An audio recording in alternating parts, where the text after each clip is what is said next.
Welcome to another Vixa Vaughn romance audiobook. We're excited to have you join us. Whether you're into second chance romance, enemies to lovers, fake marriage, or any other trope, Vixa Vaughn offers you the chance to escape into stories that will carry you away into heart-pounding romance and gripping characters. While we want to get you the full experience, some parts of this audiobook are abridged to stay abreast of YouTube's community guidelines. If you want the full experience, you can always head to Vixa Vaughn Romance and use code VIXA40 to get the unabridged version of this audiobook for 40% off. Now sit back and enjoy the show.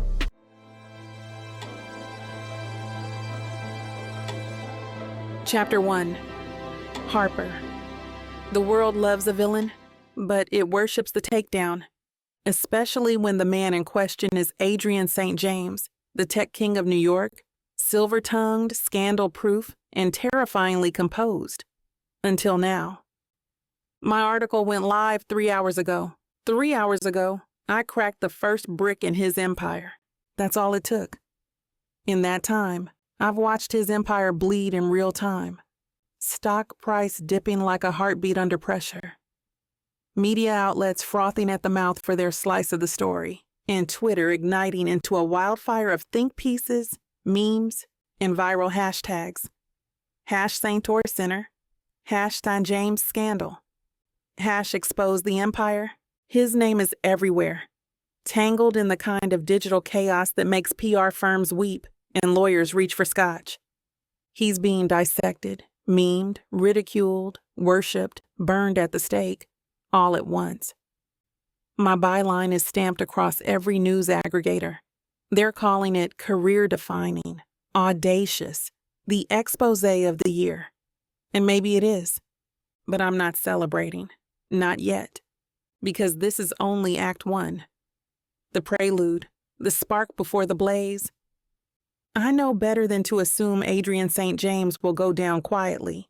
Men like him don't. They fight.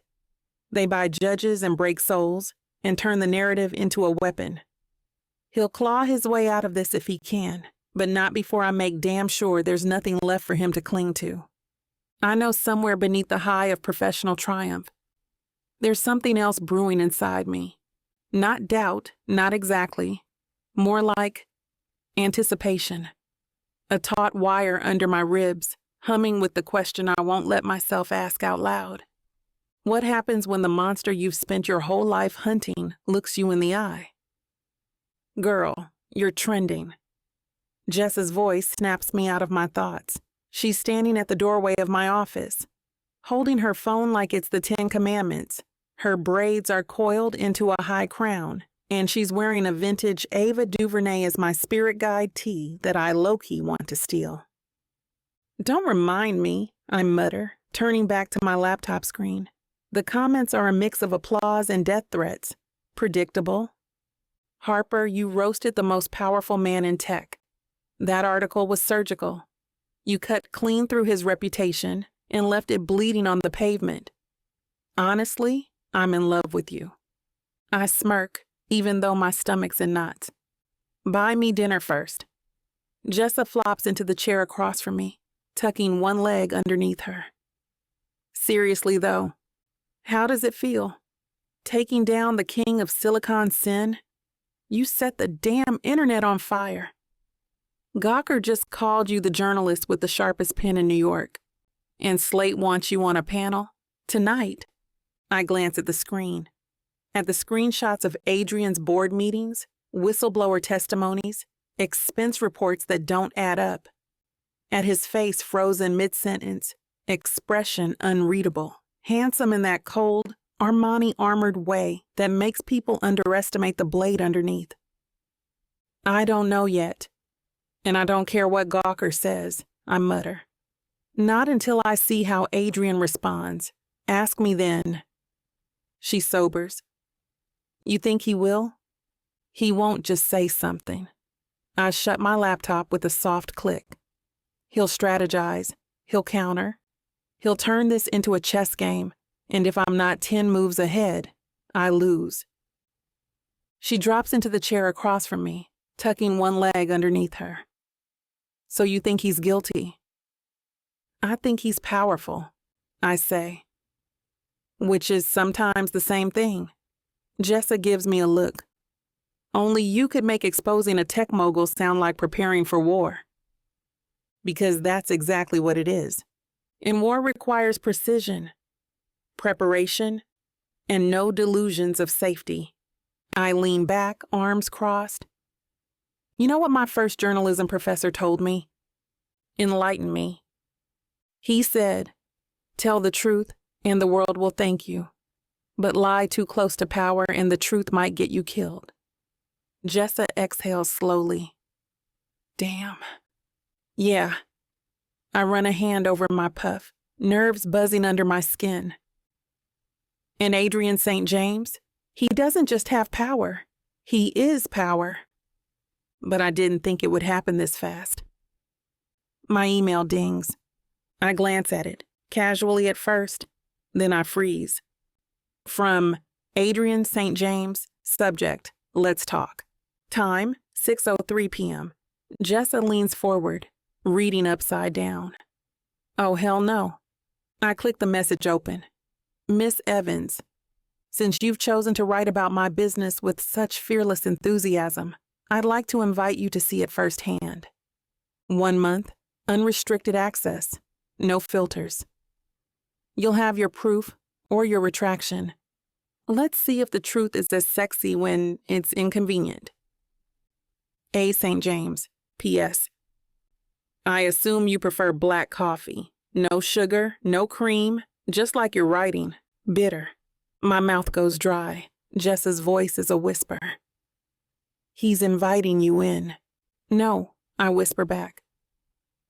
He's challenging me. This isn't an olive branch. It's bait. And I'm the shark he thinks he can hook. Are you going to respond? Jessa asks, watching my face closely. I grin, typing back and sending the email, challenge accepted. I close the laptop and stand, pulse racing beneath my skin. I'm going to pack. Chapter 2. Adrien. I've been called a bastard, a tyrant, a heartless machine in a tailored suit. None of it bothers me. But this article, it's a scalpel to the throat.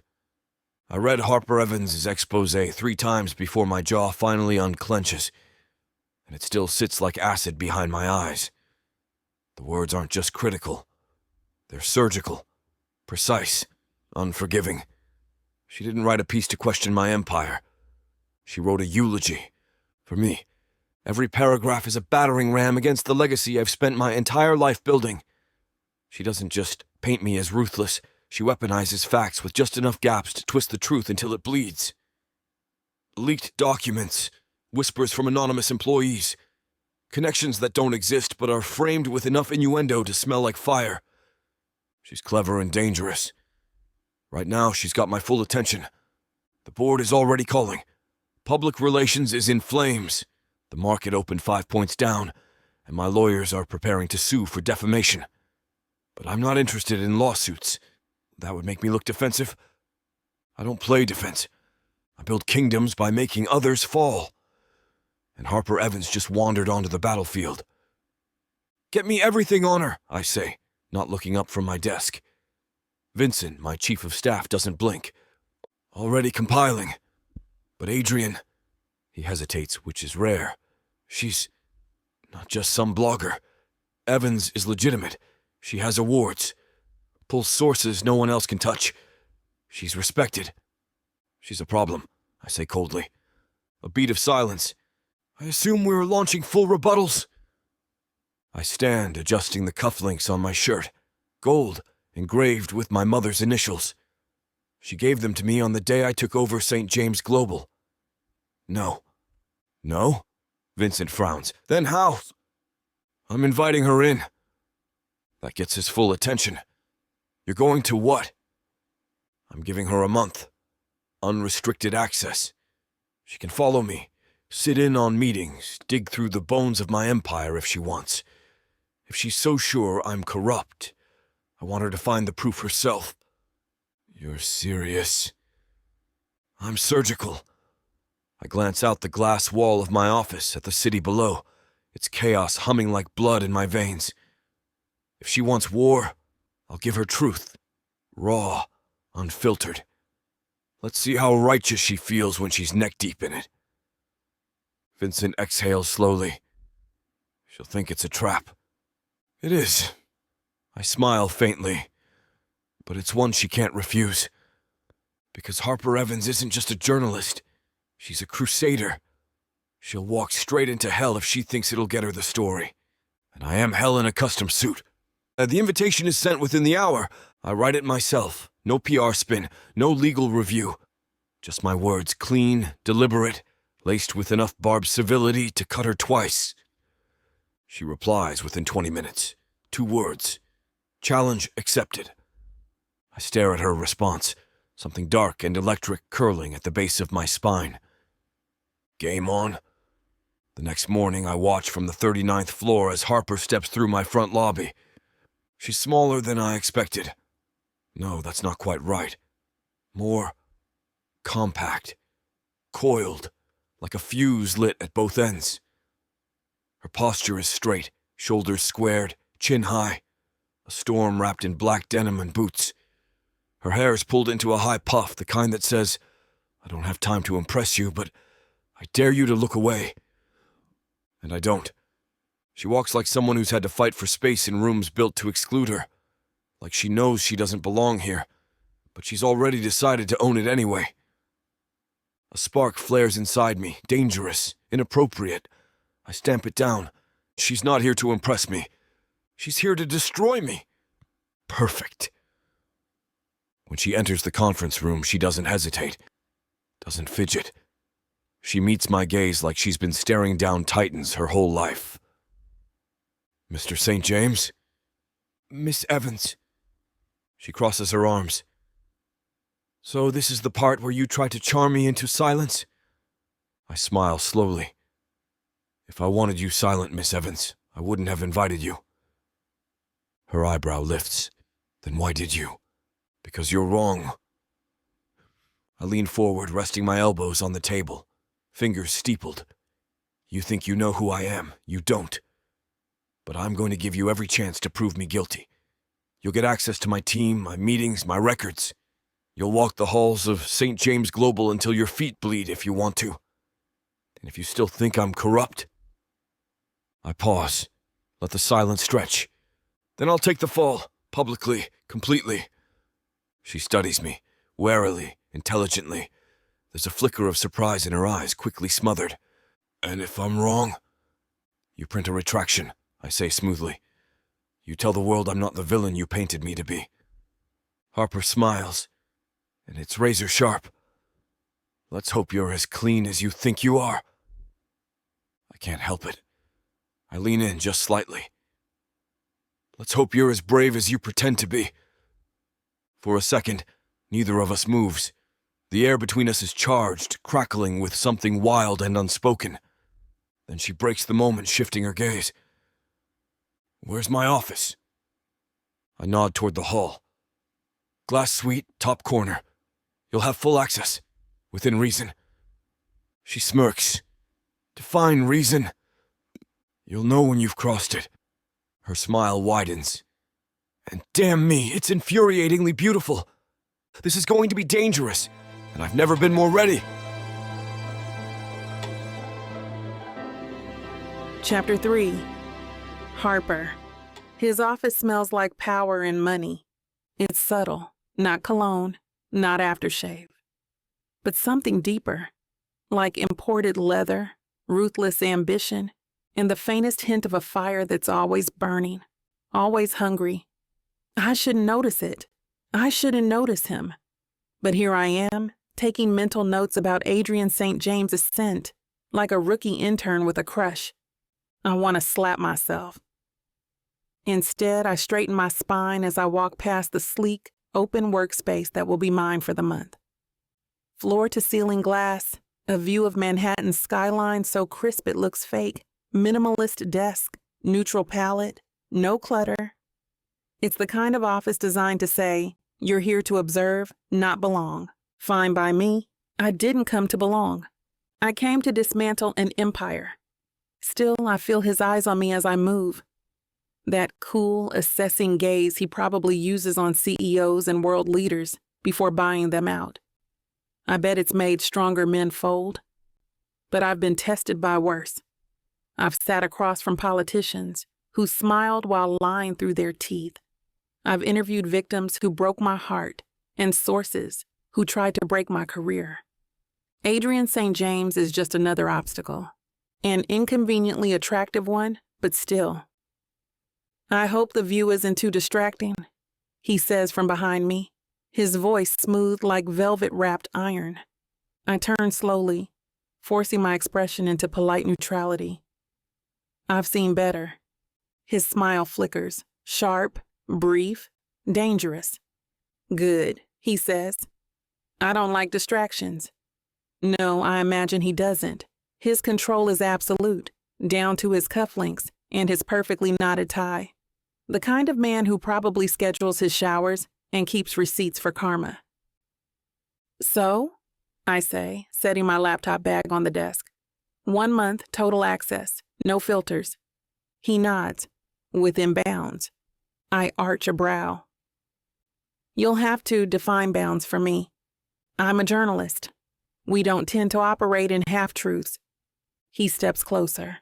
Not enough to invade, but enough to own the space between us.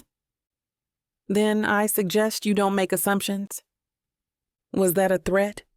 He studies me for a moment, and I hate the way my pulse jumps under the weight of his stare.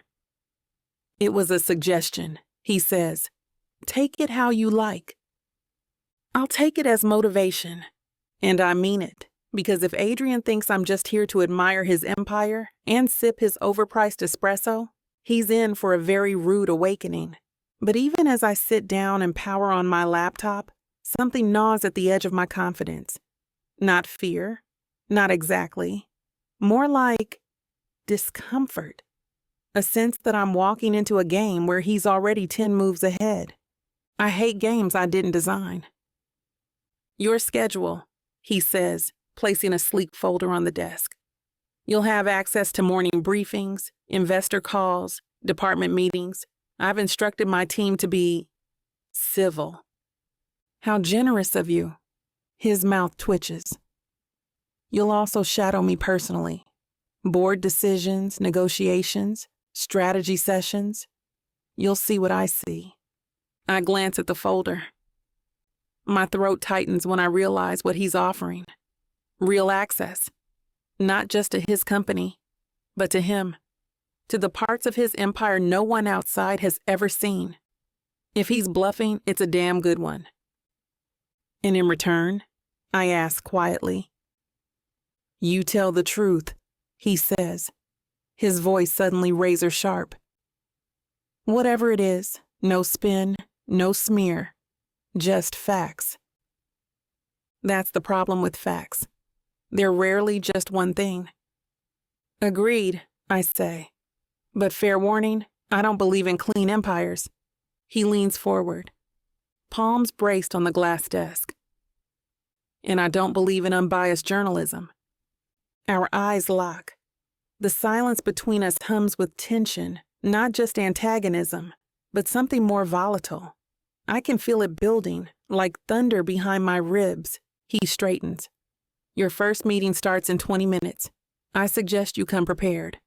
I don't flinch. I'm always prepared. I'm beginning to believe that, he murmurs, already walking away. I wait until the door shuts behind him, before letting out the breath I didn't realize I was holding. The first meeting is with his senior development team, 3 men and a woman who look like they were grown in a biotech lab, sleek, smart, and engineered to intimidate. Adrien sits at the head of the table like he was born there. I take my seat beside him without asking. One of the men raises an eyebrow. Adrien doesn't correct me. I listen. I take notes. I watch the dynamics. Adrien barely speaks, but when he does, the room falls into sharp, tense silence. He's the axis everything turns on. And for all his arrogance, he knows his numbers, knows the code, the projections, the vulnerabilities. He's not just the face of the empire. He built it, brick by merciless brick. The meeting ends. He doesn't look at me, but he says, "You'll want to speak to Natalie. She's head of product security. If there's anything you're digging for, she'll have the data." I nod, but something about his tone makes me pause. "And you're okay with that?" He glances at me finally. "Miss Evans, if I was trying to hide something, I wouldn't have invited you in." That might be the most dangerous thing he's said yet. By the time lunch hits, I'm already exhausted, not from the work, but from the dance.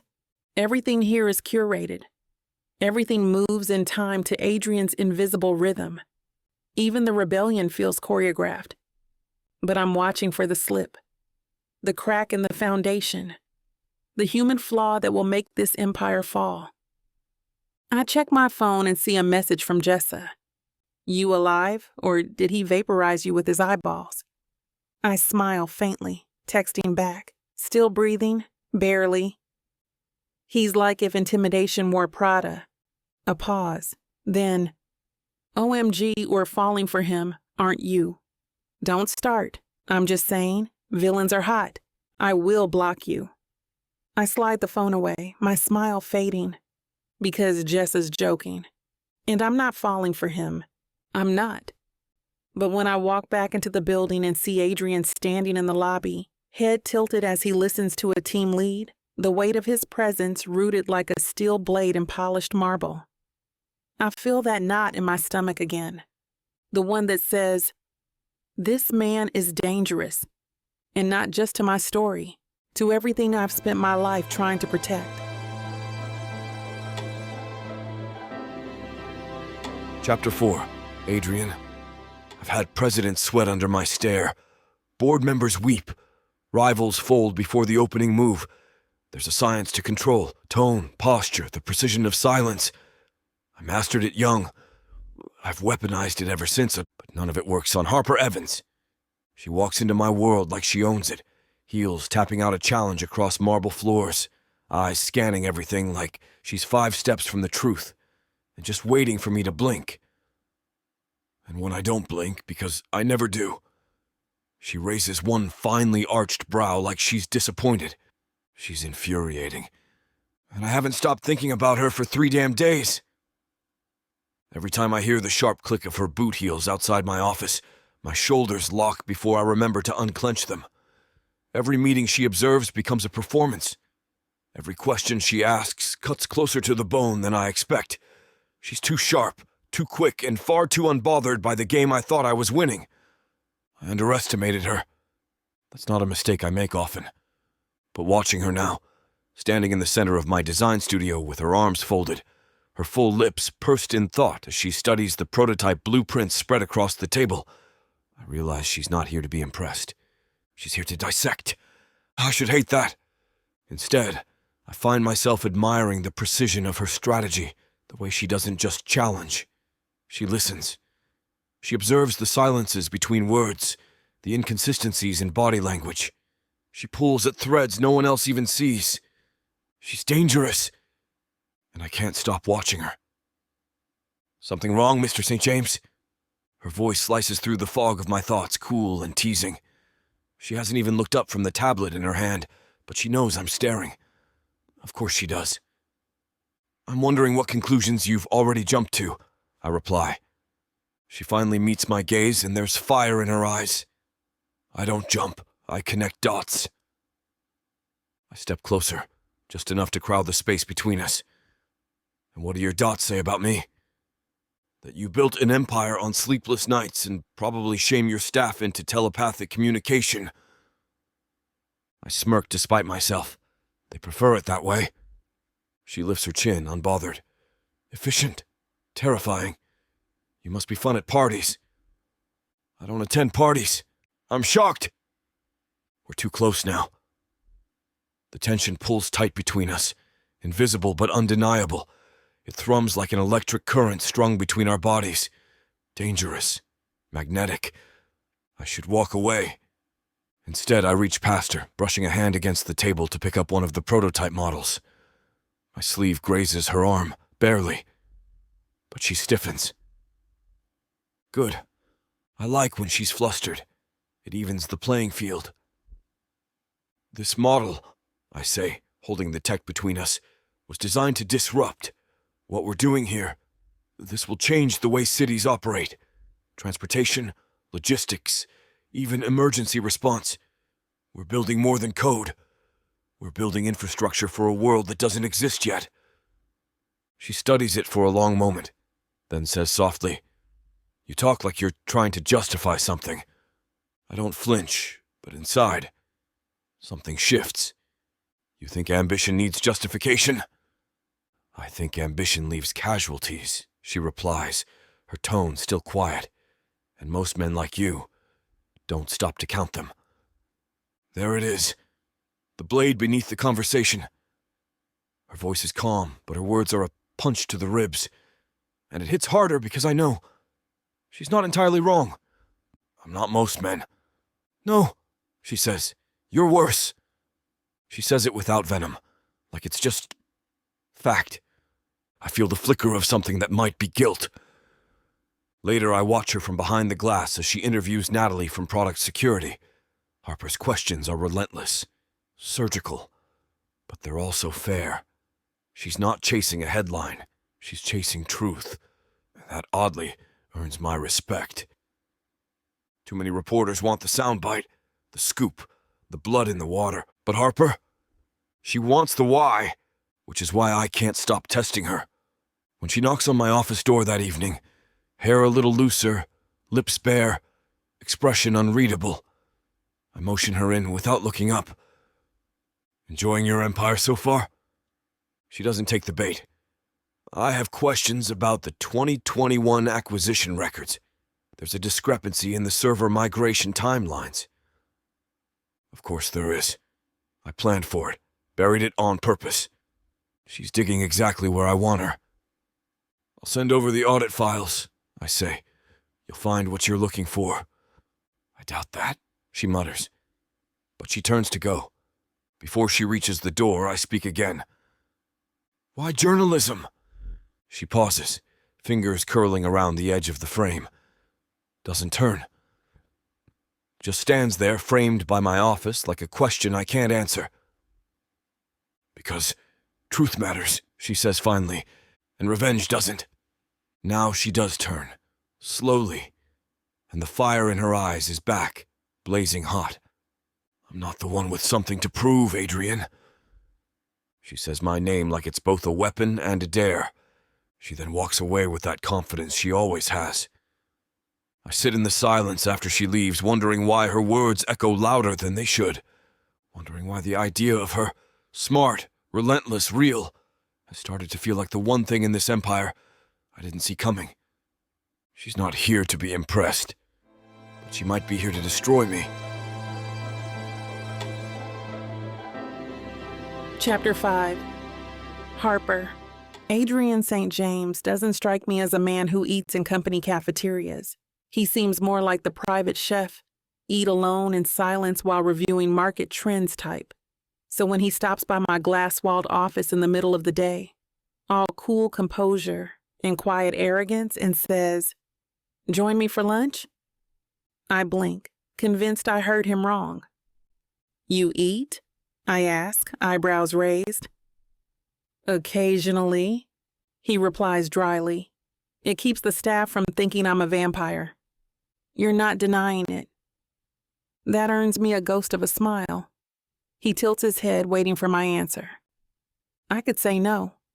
I probably should say no, but something in me wants to see him in his natural habitat, not the high-stakes boardroom or the glassy silence of his office, but surrounded by the people who help keep his empire afloat. "I've got half an hour," I say, shutting my laptop. "Lead the way, Dracula." His smirk widens just slightly. It's not smug, it's pleased. And I hate the little thrill it sends through me. The cafeteria isn't what I expect. No gray walls or sad plastic trays here. The space is sleek, modern, humming with energy. Open windows pour sunlight onto pale wooden tables and indoor plants that somehow look thriving, not just decor. The scent of roasted vegetables and truffle oil floats through the air, and there's even a barista at the back, frothing oat milk with the precision of a surgeon. And then there's Adrien. As soon as he walks in, heads turn. Conversations drop in volume, not out of fear, but something more reverent. Eyes follow him. People nod subtly. Some smile. A few look like they pass out if he acknowledged them. I watch the way he moves through it all, with cool indifference. His presence like gravity, like people orbit him out of instinct. "You eat here often?" I ask, falling into step beside him. "Often enough," he says. "It reminds them I bleed." "Do you?" "On rare occasions." We stop at a counter where a young woman in a tailored gray uniform immediately greets him. "Mr. St. James, would you like the usual?" He glances at me. "Surprise me." She beams like he just handed her a promotion. I grab a plate too.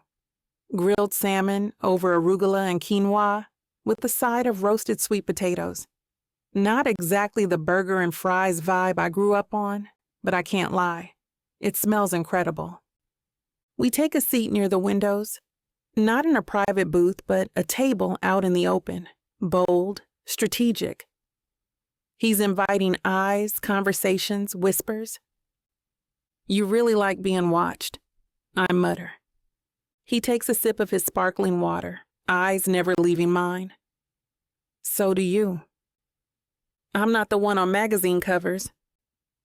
"You're the one who made mine go viral." Touché.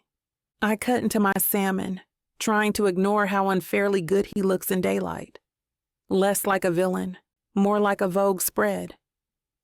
But it's not just the jawline or the suit, although, yeah, those help. It's the way he sits. Relaxed but sharp. Controlled but not cold. Like every inch of him is calibrated for influence. "You always this casual with your staff?" I ask, nodding toward the tables around us. "You're not exactly what I expected." He arches a brow.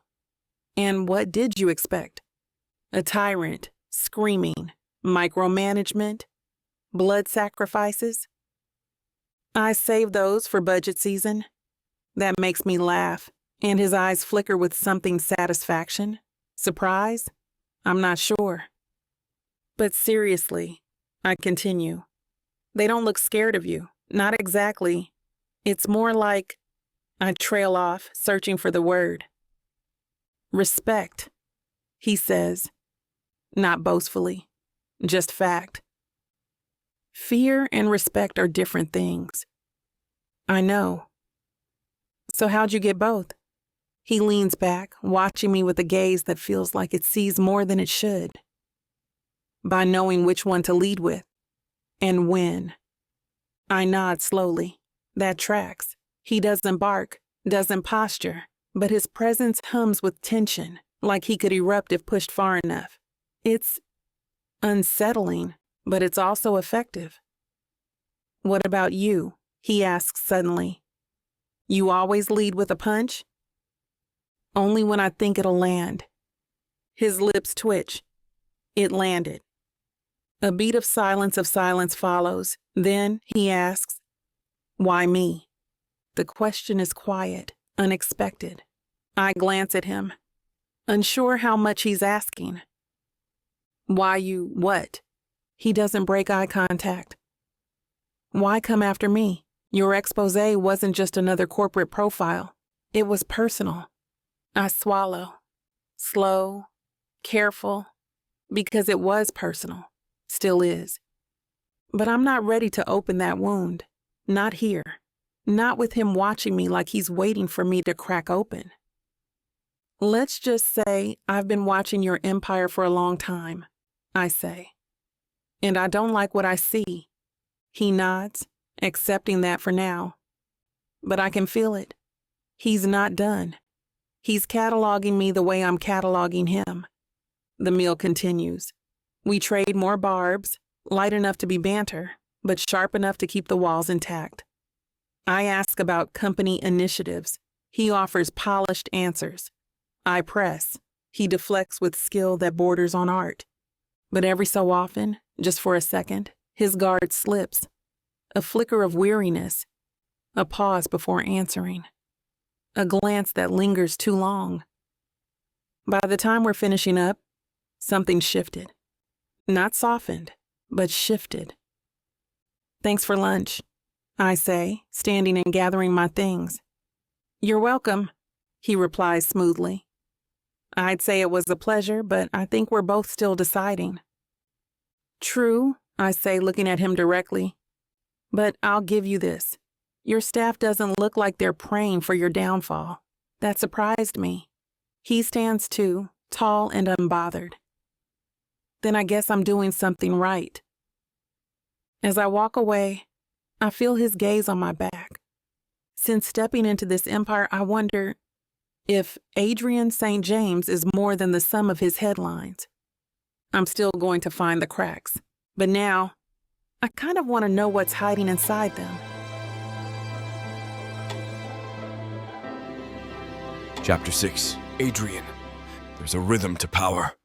It lives in the pauses between my words, the way my voice cuts clean through numbers and projections, the way I nod only when I want the room to exhale.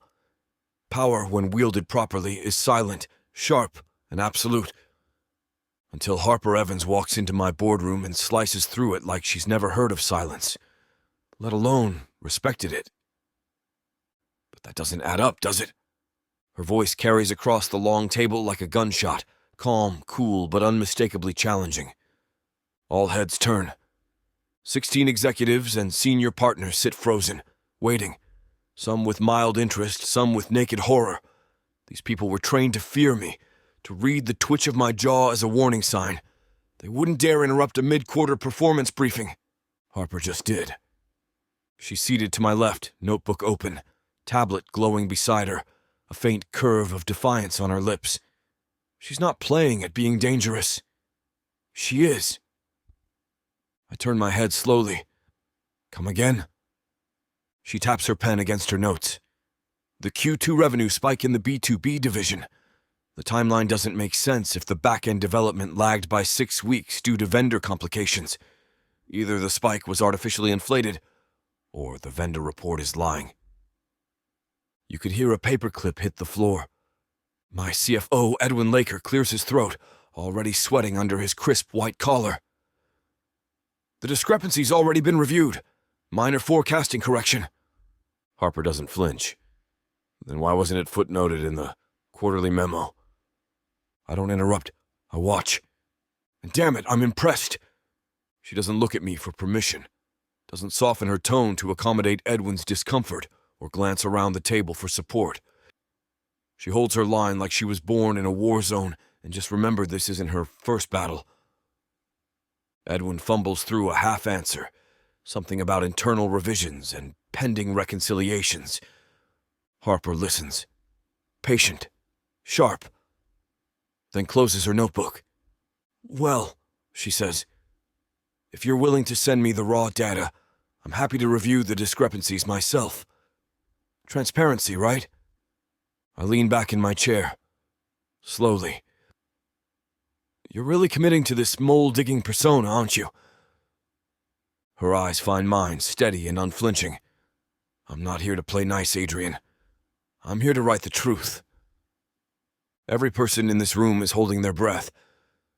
I let the silence stretch long enough to make them sweat before finally speaking. Send her what she asked for, I say to Edwin, and from now on, anything she requests goes through my office, not legal. Edwin nods, eyes wide, clearly thrown. Harper offers him a sweet, devastating smile, the kind that says, I eat corporate obfuscation for breakfast. And just like that, she's in, not just observing, but shifting the temperature of the room. She's a disruption I invited, but now I have to live with the consequences. After the meeting, my executive assistant, Jules, trails me into my office with a look I recognize, subtle panic beneath an icy exterior. Sir, you want me to prep a statement to neutralize what just happened? No. Are you sure the board will ask? Let them ask. I say, loosening my tie. And when they do, remind them I invited her. Jules hesitates.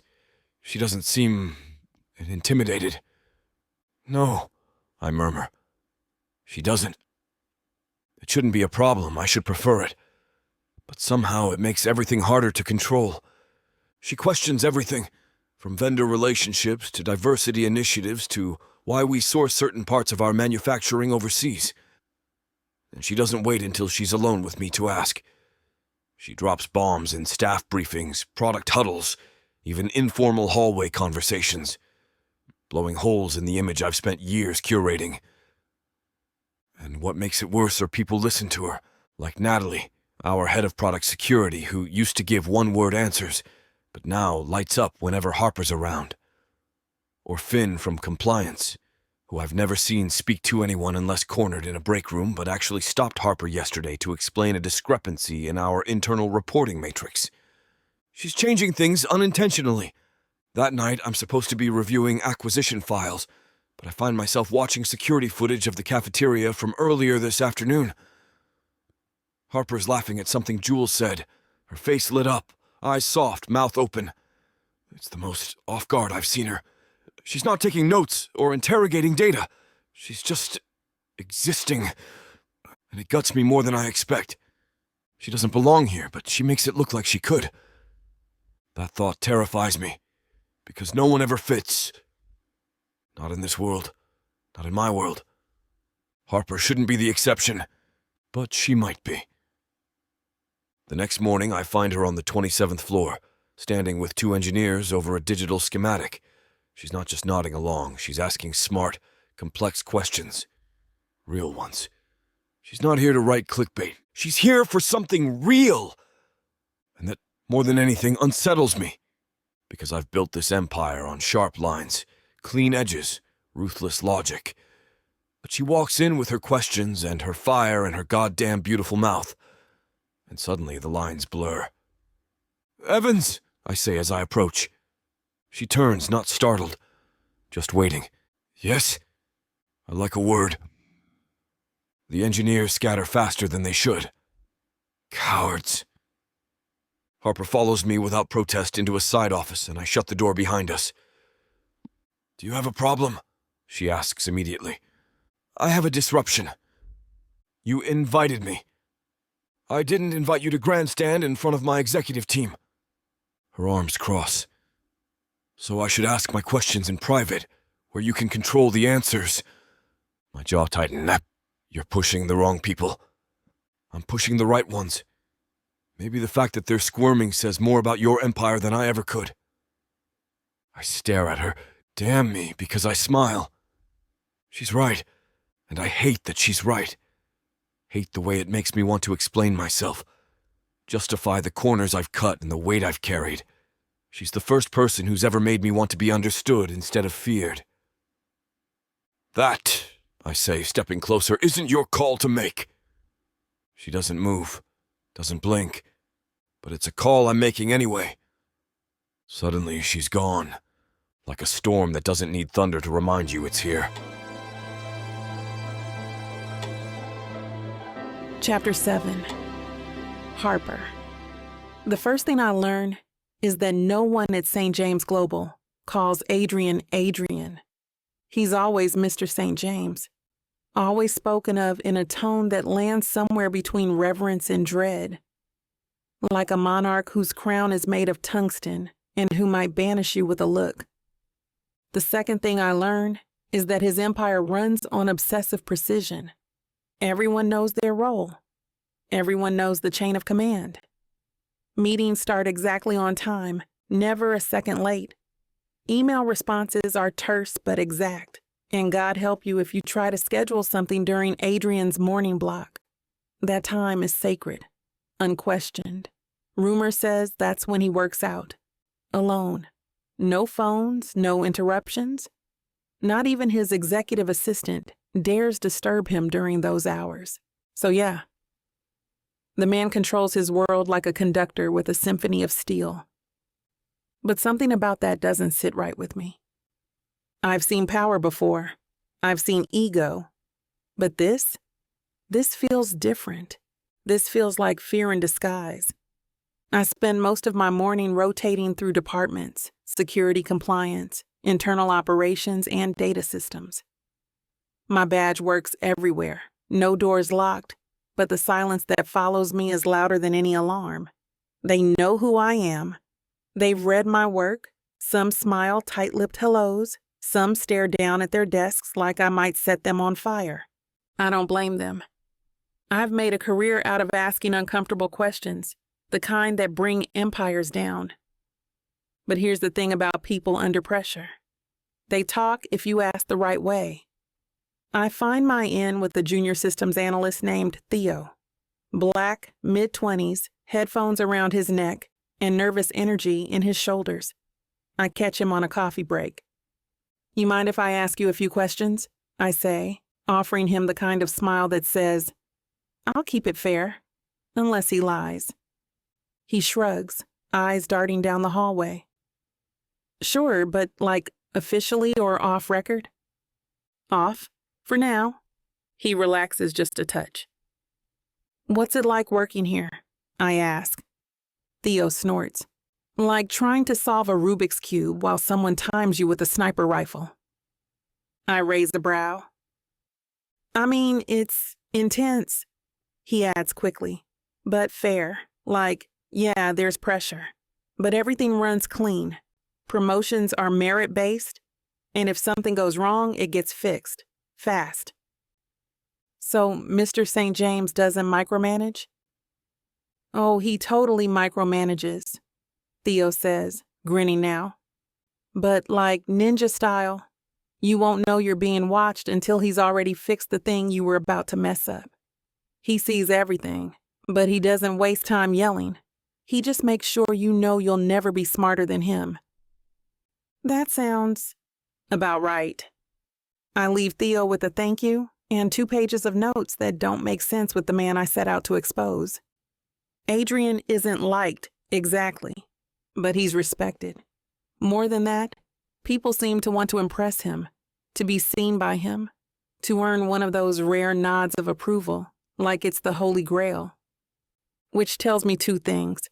1, his control isn't just fear-based, it's earned.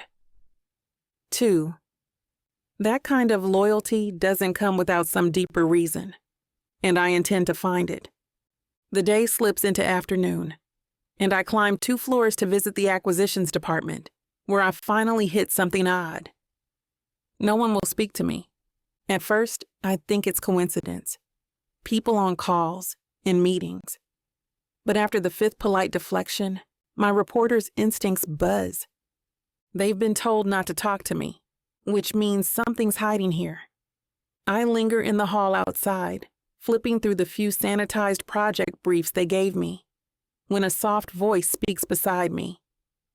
"You're wasting your time with that team." I look up. A petite woman in a cobalt dress and stylish curls leans against the opposite wall, sipping green tea. Her ID badge says, Erica Caldwell, Financial Risk Officer. "They're not stonewalling because of you," she adds. "They're stonewalling because they're being watched." "By who?" She sips. "Yes." I don't have to. Mr. St. James has a very firm grip on acquisition intel, Erica continues, lowering her voice. He keeps that department on a tight leash. "Why?" She shrugs, casual but careful. "He says it's about market sensitivity. I think it's about ghosts." I pause. "Ghosts?" She looks me dead in the eye. "Everyone has skeletons, Harper. Some just buy closets big enough to hide them." I carry that with me all the way to the elevator. And by the time the doors open on the top floor, I'm back in my feelings again, agitated, suspicious, but not because I've found a smoking gun. It's worse. I've found conflict. Because none of this fits the version of Adrien I've been writing in my head since I was 22. Ruthless, corrupt, heartless. I wanted to walk into this building and see monsters. Instead, I'm seeing contradictions. I'm seeing people who work 12-hour days and still defend him, I'm seeing a man who doesn't scream, but commands, who doesn't charm, but still draws people in, who doesn't flinch when I get under his skin, but hasn't tried to shut me down either. It's messing with me, badly. I make it back to my office and find a note taped to my monitor. You forgot to ask me the real questions. A. No date, no time, just that. I stare at it like it might bite me, because the part that bothers me most, he's right. Chapter 8, Adrien. I don't bleed easily. It's a rule, a survival instinct, a lifelong adaptation to a world that taught me, early and often, that bleeding invites teeth. But Harper Evans? She slices clean without touching me. My Monday morning begins with a cluster of headlines that read like a coordinated assassination. St. James Global silent on financial transparency concerns. The billion-dollar veil. What is Adrien St. James hiding? Inside the fortress, has St. James Global become too powerful? They aren't hers, but her fingerprints are all over them. Journalists she's worked with. Outlets that parrot her tone like gospel. The scent of her is on every line. She's not just reporting, she's orchestrating. My comms team is on the verge of spontaneous combustion. PR is working overtime, flinging carefully crafted denials into the wind, and legal keeps calling with passive-aggressive reminders about containment. But none of that rattles me. What rattles me is that I can't stop thinking about the way she looked yesterday. Head tilted, eyes sharp, scribbling something into her notepad during my executive strategy meeting like she was dissecting a body and not a brand. I told myself I could control her. I was wrong, and it gets worse. At 2:15 p.m., I walk into a client meeting, one of the biggest contracts of the quarter, and there she is, and already seated, already talking. She's leaning forward across the polished mahogany table, her voice steady, eyes fixed on Lillian Chen, CEO of Corentech, our newest cloud integration partner. A woman I've been courting for nearly 6 months to close this damn deal. I just want to clarify, Harper says, that your team was promised rollout integration by end of Q3. But internal dev logs show testing delays as far back as mid-April, so if delivery stalls, who carries the liability? Lillian blinks. I was under the impression those projections were flexible. They aren't. And they were never supposed to be discussed like this. I step in, sharp and immediate. Miss Evans is not authorized to speak on contract negotiations. Harper leans back slowly, crossing her legs. Her dress, deep green, sleeveless, it moves like water. Controlled, intentional. I'm not negotiating, she says. I'm asking questions. Transparency, remember? Her tone is civil. Her words are ice picks. I can feel the burn behind my sternum rising. Slowly, dangerously. Lillian shifts uncomfortably. Adrien, is there something I should be concerned about? No, I say tightly. Our delivery will be met. Miss Evans doesn't speak for this company. I'm aware, Harper interjects, still maddeningly calm. But I'm also aware that missed projections on tech contracts have ripple effects. Just trying to make sure everyone's speaking the same language. I grit my teeth. This isn't a language lesson. Then maybe it's a comprehension one. The room stills, and for the first time in a very, very long time, I come within an inch of losing my composure. Not because she's wrong, but because she's too damn close to something I haven't let anyone touch in years. The flaw in the acquisition process. The quiet shifts in oversight. The impossible pace I've demanded from my teams to stay ahead of a market that eats itself daily. She's sniffing at it, and doing it in front of a client. I look at Lily and eyes cool.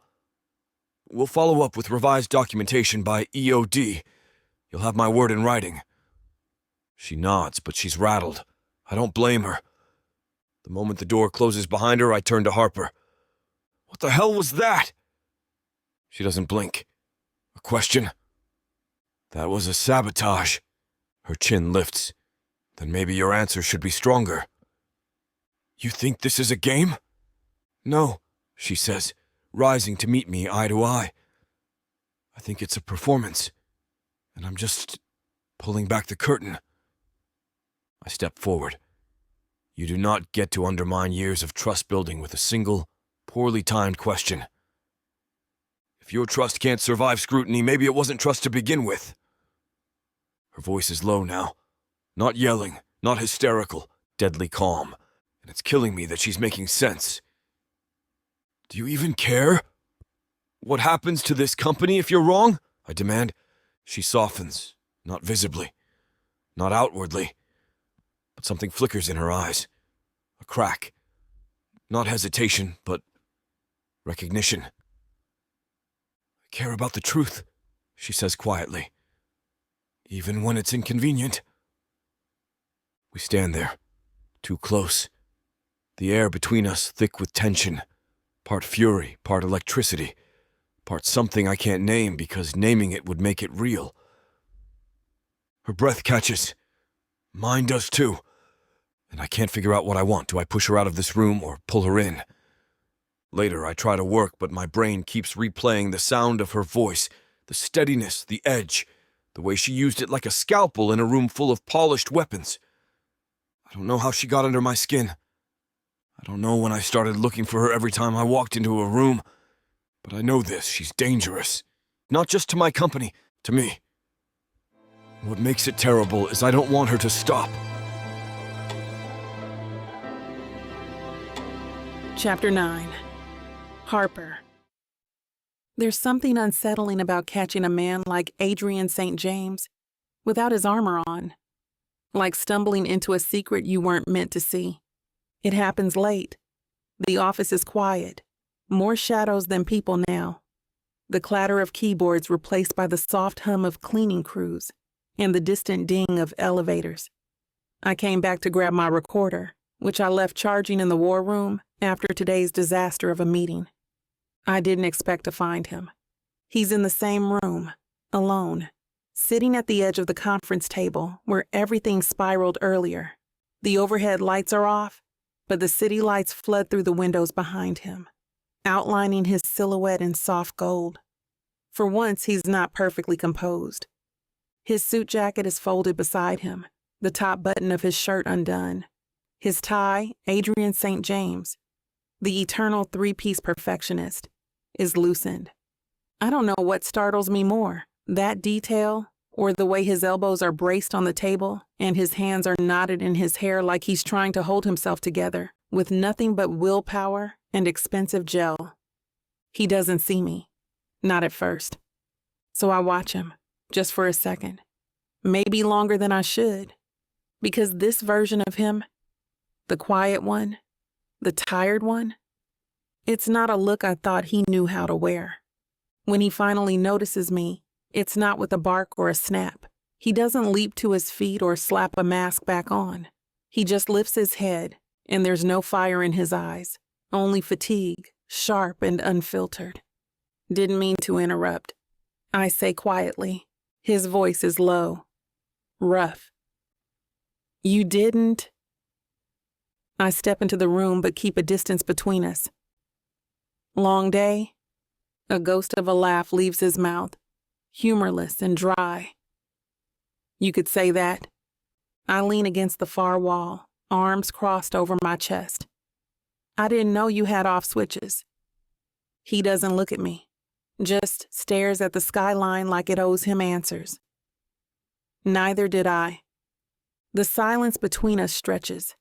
Not the tense kind we usually trade. This one is softer, sadder. Like we've both been running at full speed in opposite directions and somehow still ended up here, in the same room, stuck in the same war. You didn't come in here to decompress, I say. He finally looks at me, and his face, God, his face is something I'm not ready for. The mask is gone, and what's left behind isn't the ruthless billionaire or the cold tactician. It's a man. A man who's carrying too many expectations and not enough grace. I came to think, he says. About what? He hesitates. What it costs to hold something together. I feel something dangerous crawl under my ribs. Empathy. Because I know that feeling. I grew up with it. Watching my mom carry our family like she was made of steel while Dad crumbled. Feeling like the only way to stay afloat was to stay sharp, stay in control, never blink. I see that same fight in Adrien's posture now, exhaustion held at bay by sheer force of habit, and I detest that I understand it. You always carry it alone? I ask. He shrugs one shoulder. Someone has to. There's nothing flirtatious in his tone, nothing performative. It's honest, and it guts me. I should walk away. This is the moment, the perfect opportunity to file him away as complicated. Yes, but still a target. Still the man who buried my father's company. Still the reason I've spent years chasing ghosts. But I don't move. Because this version of him, the unguarded one, feels like the first real thing I've seen in a week, full of polished surfaces and rehearsed lines. You should sleep, I say. So should you. We don't smile. We don't flirt. But the space between us shifts, subtly. He stands slowly, gathering his jacket and tie without the practiced flourish he usually wears like a shield. As he passes me, we're close. Closer than usual, and there's a moment, a flicker, where our shoulders nearly brush. I don't breathe. And then he's gone. The silence rushes back in, and I'm left standing there, staring out at the city like it might give me the answers I don't want to admit I'm looking for. Because here's the truth I won't write down. Adrien St. James is still a problem. But tonight he looked less like a villain and more like a man I can't hate. And I don't like it. Because such feelings complicate things. It's dangerous. Chapter 10. Adrien. She's in my blood and I didn't invite her in. I know the moment I walk into the control room and see her standing in front of the digital performance dashboard, chin tilted, mouth pursed in concentration. Harper doesn't look over her shoulder when I enter, doesn't shift or flinch. She knows I'm watching. And she knows I know it. She's gotten good at that, navigating this building like it's hers, slipping into conversations that don't belong to her, asking questions that shouldn't be allowed, looking at me like she doesn't care how many zeros are attached to my name. She doesn't fear me. It's disarming, infuriating, irresistible. She turns slowly now, arms crossed over a plum-colored blouse tucked into high-waisted pants that fit her like defiance. This chart says your 2022 acquisition of Full Tech was a win. It was. She cocks a brow. Funny, because the layoffs following the merger look like carnage. They were necessary. Necessary, she repeats, voice soft like silk and laced with razors.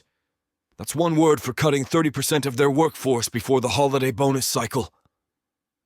I step closer. That's business. No, she says evenly. That's a choice. I look down at her, and I know I should say nothing. I should pivot, deflect, spin. But instead, I say, would you rather I'd let the whole company sink? She doesn't answer, doesn't need to. The way her lips part, the slight flare in her nostrils, the way she blinks just once before recovering. She wasn't ready for me to fight back with truth. I saved what I could, I add. I made sure those who stayed got stock options that doubled by the following quarter. You won't put that in your article, will you? Her voice is quieter now. You make it very hard to tell which side of the line you stand on. That's because I've had to live on both. It's out before I can stop it, and I see it land, right in her chest. Something in her eyes flickers again. That empathy she hates. The compassion she hides beneath sarcasm and a thirst for justice. She wants a monster. I keep refusing to be one. Later that day, we end up in the data war room again, her poking through code tags and vendor agreements, me reviewing architecture strategy for an upcoming pivot pitch. We don't speak. We don't need to. But her presence, it pulls. She chews her pen cap when she's thinking, taps her fingers against the desk when something doesn't sit right. She asks the hard questions, but also listens in a way that makes me feel seen and scrutinized in equal measure. Around 4:30, she swears under her breath and sits back, frustrated. I glance over. Problem? She lifts her head slowly. You redacted the 2018 vendor invoice logs. I don't answer. Her eyes narrow. You said I'd have full access. And you do! Those files are sealed under third-party confidentiality. I can't legally unseal them. You mean you won't? I mean I can't. I repeat, firmer now. There are NDAs involved. Breaching them would trigger litigation on all sides. She scoffs. How convenient. I'm not hiding anything, Harper. No, she says, standing now. You're just exceptionally good at pretending there's nothing to find. I rise too, and now we're toe-to-toe, neither backing down. You think if you push hard enough, I'll crack?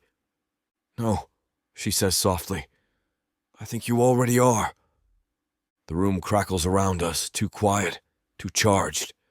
Her eyes are fire, but there's something else behind it. Curiosity, frustration, maybe even fascination. Mine mirrors it. I'm not the villain in your story, I say. Then stop acting like you're afraid of being seen. The silence between us stretches. And without thinking, I say, meet me at 7 p.m. on the roof. Her brows lift. Why? Because you want to understand.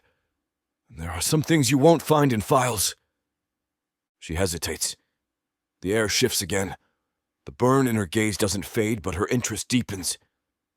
I'm not here to be charmed, she says. Good, I say. I'm not charming. And with that, I leave. I don't know why I said it. Why I invited her to the one place I go to breathe. But something tells me this fire she keeps feeding. It's not just to burn me down. It's to see if anything worth saving is left standing in the ash. Chapter 11. Harper. I'm not prepared for the name. It's there, buried deep in a buried document, in a cluster of archived subsidiary reports dated 2018. A ghost, a ruin, Evans Technologies, my father's company, his legacy, the thing that broke him, broke us. The reason I stopped believing in systems, in powerful men, in redemption stories. I don't breathe, don't move, just stare at the name like it might rearrange itself into something less impossible. But it doesn't. It sits there, bold and clinical, like it belongs in a footnote, like it wasn't the beginning of the end.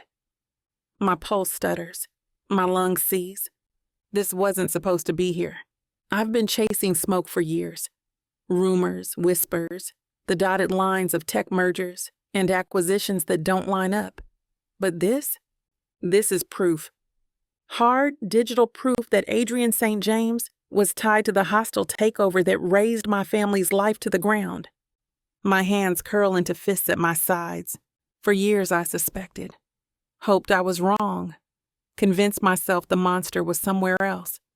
Faceless. Corporate, not him. Not this man who plays God with data and markets and looks at the world like it's his to bend. But he's right here. He's been smiling in my face while hiding the knife that carved my family apart. And I'm going to burn him for it. It takes everything in me to stay composed through the rest of the day. I push through meetings, scribble fake notes, nod at half-understood updates. I don't speak to Adrien. I don't look at him when we pass in the corridor, though I feel his gaze pause on me curious. I don't go to the roof at 7. Instead, I take the subway back to my rented apartment in Midtown and sit in silence on my floor. The city noise leaking through the windows like static in my chest. I pull out the box I haven't opened in 3 years. Inside, my father's final quarterlies. Court papers, newspaper clippings, a single photo of us in front of the Evans Tech building, back when it still existed. His arm around my shoulder, both of us beaming. I was 21. I'd just graduated with my journalism degree. He was going to invest in my dream project. 2 months later, everything was gone. They said it was a business failure, mismanagement, market instability. But I always knew it was more. And now I have the missing piece. Adrien's name is on the acquisition paperwork, quietly buried, not as the lead, but listed under a now defunct holding company. He made it disappear, neatly, without fanfare. But I found it, and that changes everything. The next morning, I show up early, earlier than anyone expects. The building is still quiet, sun barely streaming through the glass. I go to my office, drop my bag, and then I walk straight into Adrien's. He's alone, reading. Dark sweater, no tie, hair slightly messy like he slept in stress. He looks up and sees my face, and something in his posture stills. "Morning," he says, tone neutral. "Didn't think you'd—" "Evans Technologies," I cut in. Silence ensues a beat longer. Then two. His expression doesn't change at first, but I see it, the subtle shift, the flicker of realization, the recognition of the grenade I just tossed at his feet. He closes the folder in front of him slowly. "What do you want to know?"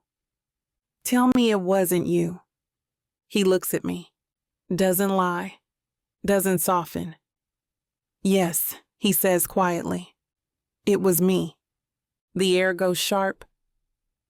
My throat closes. I try to keep my spine straight, but the betrayal feels like a body blow. It doesn't just cut, it shatters. "You knew who I was?" I whisper. "No," he says. "Not at first. But you knew once I came inside your walls. I knew once I saw your father's name on your resume." He admits. "You never mentioned it before, but when I made the connection, I should have told you." I laugh, ragged and bitter. "You think that's the problem? You didn't tell me?" "I didn't come after your family, Harper." "You took everything from us," I snap. "You destroyed him." "I didn't know everything." "You didn't care to." Now his jaw tightens. "That deal was one of dozens that quarter. The company was failing. I didn't orchestrate the collapse. I was part of a legal acquisition strategy. I didn't even meet your father." "You didn't have to. You signed the papers." We stare at each other, both breathing hard. The room is vibrating with tension, the kind that doesn't crack. It detonates. He speaks again, softer this time. "He wasn't the only one that deal hurt. You think these decisions come without cost? You think I sleep?" "I think you live in a palace built on bones," I say coldly. "And I think you liked watching me walk through your empire while you kept that secret tucked in your pocket." That's not true. It feels true. And God help me, that's all that matters right now. I leave without giving him a chance to follow, without giving myself a chance to feel anything else. But the image of him standing there, tired, regretful, silent, it won't leave me. It will haunt me. Chapter 12. Adrien. She watches me differently now. It's not the sharp curiosity of a journalist chasing a thread, not the wary skepticism of a woman who's seen too many masks.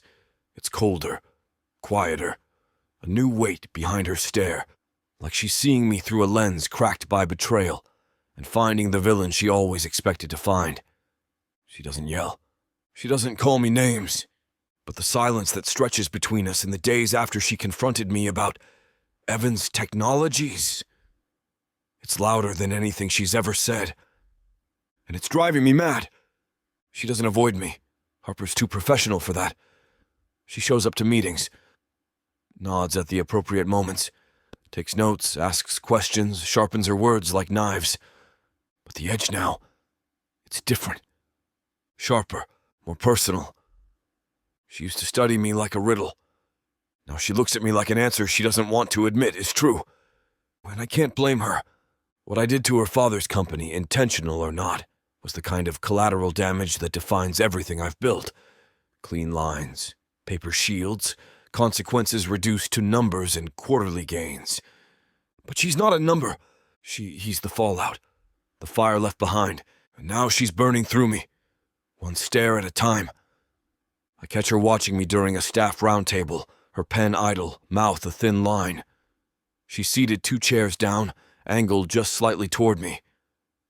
I'm outlining a product expansion strategy, and every word I speak feels like it has to pass through her gaze first. She doesn't challenge me. She doesn't need to. She just watches, like she's waiting for me to blink, and I almost do. Later, I find myself lingering outside the studio-level common area where she's speaking with Finn from compliance. Her tone is smooth, effortless, but her body language is defensive, shoulders tight, chin lifted, eyes half-hooded. Finn says something I can't hear, and Harper laughs. Low, dry, the sound of someone who doesn't find a damn thing funny. I step inside. "Evans," I say. She turns. Our eyes meet. There's no softness, just frost. "You've got 5 minutes," she says coolly. "Then I'm off to records." I nod toward the hallway. "Walk with me." She hesitates. "Why not?" We walk side by side, silence crackling between us like old vinyl, warped and full of static. "I'm not the man who destroyed your father," I say quietly. "You signed the papers," she replies, voice tight. "I signed a lot of papers that year. Most of them were abstract. Deals run through shell firms and leveraged assets. Evans Tech wasn't flagged as anything unusual." "So you didn't know?" "I didn't care to look. That's the part I regret." She stops walking. I turn, and there she is, shoulders squared, jaw locked, pain simmering beneath the surface like magma. Controlled. Contained. "You looked me in the eye," she says softly. "Worked beside me. Ate lunch with me. All while sitting on the one truth that could have explained everything. I thought it wouldn't matter anymore."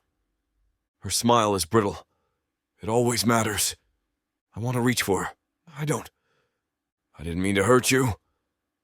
Good intentions don't erase damage, and that is what undoes me. Because I know it's true. I've spent a lifetime justifying impact with strategy, loss with logic, pain with profit. But now she's standing in front of me, not as a threat, but as a consequence I can't file away, and it guts me. "I can't change what I did," I say. "But I'll never lie to you about it." She nods once, tight, then walks away, and I let her go. But her absence presses against my chest like a weight I can't bear. That night, I sit in my penthouse with a glass of whiskey and the city flickering beyond the windows. Her name is carved into the silence. Her voice is embedded in the quiet. I should be planning a rebuttal, strategizing. Instead, I'm wondering what she sees now when she looks at me. I don't want to be feared. I want to be forgiven. And I don't know if that's even possible anymore. I don't even understand myself anymore. Why does her opinion even matter? Damn it. Chapter 13. Harper. The story I've been telling myself for years is beginning to crack. It was always a clean narrative. A powerful man, a failed company, a broken father. I've carried it like a gospel, sharp-edged, black and white. Adrien St. James was the villain. He wore the suit, signed the contracts, benefited from the ruin. Easy. But the man I see now doesn't fit that mold. And I hate that. Because clarity shouldn't feel like betrayal. It starts with the small things. Like the way Adrien doesn't flinch when I ignore him in meetings. He doesn't retaliate, doesn't ice me out. He just watches. Sometimes from across the room. Sometimes with a sadness he tries to mask as detachment. He's careful around me now, measured. Not because he's afraid I'll expose him, but because I think he doesn't want to hurt me again. That's not how monsters behave. Then there's the late-night audit I stumble into on the 12th floor. Adrien sitting with a junior associate, sleeves rolled, quietly coaching her through a risk mitigation plan while the rest of the building sleeps. No audience, no performative leadership, just presence, patience. When she finally breathes out a shaky, "Thank you, sir," he nods once and leaves her with her dignity. I stand in the shadows and watch the whole thing. My chest aches in a way I can't explain. The next day, I pass Natalie in the break room, and she stops me with a hand on my forearm. "Just so you know," she says, "the story about Full Tech? It wasn't just a slash and burn. Adrien gave the dev team 6 months severance and connected 20 engineers with jobs before the layoffs hit." I blink. "How do you know that?" "I was one of them," she says simply. "He didn't have to help. Most CEOs wouldn't, but he did, quietly." I thank her, but the gratitude tastes strange in my mouth because the puzzle pieces are shifting again. Now I have to wonder, if I got that part wrong, what else have I misjudged? I try to focus on the facts, dig into numbers, cross-reference vendors. I pull records no one's checked in years. I ask questions I shouldn't, push where I know it stings, but the more I dig, the more it feels like I'm building a case against a version of Adrien that no longer exists, or maybe never did. Because the man I'm watching now, the one who runs his company like a fortress, but still thanks the janitorial team by name, he doesn't match the phantom I've been chasing. The man who hurt my family? That man was careless. This one is calculated, controlled, not cruel, strategic. He's not heartless. He's haunted. And I don't have any idea how to deal with that. I don't speak to him for 2 days. I need the space. But on the 3rd day, I find myself on the rooftop he once invited me to. I don't know why I came. It's dusk and the sky is the color of bruised lavender, the wind cool against my face. The city buzzes far below, too far to touch us here. He's already there, leaning against the ledge, sleeves rolled to the elbow, jaw tight. He doesn't speak when he hears me, just turns his head slightly. We stand there a few feet apart, the silence more fragile than usual. "I didn't know you still came up here," I say. I never stopped. I walk to the ledge beside him, arms crossed. "Why here?" He shrugs. "I built a kingdom too high. Sometimes I need to remember what's underneath it. That lands harder than it should." "Did you mean it?" I ask quietly. "That you didn't know Evans Tech would fall the way it did?" He gazes at me, then looks. "No," he says. "I knew it was struggling, but I didn't see your father.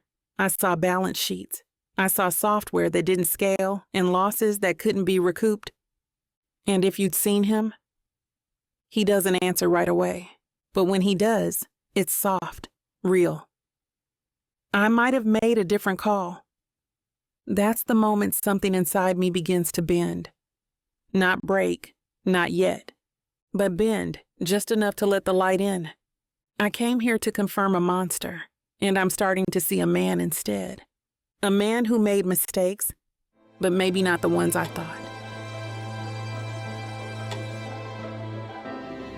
Chapter 14. Adrien.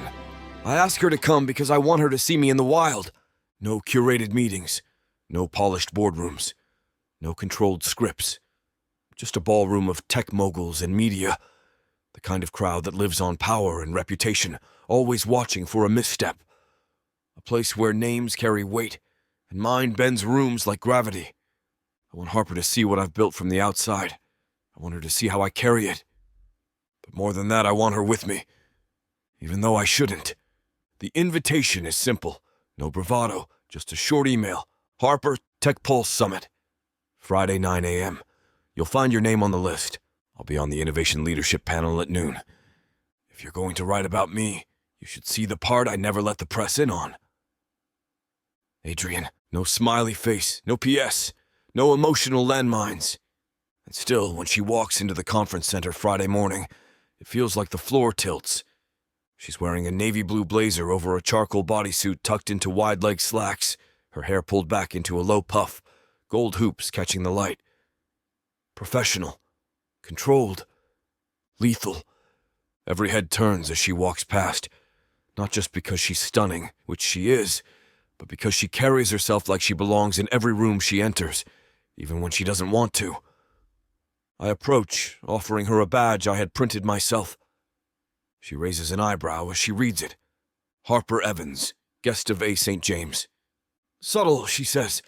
I thought destroyer of empires might be too long to fit on one line. She stares at me for a beat, then huffs a laugh. Don't tempt me. We walk in together. And that's when the dance begins.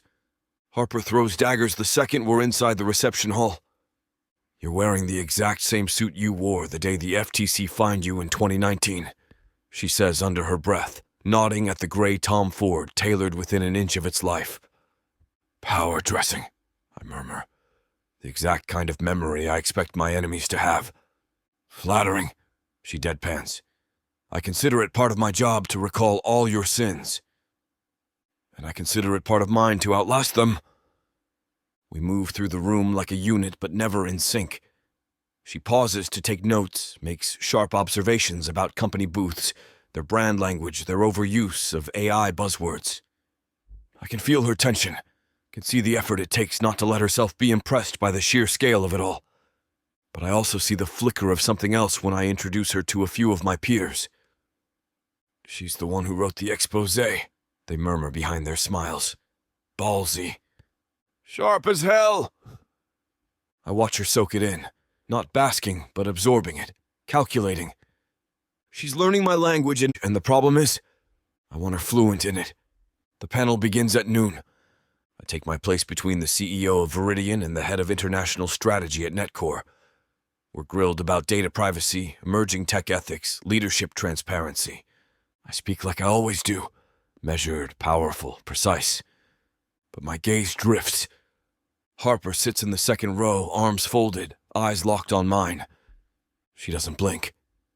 And I know, without needing to ask, that she's not just watching me for the article anymore. She's watching to see who I really am. It should terrify me. It doesn't. It grounds me. After the panel, I find her outside near the terrace. She's reviewing her notes on a bench, but her jaw tightens when she hears me approach. You're good up there, she says without looking up. You sound surprised. I'm not. Just disappointed. It's harder to hate someone who's articulate. I sit beside her, careful not to touch. And yet you've managed. She glances at me sideways.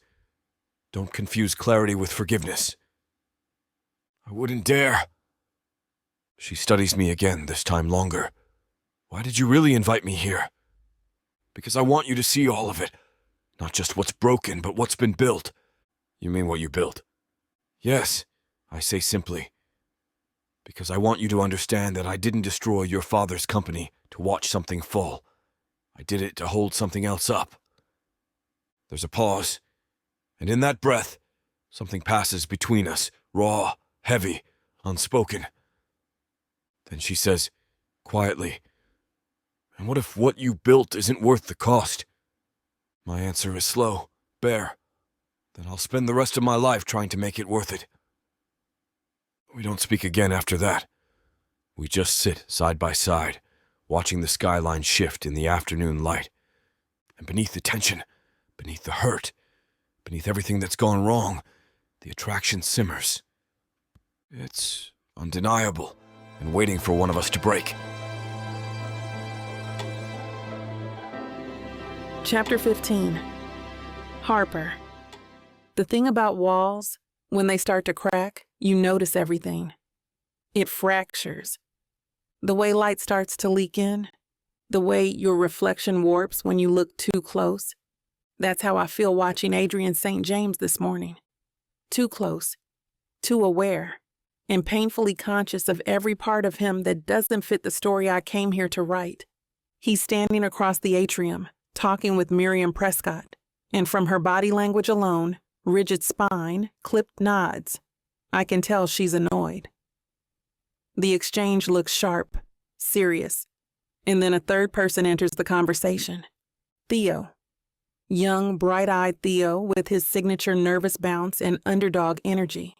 He's holding a laptop, arms drawn tight to his chest like a shield. Whatever this meeting is, it wasn't scheduled, and it wasn't going well. I edge closer. Not to eavesdrop. Okay, maybe a little, but more because I need context. It's instinct now. Habit. The journalist in me always knows where to stand. I catch Miriam's voice first. Don't think you understand the liability, Adrien. This mistake sets us back 2 weeks. We cannot afford that. I do understand the risk, Adrien says, his voice low but firm.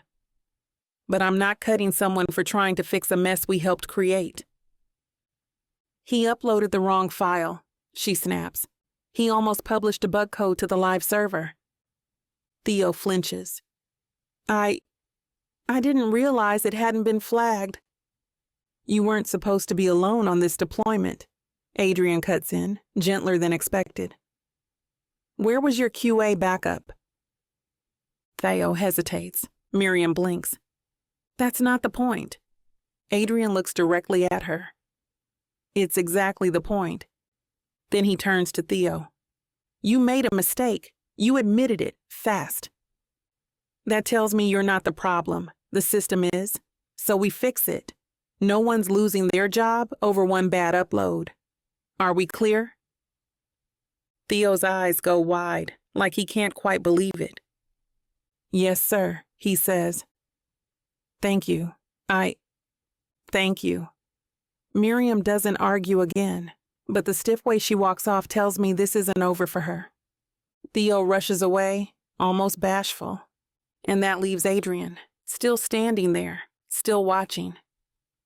I should turn back, mind my business, but I don't. Instead, I step out from behind the corner. Didn't realize you did HR's job now. He glances over, startled but not surprised. You always this stealthy? Occupational hazard? He tilts his head. How much did you hear? Enough, I say. Enough to know that wasn't what I expected. And what did you expect? I walk closer. To see you wield power like a hammer. I'm capable of that, he says easily. But you didn't. No. We stop a few feet apart. The tension isn't sharp today. It's quiet. Careful. Still potent, but different. That kid, I say slowly. He thought you were going to ruin him. Most people do. And instead, you... What? Invested in him?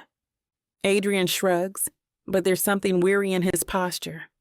I've fired enough people to know what that kind of fallout looks like. He didn't deserve that kind of scar. That lands in a place I didn't know was still tender, because he could have said I didn't want bad press, could have said he wasn't worth the headache, but instead, he made a choice based on something that sounded dangerously like empathy. We stand in silence for a moment, the weight of it pressing in. I'm confused. I have no idea what to do with you, I admit. His lips twitch. Then we're even. You're not the man I wrote about. He meets my gaze then, and there's no smugness in his face. Just something raw, bare, maybe even hopeful, though he'll never admit it. I'm not the man I was, he says quietly. And that shatters something inside me, because I know exactly how that feels. Later, I sit at my desk, staring at a half-written headline that no longer fits. My notes are scattered across 3 documents. My thesis is unraveling, but the image that keeps looping in my head isn't Theo's relieved face. It's Adrien's, calm, fierce, protective. Not like a man building walls, but like one trying to tear them down. Since the first time I walked into his empire, I'm not sure I want to be the one who burns it all to the ground. Chapter 16. Adrien. It's the kind of rain that drowns sound. A relentless downpour that turns traffic lights into watercolor streaks and muffles the city's usual growl. I rarely drive myself, but tonight I needed the solitude. No driver, no staff, just me, the hum of the engine, and the storm. And then I see her. Hazard lights blinking on the shoulder of East 87th, her car half straddling a curb, and Harper standing next to it in the rain. Umbrella-less, soaked, visibly furious at either the universe or herself. I should keep driving. I want to keep driving, but my foot eases off the gas before the thought even finishes. By the time I pull over behind her, she's already looking my way, arms crossed, her hair curling at the edges from the damp. "This is not how tonight was supposed to go," she mutters as I step out into the rain, my coat absorbing water like a sponge. "What happened? Battery's dead? Of course. I must have left the lights on or something because it won't turn over." I glance at the dashboard. She's right, but there's something about the sight of her, drenched but still dignified, eyes daring the night to get worse, that makes me smile. "I could call roadside," she says, "or wait for a tow." I nod toward my car. "Or you could let me drive you home." She hesitates. Her pride fights her logic for a full 3 seconds. Then she sighs. "Fine. But if you make this weird, I swear, I am weird. It's in my billionaire DNA." That gets the ghost of a smile, and somehow it feels like more than a win. Her apartment is a third-floor walk-up in a pre-war Harlem brownstone. Tasteful, unpretentious, lived in. She lets us in, kicks off her boots with a practiced shuffle, and disappears into what I assume is her bedroom, while I shake rainwater from my coat in the small foyer. When she returns, she's changed into leggings and an oversized Morehouse sweatshirt. Her hair is towel damp, piled into a loose bun. She looks soft, comfortable, real. "You want coffee or something?" she asks, already heading toward the kitchen. "Whiskey, if you're offering." That earns a smirk over her shoulder. "You would be a whiskey man." She pours 2 fingers into a lowball glass and hands it to me. We sit on the worn but well-kept couch, an arm's length apart. The rain hammers the windows in steady rhythm, and for a moment, neither of us speaks. Then I say, "My mother used to knit." It slips out unplanned, but once it's spoken, I don't want to take it back. Harper glances at me, cautious but open. "Yeah?" "Terribly," I add, staring into the amber swirl of my glass. She insisted on it every winter. We lived in Nice at the time, which made it absurd. Scarves, mittens, hats, all bright and crooked. One year she made me this orange monstrosity of a scarf. I hated it. She smiles softly now. "But you wore it." "Every day," I murmur. "Because it made her laugh, and because I didn't know it was the last winter I'd have her." Her posture stills, but she doesn't interrupt. "She died when I was 14, I say. Car crash. I was at school. I didn't find out until the next morning." "God," she breathes. "Adrien." "I still have the scarf," I admit. "It's in a drawer in my study, ugly as hell. But it's the only thing I have that still smells like her, like jasmine and cinnamon and warmth." Silence. Then her voice, quiet, careful. "You don't talk about her much." You don't talk about anything much." "Why me?" I look at her then. Really look. "Because you make me want to." There's no banter left, no walls. Just this, us. Sitting inches apart with nothing between us but 1,000 things unsaid. "I used to think vulnerability was a liability," I say. "It is," she replies. "But that doesn't mean it's wrong. We don't move. We don't touch. But I can feel her. Her presence, her warmth, her weight beside me in this tiny room. And something shifts. Maybe everything. When I leave, hours later, the rain has slowed to a mist. She walks me to the door barefoot, hoodie sleeves pushed to her elbows. She doesn't kiss me. I don't ask her to. But as the door closes behind me, I realize I don't want this night to fade. Because for the first time, I gave her a piece of myself I've never given anyone. And somehow, I think she might actually hold it with care. Chapter 17, Harper, Day 17. That's how long I've been embedded in Adrien's world. 17 days since I stepped into the polished glass fortress of St. James Global, armed with a notepad, a headline, and a decade's worth of rage tucked behind my smile. 17 days of questions, confrontation, tension, clarity. 17 days since I started unraveling everything I thought I knew about the man I was so sure I hated. And now, on day 17 at 6 p.m., he's standing in my hallway again, holding my security badge like it's an offering. I didn't go to the office earlier and totally forgot about my badge. "You left it in my car," he says, like it's nothing. It's not nothing. It's a line, a spark, a callback to last night's quiet confessions on my couch, to the scarf he still keeps, to the look in his eyes when he said I make him want to speak. I take the badge, but I don't close the door. Instead, I say, "I was just about to make something to eat." He doesn't flinch, doesn't play cool, just lifts a brow. "That an invitation? You helped a stranded woman in the rain. The least I can do is feed you." He smiles, small and real. I hate how warm it makes me feel. 10 minutes later, I'm standing in front of my pantry with my hands on my hips. "This is bad," I mutter. Adrien leans against the doorway. "How bad?"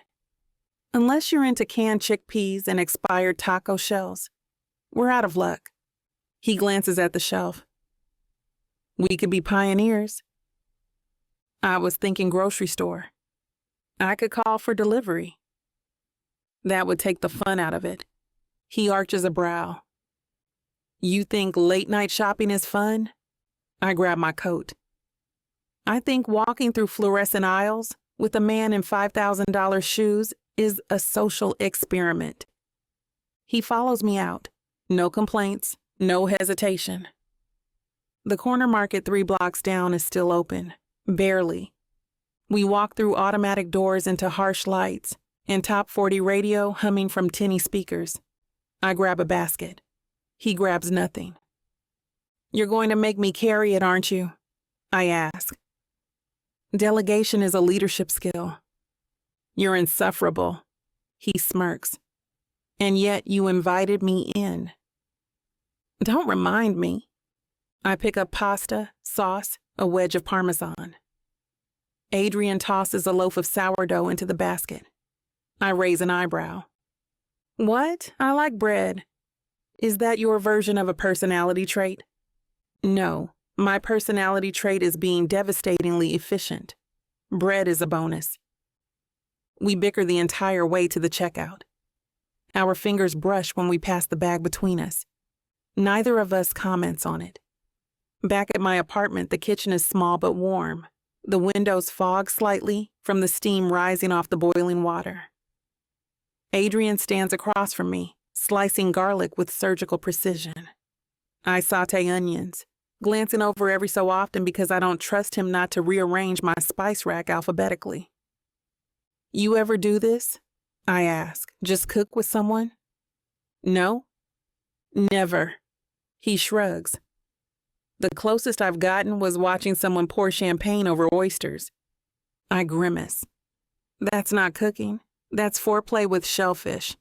He laughs, open and genuine. It catches me off guard. We fall into a rhythm, him prepping, me stirring. When the pasta's done, I toss it with the sauce and fresh basil, grate cheese over the top, and set 2 plates on the table.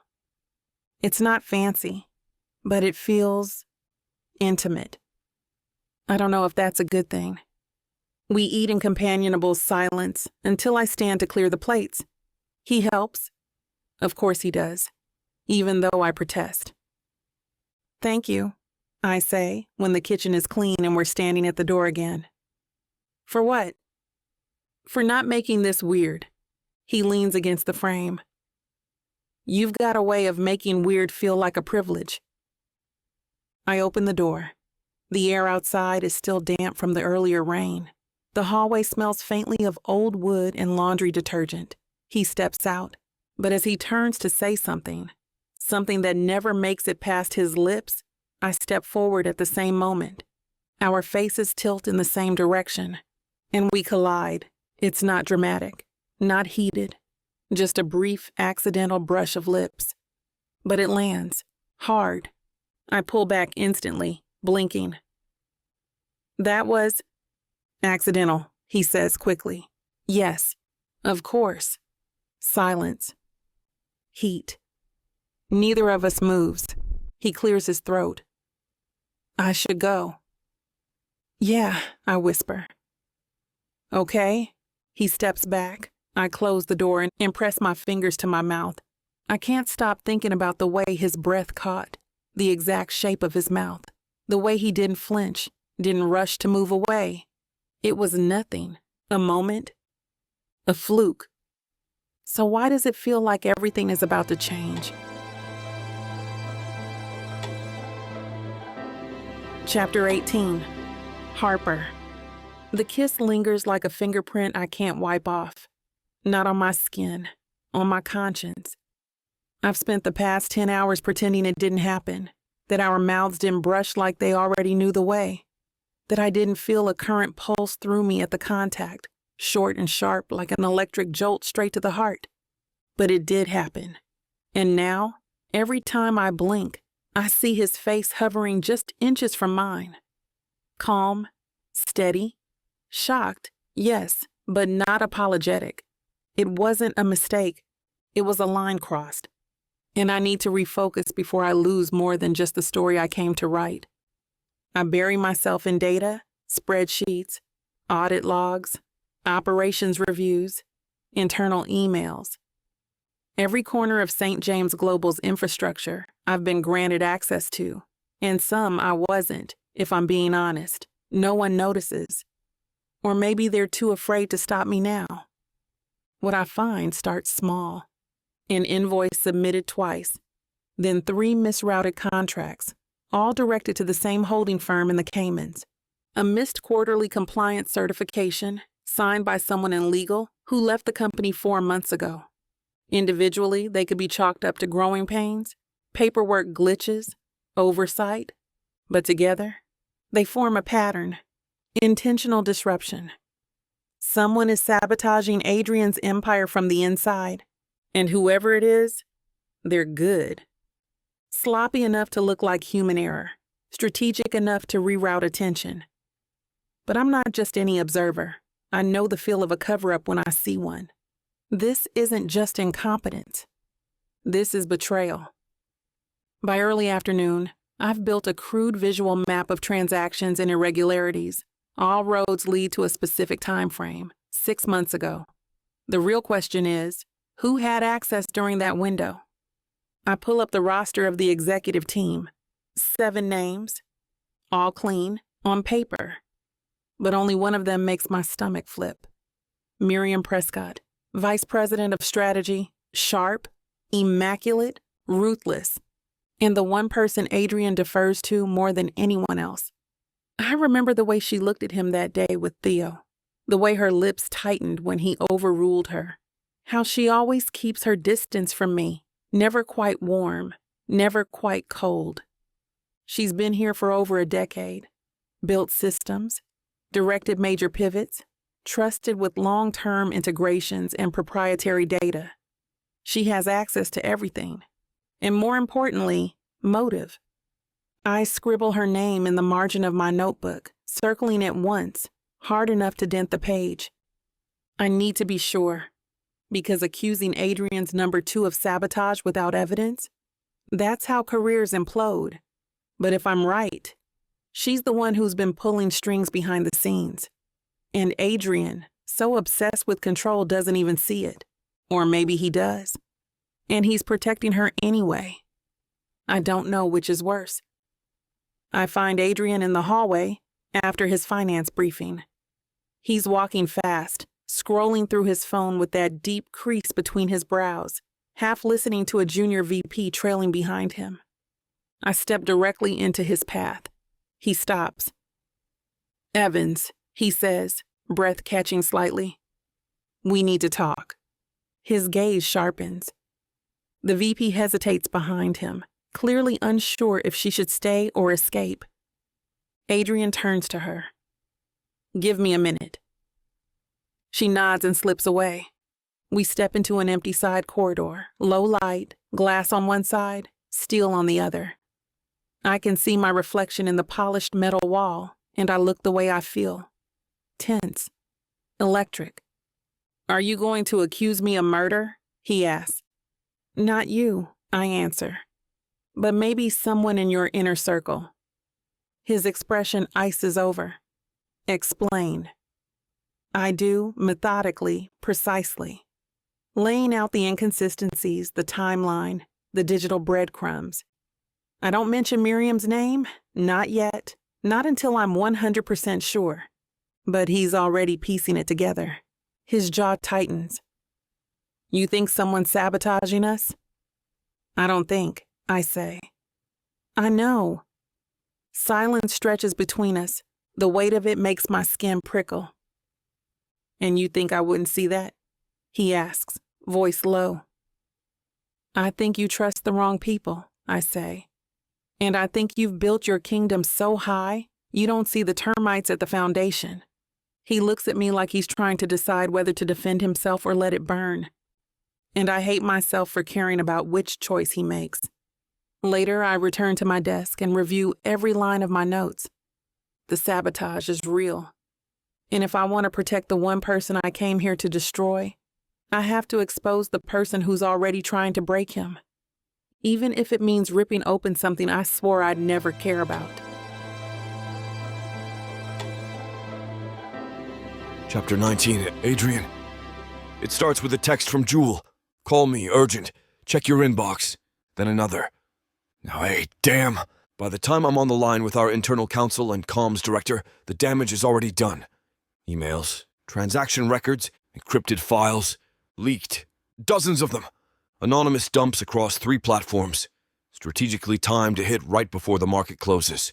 Screenshots from my internal network. Half redacted, selectively edited, taken entirely out of context, but damning nonetheless. It's chaos. Within an hour, my name is trending. Not for innovation, not for vision, for suspicion. Whispers of insider trading, data mismanagement, executive overreach. Most of it's nonsense. But it doesn't matter. Perception is blood in the water, and the sharks are already circling. I'm standing in the center of my conference room, phone buzzing in my palm, 4 team members on the speaker, and a knot in my stomach I haven't felt since I was 22, and taking the helm of a sinking company with nothing but borrowed capital and a death wish. But I'm not 22 anymore, and I don't lose. I want a trace on the source, I bark. Firewall breach logs, external access tunnels, anonymous proxies, I don't care. Just find the damn leak. Finn, my lead security analyst, clears his throat. We've isolated the breach vector, but the actual dump was compiled internally. Someone inside pulled the files. My blood goes cold. Inside. Define inside, I demand. Admin level credential access. Very high, maybe even... Executive. The word lands like a blade. I've suspected it. Felt it. Especially after what Harper showed me yesterday. But now it's confirmed.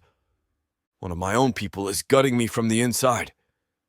And it's working. I'm staring at my reflection in the darkened window of the conference room when I hear the door open behind me.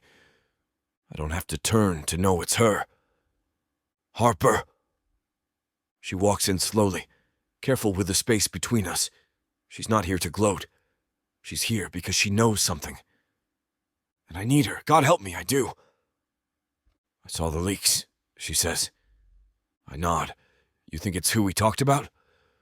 She doesn't answer right away. Instead, she places a file on the table. Thick, slapped together. Her handwriting scrawled across the front in red Sharpie. Sequence, cross-reference IP flags. She steps back, crossing her arms. It's not a full picture, but it's close. Whoever pulled the files knew exactly where to look. They used timestamps to avoid red flags, routed through dummy log J, but I traced the origin signature. My gaze snaps to hers. You what? She shrugs, but there's heat behind her eyes. Turns out your company has more blind spots than you thought. But I don't. I open the file, stare at the IP tree, the coded breakdown, the access logs. It all points in one direction. Miriam. The betrayal sits like glass in my throat. Are you sure? I ask. Harper's voice is steady. 90%. And the other 10? She exhales. Is what makes this complicated. Because she knows what it means. Taking down Miriam isn't just an internal shakeup. It's a declaration. It'll start a war. It'll tear my company apart. And Harper will be right in the middle of it. I look up at her. The woman I tried to outmaneuver. The journalist I tried to control. The storm I didn't expect to fall in with. What do you want me to do? She asks softly. I want you to tell me the truth. I just did. No, I say. Not about the leak. I step closer, close enough to feel her breath stutter. I need to know if you're still here to finish your story, or if you're here for me.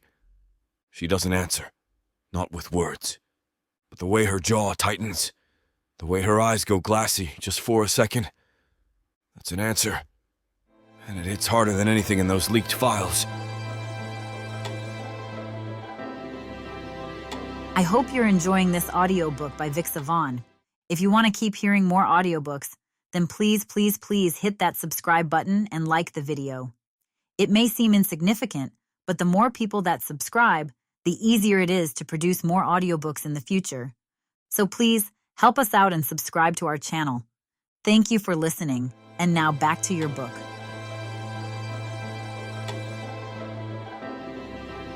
Chapter 20.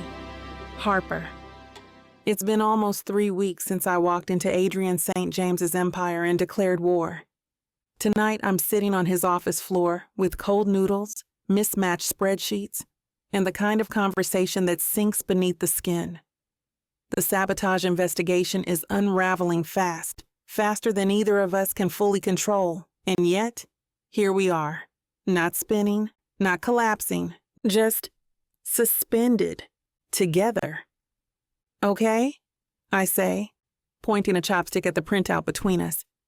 This vendor ID appears 3 different times across 3 separate accounts, each of them flagged, each time routed through finance. You're telling me no one noticed? Adrien stretches his legs beside me, leans back on one arm. When everyone assumes the numbers are being reviewed by someone else, that's when things slips through. That's corporate gaslighting? He chuckles. No, that's bureaucracy. I narrow my eyes. You didn't build this place to be inefficient. No. But I also didn't build it to be a maze of firewalls and smoke. That came with the scale. I glance at him. You're saying this got too big for you? He's quiet for a moment, his fingers absently tapping the rug. I'm saying, I trusted the wrong people to hold the foundation. That lands hard, not because of what it says about the company, but because of what it says about him. How long have you suspected Miriam? I ask, watching his jaw tighten. Too long, he says, but not long enough to admit it out loud. Why? He doesn't answer right away. Instead, he looks past me, eyes focused on some distant thing I can't see.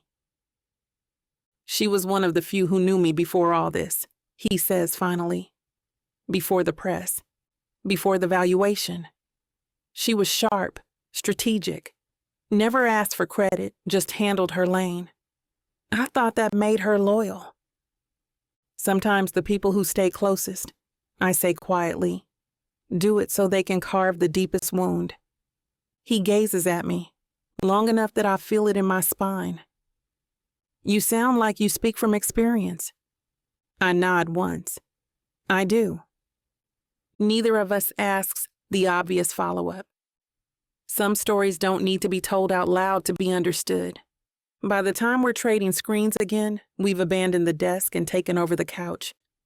The distance between us has shrunk in increments I can't track. I noticed the shift in our conversation first. Less transactional, more reflective. "I've been thinking," he says as I take a sip of lukewarm tea. "That's dangerous." "I know," he says with a mock scowl. "But I keep wondering what would have happened if we'd met under different circumstances." I lower the mug. "What, like I interview you for a puff piece and we flirt over sparkling water?" "No," he smiles faintly. "More like, we meet at some tech panel. You challenge me in front of everyone, call me out on my buzzwords. I get irritated but intrigued. You leave me flustered. I chase you down after." I raise a brow. "You chasing me? I'd pay to see that." "You wouldn't have had to." There's a pause. I realize I'm staring at his mouth again. I look away. He watches me, calm but unreadable. "Have you really stopped hating me?" I breathe in slow. "I don't know." "At least that's honest." I place the mug down between us, careful not to let our hands touch again. "The truth is, I think I stopped hating you the moment you let me in, not into your company, deeper, into the parts of you that weren't made of steel." He doesn't speak, just leans forward, forearms braced on his thighs, head bowed. I want to reach for him, but I don't. Later, after we've collected the printouts into piles and organized our findings into 2 shared folders, the silence between us grows quieter. Not empty, just settled. Familiar. I hand him the last takeout container. His fingers brush mine, and this time, I don't pretend it doesn't make something jump beneath my skin. We clean the space together, side by side, 2 people who were supposed to be adversaries and are now something else. After the last file uploads, I stretch, spine cracking as I stand. "I should go home," I say, even though I don't want to. He nods. "I should make you." I blink. "That sounded better in my head," he mutters. I laugh low. "Real? You're lucky you're cute." He pauses. That one word, cute, feels like a knife wrapped in velvet, sharp and warm all at once.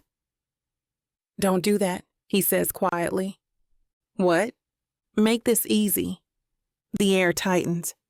"I'm not," I say, equally quiet. "It's not easy, but it is real." He stands then, and we just look at each other. 2 people who've come undone in ways they never expected, who've stopped pretending they're on opposite sides of the story. I pick up my bag.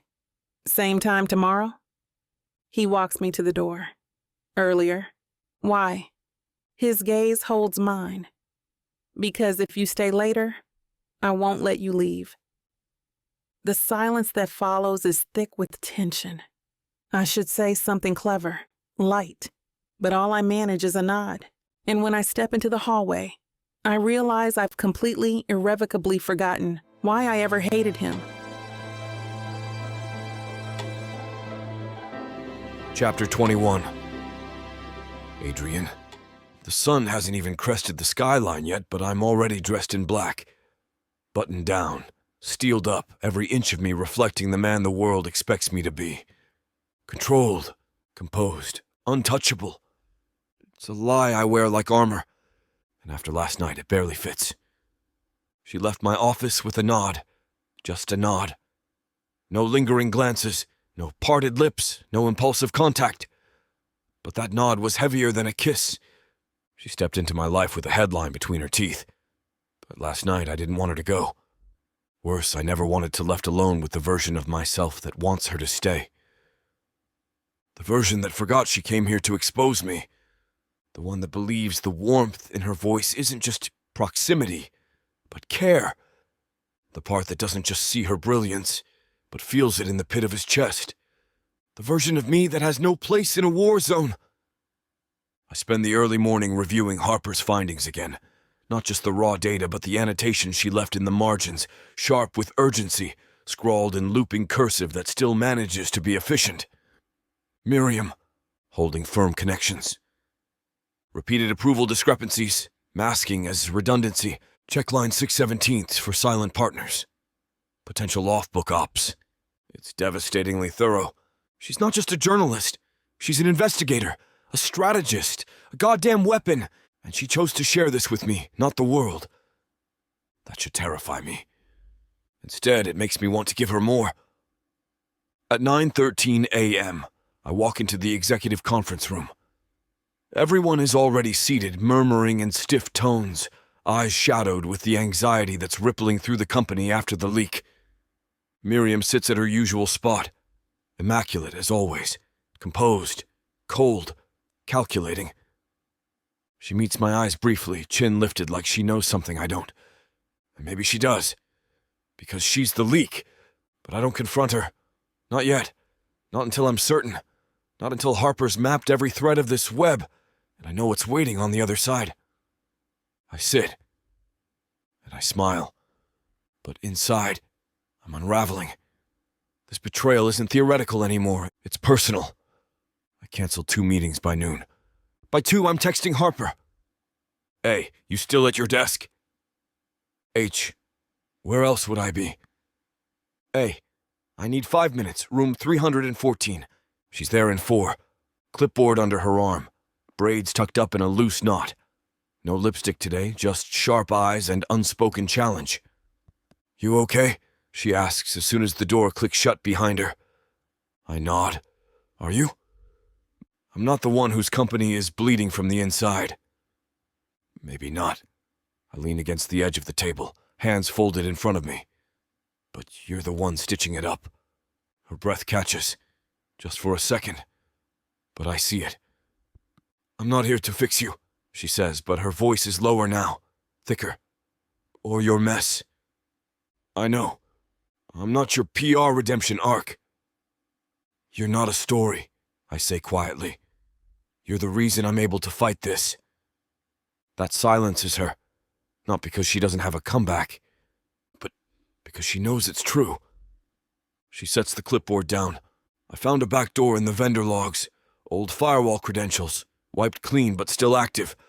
Someone's been rerouting communications to dummy terminals, external, encrypted. I'm working on tracing the IP signature, but whoever it is, they knew exactly how to hide. You think it's her? She doesn't say Miriam's name. Neither do I. But we don't have to. I think if you don't act soon, Harper says, stepping closer, she'll bury the last of the evidence and torch you with it. I nod slowly, but my eyes stay on her, and I'm not thinking about Miriam anymore. I'm thinking about last night, about almost touching hands and quiet breathing and the way she sat beside me like she belonged in my space. Not as an intruder, but as a partner. I reach for her now without meaning to, just a brush of fingertips over her wrist. Barely contact, but she doesn't flinch.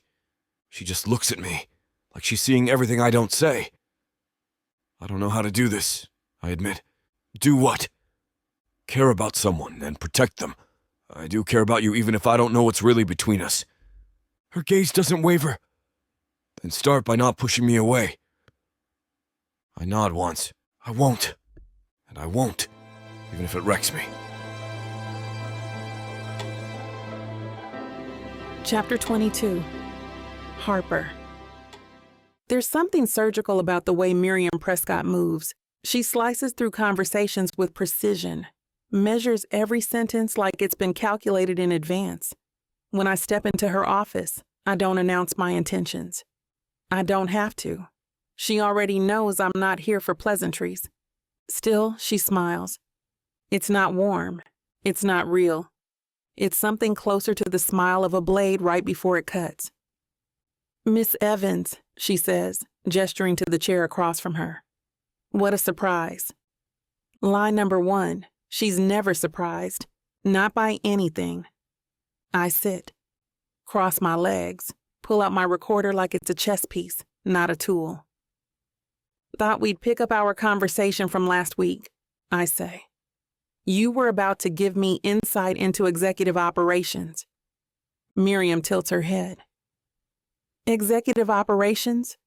Or the empire of Adrien St. James? She doesn't even blink as she says it. I'd assume those are one and the same. Ah, you assume. That word hangs between us, dipped in quiet condescension. I glance at the glass walls. Her team is gone. No one within earshot. Perfect. I have a few questions, I say, keeping my tone even. About protocols, vendor relationships, approvals that have slipped through in the last 2 quarters. Miriam doesn't flinch. Of course, she says smoothly. Although I find it interesting you're digging into finance logs and system redundancies when your original piece focused on Adrien's moral compass. I meet her eyes. The deeper I dig, the more I realize those things might be linked. Her expression flickers for the first time, but she recovers quickly. Let me save you the trouble then. She leans forward, folding her hands with elegant precision. Whatever you're looking for, it won't be in a spreadsheet. Not the real story, not the truth. Then maybe you can enlighten me. She smiles again, this one more venomous than the last. The truth, she says quietly, is that Adrien St. James built this company with one hand on the wheel and the other covering a gaping wound. Every decision he's made has been about control, about never letting anyone see how much he's still bleeding. I stiffen. She notices. Oh, I see it now, she says. You think you're the exception, the one who got close. I didn't come here to talk about my relationship with Adrien. But you did, she says. You just don't realize it yet. I keep my expression neutral, but my pulse is riotous. You've been watching him a long time, I say instead. Did it ever occur to you that protecting him and betraying him might look the same from the outside? That gets a flicker of something in her eyes. Almost. Guilt? No. Regret, maybe. Harder. Older. You don't know what he's capable of, she says. Maybe not. But I know what you're capable of. Her gaze sharpens. You have no idea how many enemies he's made, how many hands he's shaken that were waiting to stab him in the back. You think this leak is the real threat? She laughs. It's low and humorless. You're just scratching the surface. I press record off. This is beyond the interview now. Are you trying to warn me? I'm trying to make sure you survive this. Her voice drops. And make sure he doesn't destroy himself trying to protect someone who doesn't understand the game. The implication stings harder than I expect. Because I do understand. I've played it too. I just didn't know Adrien had been playing it with stakes this high, and for this long. When I leave her office, I feel colder, but sharper. Miriam didn't admit anything outright, but she gave me everything I needed. She's scared, which means we're close. Closer than I thought. Back at my desk, I stare at my notes, at the recording, at the flashing cursor on my screen that's supposed to become my next article, and all I can think about is what she said. He's still bleeding, and maybe so am I. What started as a mission to bring him down is turning into something else entirely. Chapter 23. Adrien, I don't believe in gut instinct. Gut instinct is for gamblers and cowards. I've built my career on precision, logic, risk weighted against hard facts and harder consequences. But right now, as I stare down at the final audit trail laid out across the server logs, all I have is my gut. And it's burning. The signature's there, clear as day, buried under layers of encryption. But unmistakable now that Harper peeled back the firewall. Miriam's clearance ID, her timestamp, her keystrokes. She didn't just approve the leak, she engineered it. And she did it in stages, like a surgeon dismantling a body organ by organ, knowing exactly where the blood wouldn't spurt. It's not rage that hits me first, it's disappointment. Because I trusted her. Not in the way I trust Harper. God knows that's something else entirely. But Miriam's been working with me since the early years. She was with me when I took St. James Global from scraps and sleepless nights to glass towers and global mergers. And all along, she was the one sharpening the knife behind my back. I close the server logs and press my fingers to my temples. My office is too quiet. Outside, the city pulses. Inside, I'm locked in a moment I can't undo. I should act now. Confront, remove, control the narrative. But there's one variable I haven't accounted for yet. Harper. She hasn't published anything. Not a word. Not a leak. Not even a whisper of what we've uncovered together. Which means either she's holding her cards, or she's waiting to play them against me. And that, not Miriam, not the scandal, is what has me pacing behind my desk like a man trying to outwalk the tremor in his own chest. I check my phone. There's a text from her. A single line. H. Can we talk? I want to say no. I want to be strategic. But all I text back is, hey, come up. When she walks into my office, something in me exhales. It's involuntary. Like my body reacting before my mind catches up. She's wearing black slacks and a soft, rust-colored sweater that makes her skin glow like it's carved from firelight. Her hair is pinned up, but 2 coils have fallen at her temples. And I loathe that I notice. Even more, I hate that I care. Is it true? She asks, skipping preamble. Was it her? I nod once. It's confirmed. She doesn't sit. Neither do I. We're just standing. 2 people in a war room that suddenly becomes something far more personal. I spoke to her, she says. She didn't deny it, but she did try to throw you off balance. She always knew where my weakest points were. Harper folds her arms, tension visible in the line of her jaw. She said I didn't understand what you're capable of. She's not wrong, I admit. Should I be scared? Her voice is quiet, not teasing, not guarded, just honest. No, I say, but maybe I should be. That stuns her. She blinks. Why? Because I gave you everything, my company, my story, my mother. She looks away. I step forward. Before I make the call that takes Miriam down, I need to know something. She finally meets my eyes. Her expression is unreadable. But her hands, God, her hands are shaking just slightly. Ast, she whispers. Are you going to write about this? A pause, not a hesitation. A breath. She nods slowly, eventually, but not like I planned to. I exhale. Then how? As a witness, she says, not a prosecutor. That answer does something to me. Unspools something tight, drenched in too many years of suspicion and damage. I'm not asking you to stop being a journalist, I say. And I'm not asking you to stop being ruthless, she replies. But I need to know you trust me. I walk around the desk until we're standing inches apart.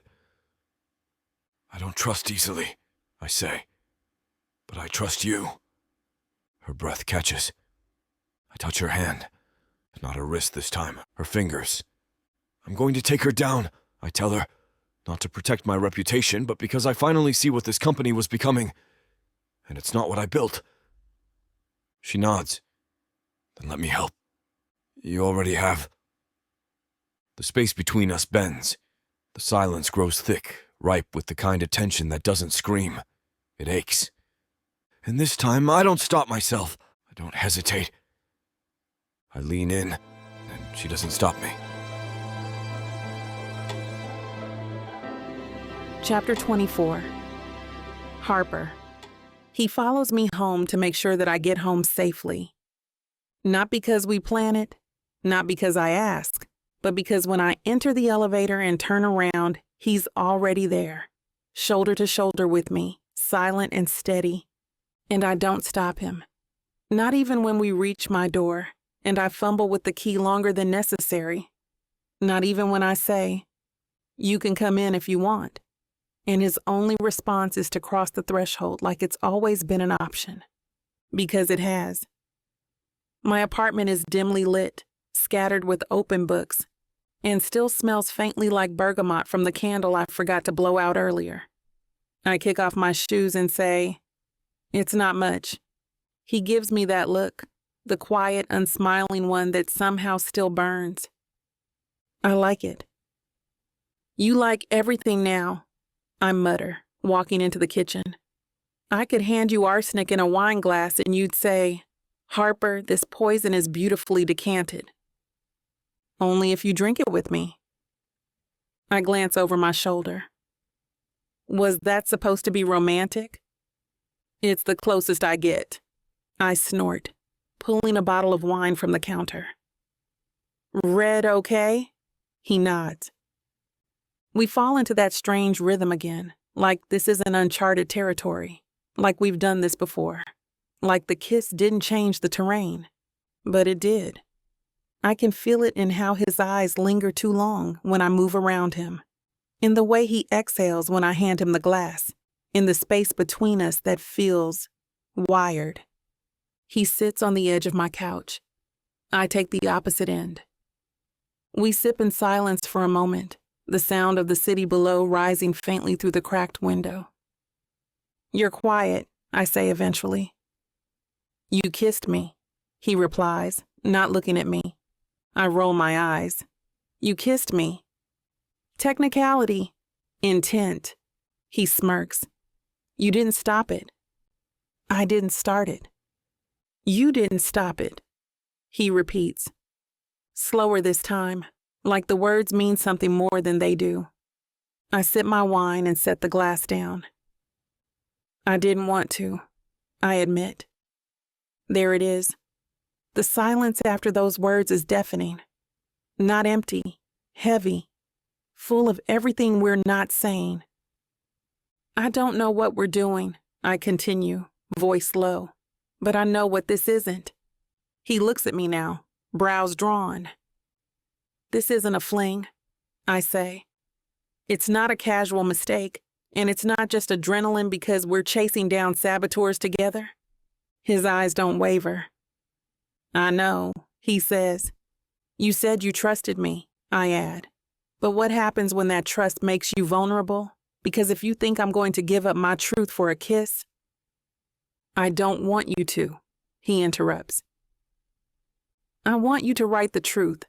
That startles me. He leans forward, wine untouched on the table beside him.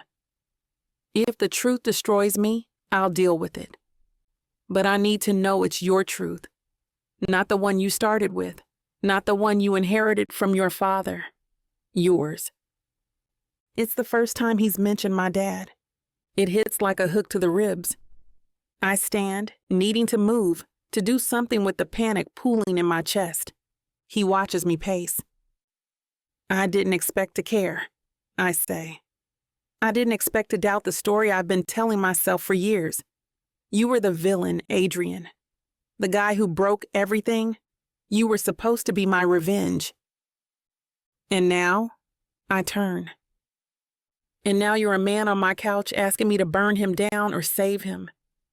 And what do you want to do?" "I don't know." It comes out louder than I mean it to, sharp and aching and honest. "I don't understand myself. Should I fight for you or against you? I don't even know if I want to kiss you again or tell you to leave." He stands slowly and walks to me and doesn't touch me. "I'll make it easy," he says. "Don't kiss me. Don't tell me to leave."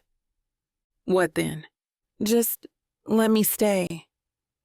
There's no manipulation in his voice, no power play, just a request, small and staggering. "Okay," I whisper, and I step into the space between us. We don't kiss again. We sit on the couch, closer now, sharing the same cushion, sharing the same silence. And since that exposé, I don't feel like I'm undercover. I feel like I'm home, whatever that means now. Chapter 25. Adrien. The next morning I wake before dawn in Harper's apartment. Not in her bed. We didn't cross that line. But I stayed. On the couch, fully clothed, more alert than rested. My body ached from the rigid cushions, but something about being in her space grounded me, like I belonged in a world that wasn't designed to flatter or fear me. She moves quietly in the kitchen now, barefoot, hair tied up, shoulders bare in an old tank top she doesn't know is killing me. "Coffee?" she asks without looking back. I nod, even though she can't see me. She pours, hands me a mug without ceremony, and leans against the counter. Her lips are soft from sleep, but her eyes are already sharp. "I want in," she says. She doesn't mean the coffee. I sip, savoring the taste and the certainty in her voice. "On what?" "The takedown. Miriam. I want to see it." I raise an eyebrow. That's not exactly a spectator sport. "I'm not a spectator." She holds my gaze like it's a challenge. And maybe it is. Because this isn't just about revenge or justice or some clean corporate power play. This is about trust. About whether I let her stand beside me while I dismantle the closest thing I've ever had to a protector. About whether I can stomach being seen in the middle of a controlled burn. "Fine," I say.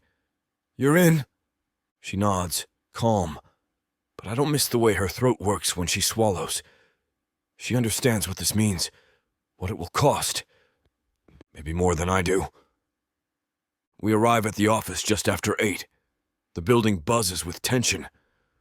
News of the data breach has reached the board, and I'm already fielding calls from our legal team and outside PR. Miriam is already here. Of course she is.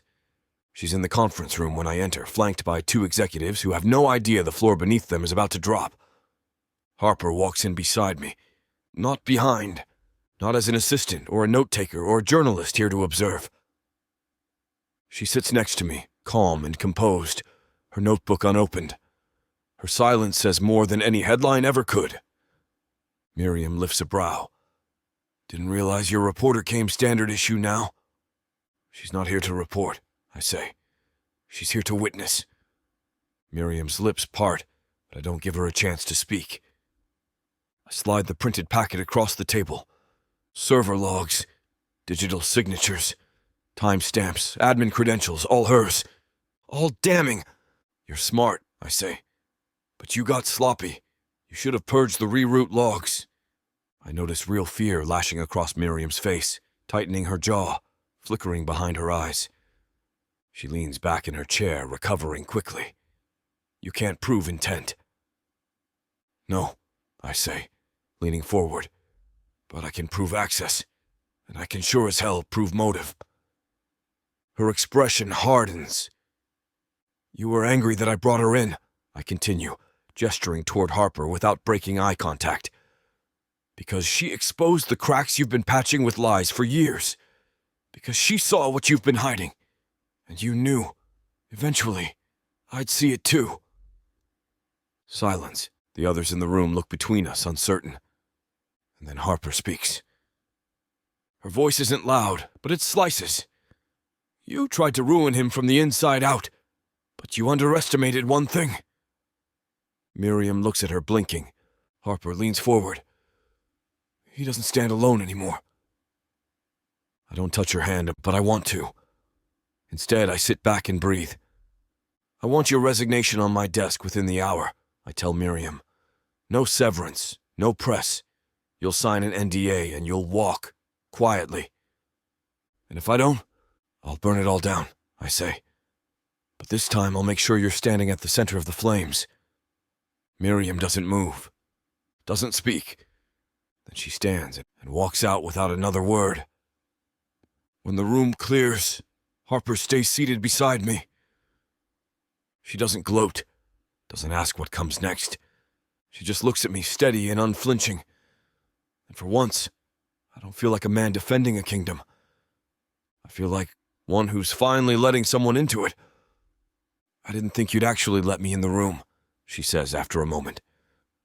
"I needed someone there who wouldn't blink," I say, "and someone who knows what it means to stand your ground when the floor crumbles." She tilts her head.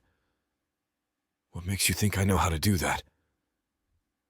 "Because I watched you do it to me." She smiles. Not smug, not soft, just real. Next time, she says, I want to throw a chair. I'll pencil it in. We leave together. Two people no longer pretending they're enemies. Two people who just burned something down and didn't flinch. Chapter 26. Harper. The cemetery is quiet, the kind of quiet that feels sacred and intrusive at the same time. The wind whips through the trees with that early autumn chill, crisp and clean, the way Atlanta gets before it remembers it's still the South. I kneel in front of the gravestone, brushing away a fallen leaf with the back of my hand. David Evans, loving father, devoted husband, visionary mind. I read the words again, then closed my eyes. I'm sorry it took me so long to come, I say softly. It's been 2 years since I stood here last, since I spoke to the man whose downfall reshaped my entire life, since I let myself remember him as something more than collateral damage. I've been chasing your ghost, Daddy, I whisper, trying to find out who broke you, who stole our future, who took your dream and crushed it without blinking. I sit in the damp grass, ignoring the way the cold seeps into my jeans. And I thought I found him. I was so sure it was Adrien St. James, the ruthless billionaire, the empire builder, the man who eats startups for breakfast and guts small businesses before his second cup of coffee. I smile bitterly, then sigh. But it's not that simple, is it? It never was. He's not what I thought. And maybe I'm not either. The wind picks up again, tugging at the hem of my coat. I tuck my hands into my pockets and close my eyes for a moment longer. I think I'm falling for him, I admit. There's no one to hear it but the dead and the birds, and somehow that makes it safer. I know you wouldn't have wanted that, I continue, but I also think if you'd seen what I've seen, maybe you would have understood, because he's not the villain I made him out to be, and I'm tired of carrying this grief like it's still bleeding. My voice catches. I press my palm against the cold stone, grounding myself. I want to forgive, I say. I want to live. And I want to tell a story that's mine, not yours, not his, mine. When I get home, my chest feels lighter. It's been years since I felt this light. I feel like I've loosened a knot I didn't know I'd been strangling with. I toss my keys into the bowl by the door and drop my coat over the chair. The apartment smells faintly of cinnamon, left over from the candle I lit before I left. I move to the kitchen to make tea, humming under my breath. That's when I see it. A slim black envelope sitting dead center on my dining table. When did this arrive? I don't remember seeing this letter. No return label, just my name, typed, sharp, impersonal. Immediately my gut coils. I open it carefully. Inside is a single folder. No note, just printed documents, memos, internal emails, scans of merger discussions, legal language layered over financial records, but the names jump out in bold ink. Evans Technologies, St. James Global. And there, at the bottom of one contract page, initiated A. St. James. My breath catches. No, this can't be right. I flip the page, and another, and another. A trail of acquisition clauses, buried stock acquisitions, backroom signatures.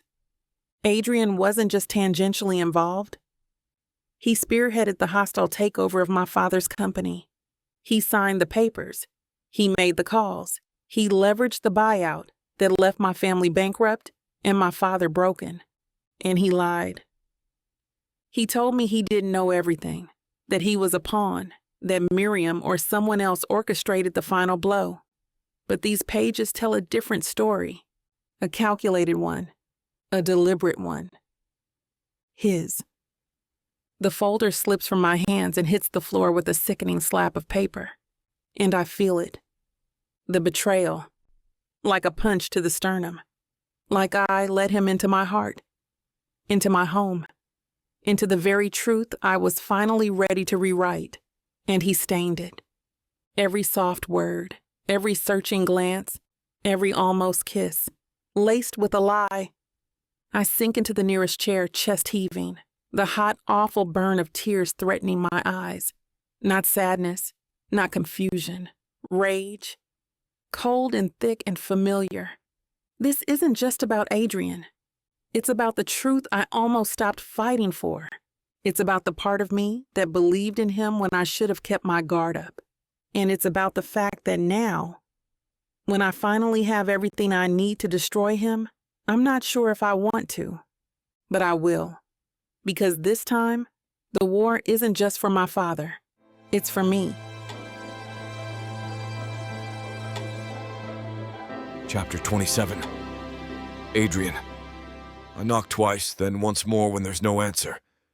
It's a cold night, and Harper's apartment complex hums quietly behind me, street lamps flickering, distant traffic sighing past. I cradle the bottle of wine awkwardly under one arm, feeling more exposed than I ever do walking into a boardroom full of sharks. This is different. This isn't strategy. It's hope.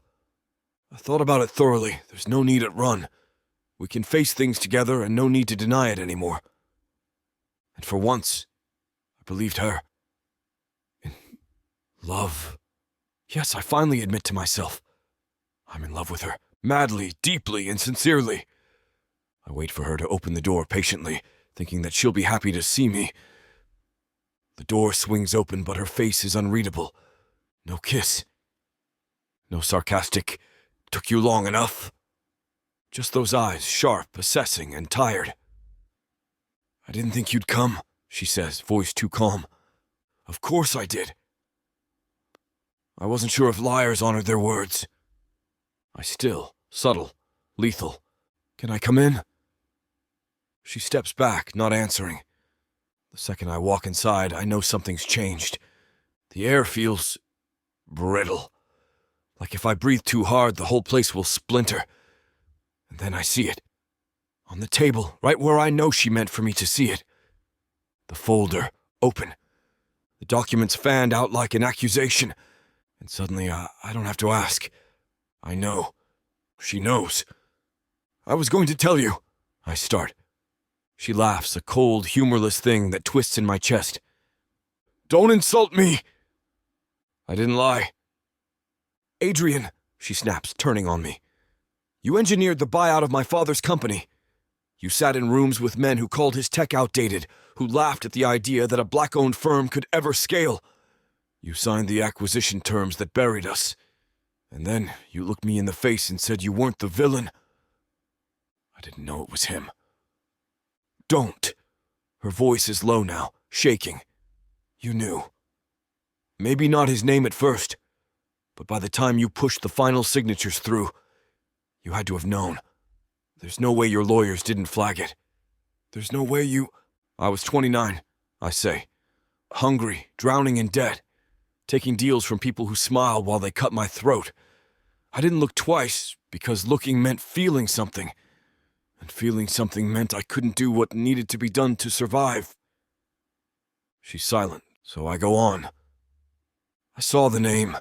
Weeks later, when the dust had already settled, and yes, I could have said something, could have found you, apologized, given something back. Why didn't you?" "I was a coward, because guilt doesn't sit well on a throne made of glass. I told myself it wasn't personal," I say instead. "I told myself it was business, that your father was one of many, that I didn't know the cost until it was too late." "But you knew," she whispers. "Yes. And you let me walk into your company. You let me believe you were some misunderstood man building an empire out of ambition, not blood." I step forward. "I didn't let you believe anything. You came with your version of me, and I let you see who I am now." She shakes her head. "You let me fall for you without giving me the truth. I didn't want to lose you. You never had me." The silence between us is suffocating now. Not because of the anger, but because of the ache. We both know we were so close to something real, and I ruined it. Not with strategy, but with shame. I can't fix what I did to your father, I say. I can't rewrite that history. No, she agrees. But you could have told me before I found out like this. I nod, because she's right. The man she met, controlled, calculated, composed, still hasn't figured out how to be honest. I didn't know what to say, I admit. Didn't think I deserved forgiveness. You don't. The words slice clean, but she doesn't walk away. I'm not writing anything, she says finally. Not tonight. Not until I figure out if the story ends here, or if this is just the next chapter. That catches me, because that is the difference between hate and hurt. One is final, the other is still open. I'll wait, I say. And I mean it, even if it breaks me. Chapter 28. Harper. When I step inside the newsroom, it feels like walking into the aftermath of an explosion. People don't look at me directly, not in the way they usually do. Not with curiosity or jealousy or the half nod that says, she's the one to watch. This is different. This is hush. This is fear. This is a room that already knows what I haven't yet seen. I round the corner toward my desk and spot Janice standing in the doorway of her glass office. Her arms are crossed, jaw tight. She doesn't wave me in, just stares like she's already rehearsed the scene we're about to play. I go in without knocking. The second the door shuts, the tension between us buzzes like static. You did it, didn't you? I ask, voice low. She raises her brow. You're going to have to be more specific. I slam my hand on the table. The article. You published it. She says nothing at first. Then she turns her screen around. There it is. The Tech Tyrant. How Adrien St. James built an empire on the backs of Black-owned startups. By Harper Evans. The headline is bold, brutal, and irrevocably mine. Even though I didn't write a single word of the final version, it's clean, it's damning, it's well-sourced. It's my research repackaged into a public execution. I swallow hard.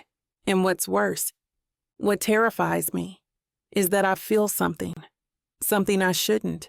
Satisfaction. Why? I whisper. You said you needed time, Janice says, folding her arms. But you already had it. You were ready to hand over your sword and turn this into a redemption piece. For a man who lied to your face. You didn't ask, I snap. You stole my voice. She doesn't even blink. I published the truth. And deep down, I think you wanted this more than you're willing to admit. My jaw tightens. She leans forward. You found the documents. You uncovered the history. You saw the signature on the takeover contract. His. He gutted your father's company, lied about it, played the victim. And you were starting to forgive him. She shakes her head slowly, almost like she's disappointed. And then you weren't. The silence between us simmers. Because she's not entirely wrong, and that's what makes it so unbearable. I didn't get to choose when, I say. No, she agrees. But you did choose who? I flinch. Tell me, Janice says, voice suddenly soft. When you read that folder, when you saw how deep his betrayal ran, didn't it feel good to know the world would finally see what you did? I hate her for saying it. I hate myself for not being able to say no. Because yes, when I first saw the headline, my stomach dropped. But it didn't drop from panic. It dropped from impact. It dropped because the blade finally landed. Because the story I was too afraid to write had already written itself. And part of me is relieved. Even if I didn't press publish, even if I would have told it differently. I'm pulling my name, I say, quieter now. Janice leans back. It's already syndicated, pulled in by 5 outlets. If you want to disown it, that's your right. But make no mistake, this is your voice, Harper. You just finally stopped softening the edges. It's not the voice I wanted. It's the voice that got him to listen. The last line guts me because Adrien is probably reading it right now, seeing every ugly truth lay bare, every half line twisted into a dagger, and seeing my name beneath it. The irony, the story that made me, the exposé that cemented my reputation, is the one that may have just destroyed the only person who ever made me question my own narrative. And even worse, it might have been the one I needed all along. I walk out of the office in silence. No fire this time, no rage, just the weight of my own contradictions. He lied. I wanted revenge. Now he has it. And I can't tell if I've won or lost, only that it doesn't feel like justice. It feels like ruin. Chapter 29. Adrien, the office is unusually still when I arrive. Not silent. There's movement. There's chatter, but it has that sound. The one that happens when people are pretending to be busy because they don't know how to look at you. I hear the whisper before I see the damage. Did you read it? It's her name. Her name? Damn. He's here. Act normal. I know what that means. There's only ever one her now. I walk straight to the elevator, press the button for the top floor. I don't run. I don't demand answers, but I feel it. Every single pair of eyes tracking me like I'm not just their boss anymore, but a man walking into his own execution. The elevator ride feels too long. Or maybe it just feels like the last ride I'll ever take as Adrien St. James, the untouchable. I step into my office, close the door behind me, and see the open laptop glowing on my desk. Someone left the article up. I'm unaware if it was Miriam before she cleared her things, or one of the junior aides still too green to understand how these stories break a man. But there it is, headline bold and merciless. The Tech Tyrant. How Adrien St. James Built an Empire on the Backs of Black-Owned Startups, by Harper Evans. I stare at it for a long time before I sit down. And when I do, it's not with anger, not with disbelief. It's with stillness. The kind I've learned to live inside. The kind I was raised in. The kind my father thrived in, right before he ruined everything in his path. The article is brutal, meticulously sourced, sharply written, just enough editorial slant to sting worse than any blade. It outlines the Evans acquisition in unflinching detail. The tactics. The partners. The quiet way I signed the contract and walked away from the fire. It names me for what I am. What I was. The man who never looked back. What Harper doesn't include, but what I feel in every line, is the weight behind it. This wasn't a story to her. It was justice. Even if it guts her to deliver it. Even if I feel my own name like a wound being reopened. And the most difficult part is she's right. My phone hasn't stopped buzzing. Calls from the board, from PR, from investors. Emails piling in with subject lines like, urgent, immediate statement required. CNBC live panel, 3 p.m. Internal employee response needed. I let them stack. I scroll through the article one last time, all the way to the bottom. And there it is again. Her name. Not just the reporter, the executioner. And still I feel the ache. Not because she betrayed me, but because I know I earned it. The knock on my door is too soft. Jewel, my longtime assistant, steps in. She doesn't speak right away. Just looks at me with eyes full of something complicated. Pity, maybe. Or reverence. Or exhaustion. They're all waiting, she says quietly. I nod. I canceled the panel. And your afternoon meetings. Good. She hesitates at the door. Do you want me to schedule a damage control statement? Or prep legal? I meet her eyes. No. No? I'm not defending myself this time. She opens her mouth to protest, but closes it again. Because she understands. Because everyone will, eventually. You can only run from your sins for so long before they pull up a chair and wait for you to sit across from them. I grab my coat, my keys, my silence. On the way out of the building, the media is already waiting. Cameras flash like lightning, microphones shoved forward like weapons, voices rise like thunderclouds overhead. Adrien, do you have a response to the allegations? Mr. St. James, are you stepping down? Did Harper Evans betray you? That one sticks. It lands somewhere soft inside me. And hardens, because no, she didn't. She gave me what I deserved. And for once, I won't rewrite the story. I'll let it be told. I walk straight through the chaos, have no comment, and don't even flinch. I just face it all head on, not because I'm strong, but because when you finally stop pretending to be the man the world invented, there's nothing left to protect. And maybe that's where the real work starts. Chapter 30. Harper. I wake up before the alarm, out of habit, out of guilt, out of muscle memory, trained in survival. The sun hasn't broken through the blinds yet. My apartment is still cloaked in that early morning blue, quiet, calm, and somehow hollow. I force myself up anyway, brush my teeth, pull on black leggings, a navy hoodie, and old sneakers I haven't worn since college, run 3 miles.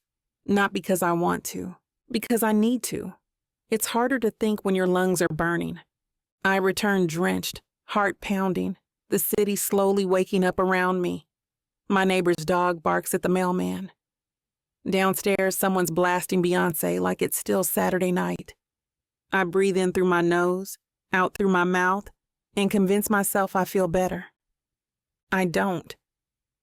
By 8 a.m., I'm dressed. Black slacks, emerald blouse, oversized blazer. I let my hair go big and bold today. Power hair, I used to call it. Back when I believed I could armor myself in coils and confidence, now it just feels like a mask. I walk into the newsroom like nothing happened, like I didn't detonate a man's career with a byline I didn't authorize, like I didn't fall for him, hard, messy, and against every instinct screaming not to. Morning, Evans, someone calls. I smile. Hey. I grab coffee from the communal pot. Too strong, slightly burnt.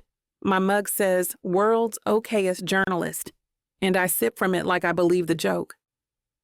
Emails flood my inbox. Leads to chase. Pitches to refine. There's another exposé bubbling beneath the surface of a pharmaceutical deal in Jersey, and Janice wants a first draft by Friday.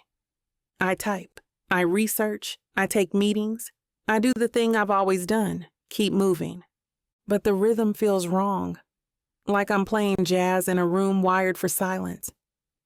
By the time I get home, my feet ache and my phone is full of unread messages, not from Adrien. He hasn't reached out once, not to demand a retraction, not to defend himself, not even to scream. And somehow, that hurts worse than anything he could have said. At night, the silence curls around me like smoke. I eat frozen dumplings standing at the counter, watch reruns of old 90s sitcoms with the volume low, then scroll through photos on my phone I told myself I wouldn't keep. There's one, taken by accident, I think. Adrien standing by the window of my apartment, sipping coffee, one hand shoved into his pocket, his head tilted slightly, as I must have said something just off camera. He's smiling, small, private, like the world didn't know that side of him. Like only I did. I should delete it. Instead, I stare at it until my eyes sting. I thought publishing the truth would be a release. I thought if I wrote the story, told the world what he did to my father, I'd finally feel whole. But now, all I feel is emptied. Like I reached the summit of a mountain I built from rage, and when I got to the top, there was no view. Just fog, and a sinking sense that I might have climbed the wrong mountain. I can't write. Not the new story. Not anything. Every sentence feels like betrayal. Every blank page like judgment. Worse, I'm starting to wonder if I wanted to hurt him, not just to get justice for my family, but because he got under my skin in ways no one ever has. Because he made me feel seen, even when I wanted to be alone. And I trusted him. Even after the folder, even after the lies, I wanted to find a way to forgive him. But the article came out, and he didn't fight, he just left. My phone buzzes. I scramble to grab it, breath hitching. Not Adrien, just Janice. Again. A reminder about tomorrow's meeting.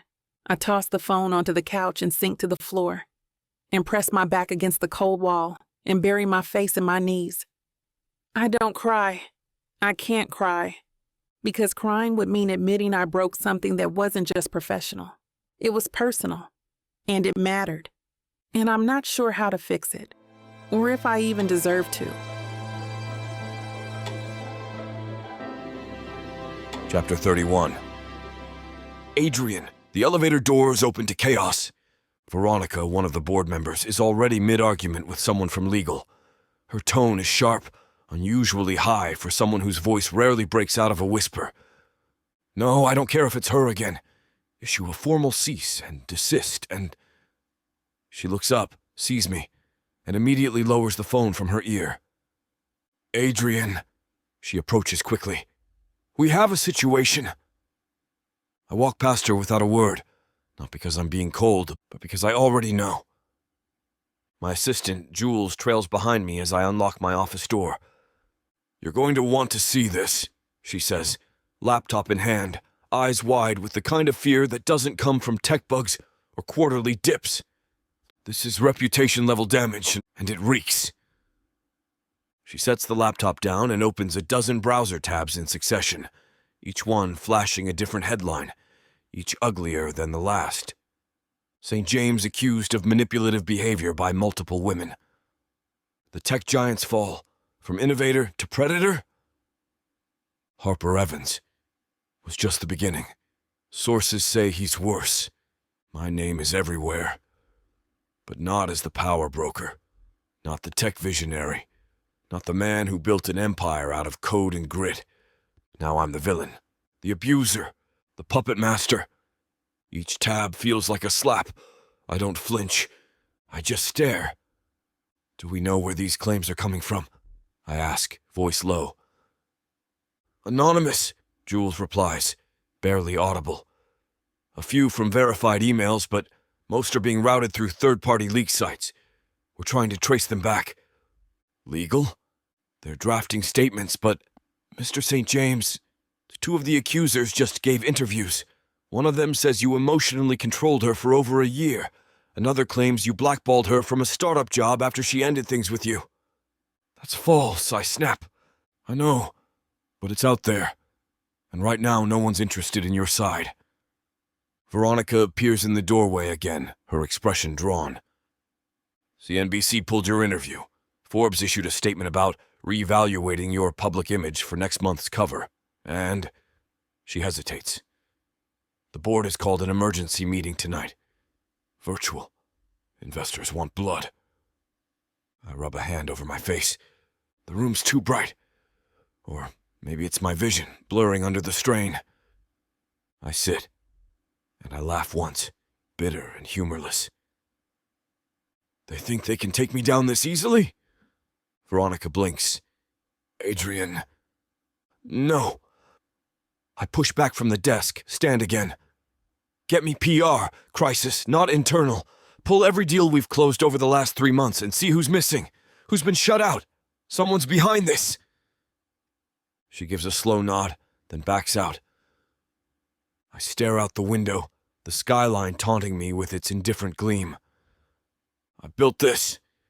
Every inch of this. I outlasted vultures, fought off buyouts, took punches from legacy firms and arrogant VC bastards who never thought a boy from Leon could win. But now I'm getting shredded from the inside out. What makes this worse is I don't even have the motivation to fight back. I make it through most of the day without breaking, until I step into the parking garage and get swarmed. Cameras, microphones, voices all at once. Adrien, care to comment on the allegations? Were there NDAs involved? Did you emotionally manipulate Harper Evans as well? Is it true you threatened to sue women who came forward? The flashes are blinding. A man pushes too close, his mic grazing my jaw. I grab it, yank it down. Get out of my face, I growl. Are you admitting guilt, Mr. St. James? Security rushes in too late.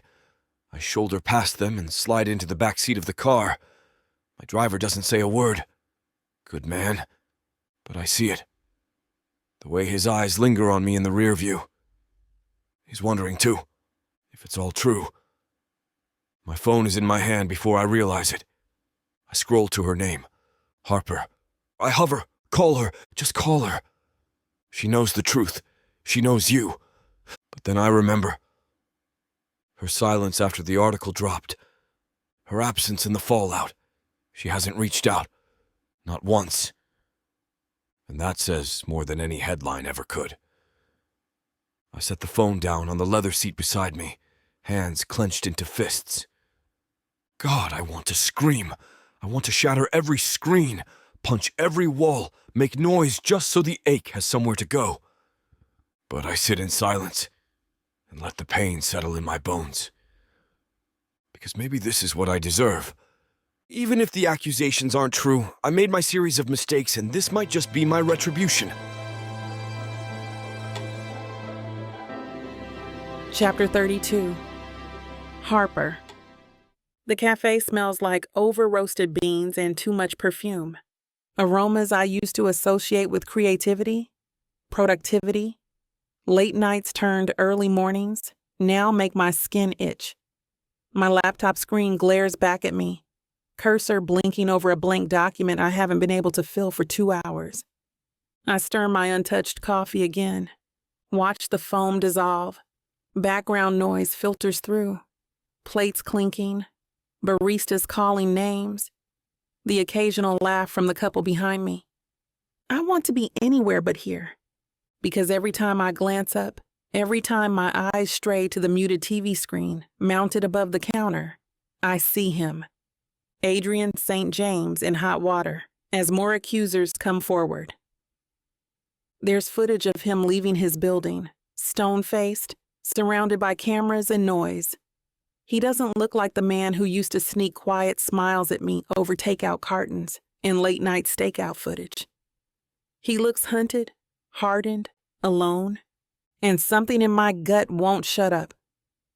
Not guilt, not quite, but a weight, a tightness in my chest every time another headline hits. I take a breath, open a new tab, pull up the article again, the one with my name on it. I've read it a dozen times by now. I know every word by heart, even the ones I didn't write, even the ones that make me wince. Because the truth is, I don't know what's real anymore. When I get back to my apartment, I kick off my boots and throw myself onto the couch. But I can't stay still. I pace, check my phone, turn on the news just to turn it off again. I pull up the latest smear article, then the last one, then the next. All too neat, too fast, too well executed. How does a man go from untouchable billionaire to public pariah in 4 days flat, unless someone wants him destroyed, and wants it fast? I scroll further, pause. One headline catches me off guard. Anonymous source claims internal sabotage at St. James Global dates back 2 years. That wasn't in my piece. That came after, way after. And it connects to something I buried weeks ago, a string of unexplained insider trades and conflicting statements from Adrien's own board. Veronica, one of the board member, I think instinctively. There can be now a way that Miriam's working alone, but I shake my head. She never struck me as vindictive. Then again, I didn't think Adrien was capable of gutting my father's company either. I pull up my notes from the investigation. The ones I never published. The ones I stopped reviewing after the folder broke me. I sift through them now, sifting for discrepancies. I don't know what I'm looking for. I only know that every hair on the back of my neck is standing up. Later that night, I call Jessa. My best friend answers on the second ring, voice low with caution. "Hey, thought you were ghosting me." "I wasn't, I run a hand down my face. "Everything's been loud," she snorts. "Try being a black woman with Wi-Fi and opinions.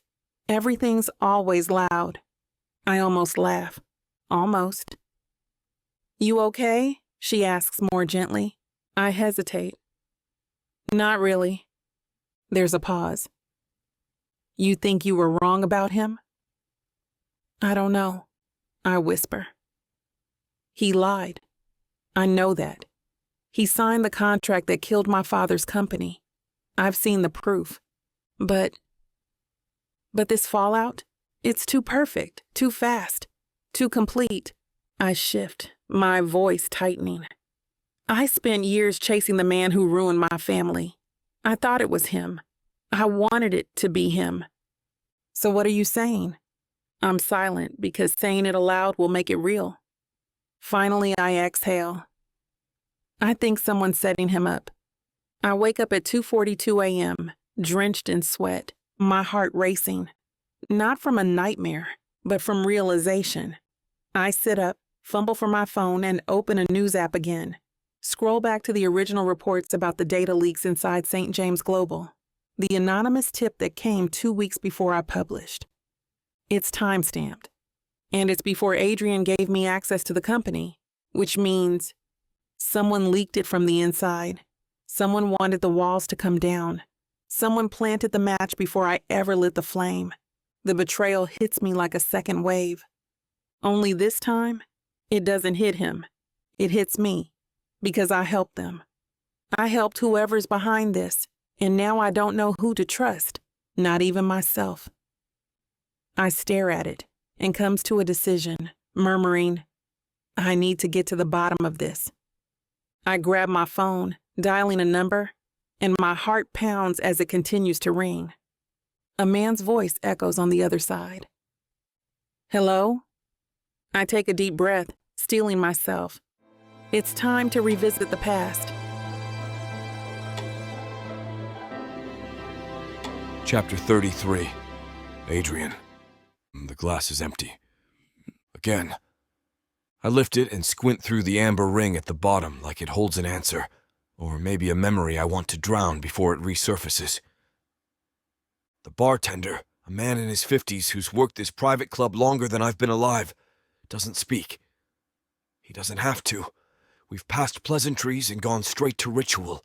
He refills without asking. The scotch hits my throat like a sigh. I barely feel it anymore. The low lighting glints off the mahogany bar. Leather-bound chairs curve around the room like silent sentinels. No music, no noise. Just the occasional clink of glass and the burn in my chest that feels like something breaking loose. "You're going to have to go home eventually," a voice says, soft and steady behind me. I don't turn. Not right away, but I know the voice. "Not tonight," I murmur. Jules appears beside me, coat still on, rain in her curls. She doesn't sit, just stands there looking like a woman, trying not to shatter in public. "You haven't been home in 3 days, she says. I shrug. "Home's a mess." "So is this." I finally glance at her. Her eyes are gentle but alert, tracking, measuring. She's worried. I hate that she's worried. I loathe that she had to find me here. "I'm fine," I lie. "You're drunk." I laugh. "You say that like it's a bad thing." She exhales, sharp and low. "You're scaring people. People should be scared." She doesn't answer. I down the rest of the scotch, slam the glass too hard on the bar. It doesn't shatter, but the bartender flinches. I press the heels of my hands into my eyes. It all swims in the darkness behind them. Harper's eyes the time she found the file. Her silence after the article. The headlines. The betrayal. The echoes of women I never touched that way, but who suddenly feel like they've been handed a script by someone in the shadows. So set up. And I walked right into it. I lower my hands. The room sways slightly. Jules rests a hand on my shoulder. Let me call a car. I look at her. Really look. And the liquor scrambles something in my brain. Harper, I whisper. She stills. My throat tightens, and before I can control myself, I'm gripping her wrist like a man reaching for the edge of a cliff. Please, I whisper. Please, don't hate me. I didn't mean to. Her breath catches. Adrien. I should have told you everything. I should have done so many things differently. Jewel crouches slightly, meeting my eyes. I'm not her, she says gently. I blink. Everything sharpens, and everything falls apart. I jerk back, standing too fast. The world tilts. My phone tumbles from my jacket, hits the floor with a clatter.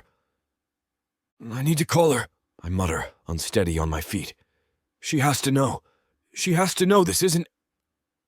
I fumble toward the phone. Jewel moves faster and scoops it up before I do. What are you doing? I snap. She doesn't answer right away. Instead, she dials, her back to me. I stagger forward, reaching for the phone, but she steps out of my reach. Jules, you need help, she says, voice tight. I need her. She turns. Her eyes are glassy now, too. I know. That's why I called her. I freeze. She slips the phone into her pocket, then walks toward the bartender and hands him a card. No more, she says. If he asks, lie. Then she disappears out the door before I can stop her. I drop into the chair, breathing heavy. The burn in my chest now has a shape. It's her name. It's every word I never said. I grip the edge of the bar, eyes blurry. Then I hunched over, putting my pounding head on the cold marble. I remain in this position for God knows how long, with the bartender refusing to give me liquor.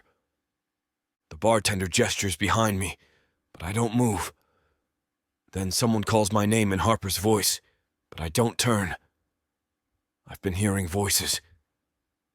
Then, a soft hand touches my arm. I frown, slowly looking up. She's there.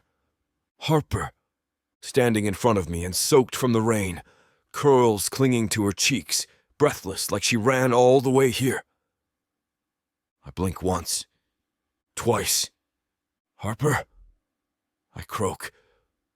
She walks forward slowly, like she doesn't trust what she's seeing either. My throat tightens.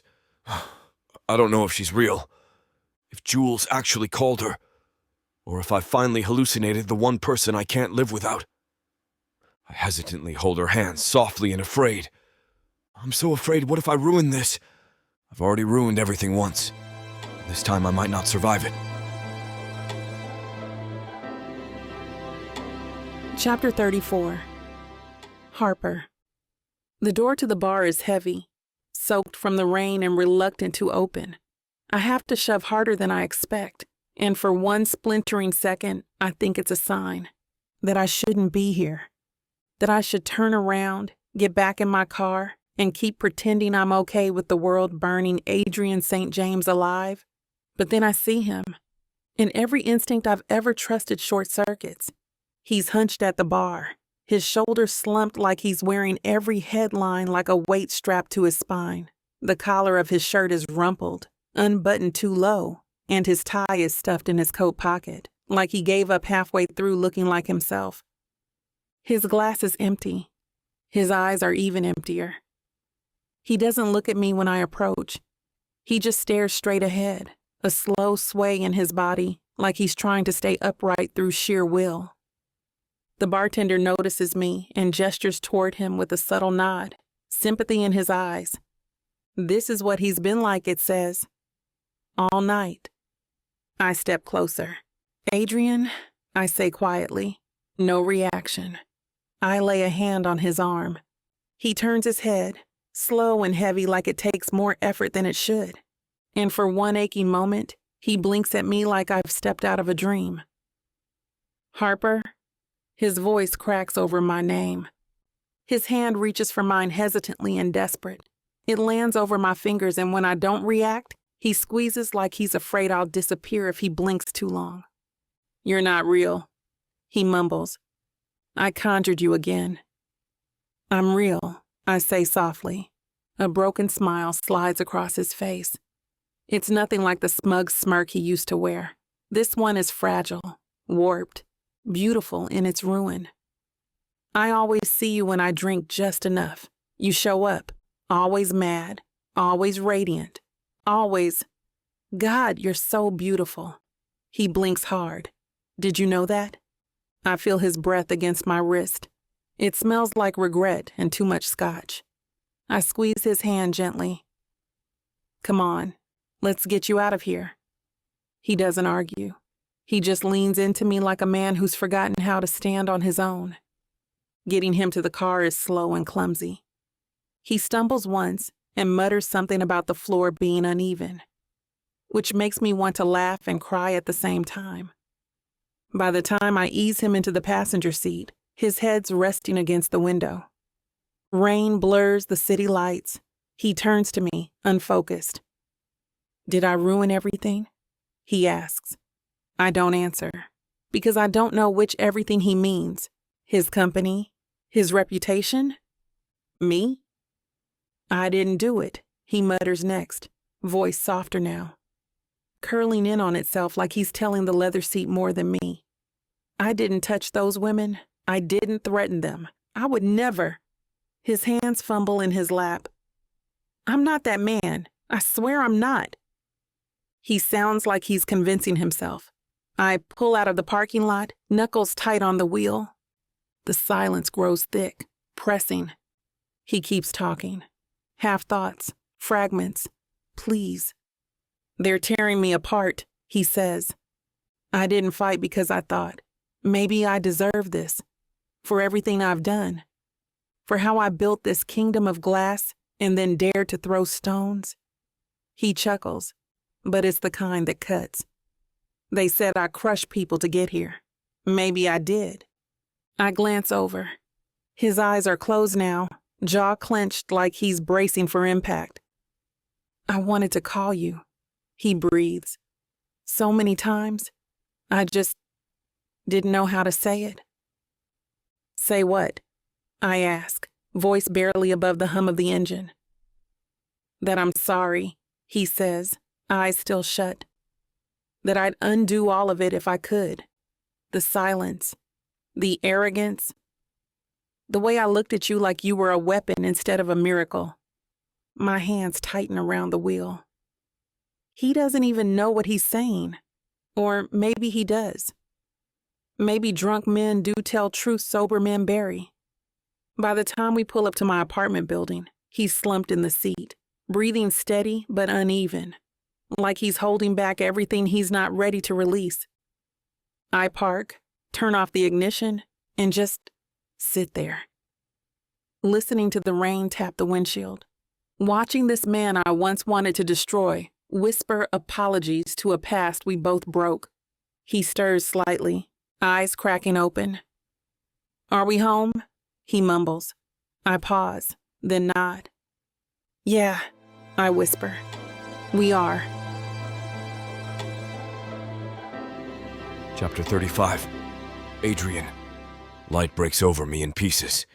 Soft slats of it through unfamiliar curtains. Warm, golden, almost gentle. My head throbs. My throat is dry. My limbs are too heavy, like someone filled my bones with cement. I shift against the fabric beneath me. Cotton sheets. A comforter that smells faintly of coconut and lavender. This isn't my bed. And it's definitely not my penthouse. I blink slowly. The ceiling is white. The corners of the room framed in crown molding. There's a framed photograph on the wall. A black woman laughing with two older people in what looks like a garden. The woman in the center, Harper, must be barely out of high school. Harper. My chest tightens. I push upright with a groan, head spinning as the blood rushes back to my extremities. A faint clatter echoes from beyond the room. Distant, rhythmic. I sit for a moment, pressing my palms to my face, and then I smell it. Eggs. Garlic and cinnamon? I rise slowly, feet finding the floor. I'm still in yesterday's clothes. Jacket gone. Shirt half unbuttoned. Tie missing. I walk out of the room, drawn by instinct, or something closer to hope. The living room opens into a small kitchen, and she's there. Harper, barefoot, hair tied up in a high puff, wearing a worn Morehouse sweatshirt that swallows her frame. She's flipping something in a pan. The radio hums low in the background, Anita Baker's voice curling through the apartment like a hush. She hears me before I say anything. Turns. We lock eyes. The silence that follows isn't empty. It's charged. Dense. Like we're both holding our breath at the same time, waiting to see who moves first. Her lips part. "Morning," she says. Her voice is quiet but not cold. I don't respond right away. I just stare at her. At the way sunlight touches the curve of her cheekbone, at the way her eyes flick down to check me, and then back up to meet my gaze like she's still deciding whether she regrets bringing me here. "You made breakfast," I finally say, my voice gravel rough. She shrugs. "You looked like hell." I exhale something like a laugh, and it stings. "You didn't have to." "I know." I clear my throat and says, "Thank you, Harper." She glances at me for 1 second, then turns away. No answer comes from her. Harper sets down the spatula and wipes her hands on a towel before walking toward the small round table in the corner. 2 plates are already laid out. Eggs, plantains, toast, coffee, a little glass of orange juice. I feel a lump rising in my throat and I swallow it hard. "You gonna sit? Or are you planning to just stare at me all morning?" she asks without looking up. The tension in my spine loosens just a little. I take the seat across from her. The silence between us grows again, but this one is different, less sharp, more careful. I pick up my fork, but she speaks before I can take a bite. "Do you remember last night?" she asks, tone unreadable. I nod. "Enough." "You thought I was Jules." "I was drunk." "You were wrecked," she corrects. "Drunk doesn't cover it." I don't argue. I can't. I chew slowly, the food somehow managing to taste like both comfort and shame. She watches me for a moment longer, then looks away. "You said a lot of things," she murmurs, "about conjuring me, about regret, about not fighting back." I set my fork down. "I meant them." She meets my gaze. This time, there's no fire in hers, just exhaustion. Sadness. Questions. "Why aren't you fighting, Adrien?" she asks softly. "Why are you letting them bury you?" My hands ball into fists against my thighs. "Because maybe I deserve it." "No," she says sharper now. "You don't get to say that and expect me to accept it." I lift my head. "You lied to me. I didn't know all about it," I say. "That contract. It was buried in a shell core under one of the subsidiaries. I signed it because my CFO assured me it was a dormant file. I didn't connect it to your father's company until after." She shakes her head. "I don't care about the technicality," she says, voice low. "I care that you didn't tell me, that you let me believe, let me fall for you when you knew. I didn't want to lose you." "Well," she says, standing abruptly, "you did." Her chair scrapes against the floor as she walks toward the window. I rise slowly and approach her.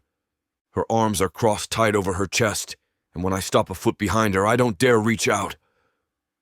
"I haven't stopped thinking about you," I whisper, "even when you hated me.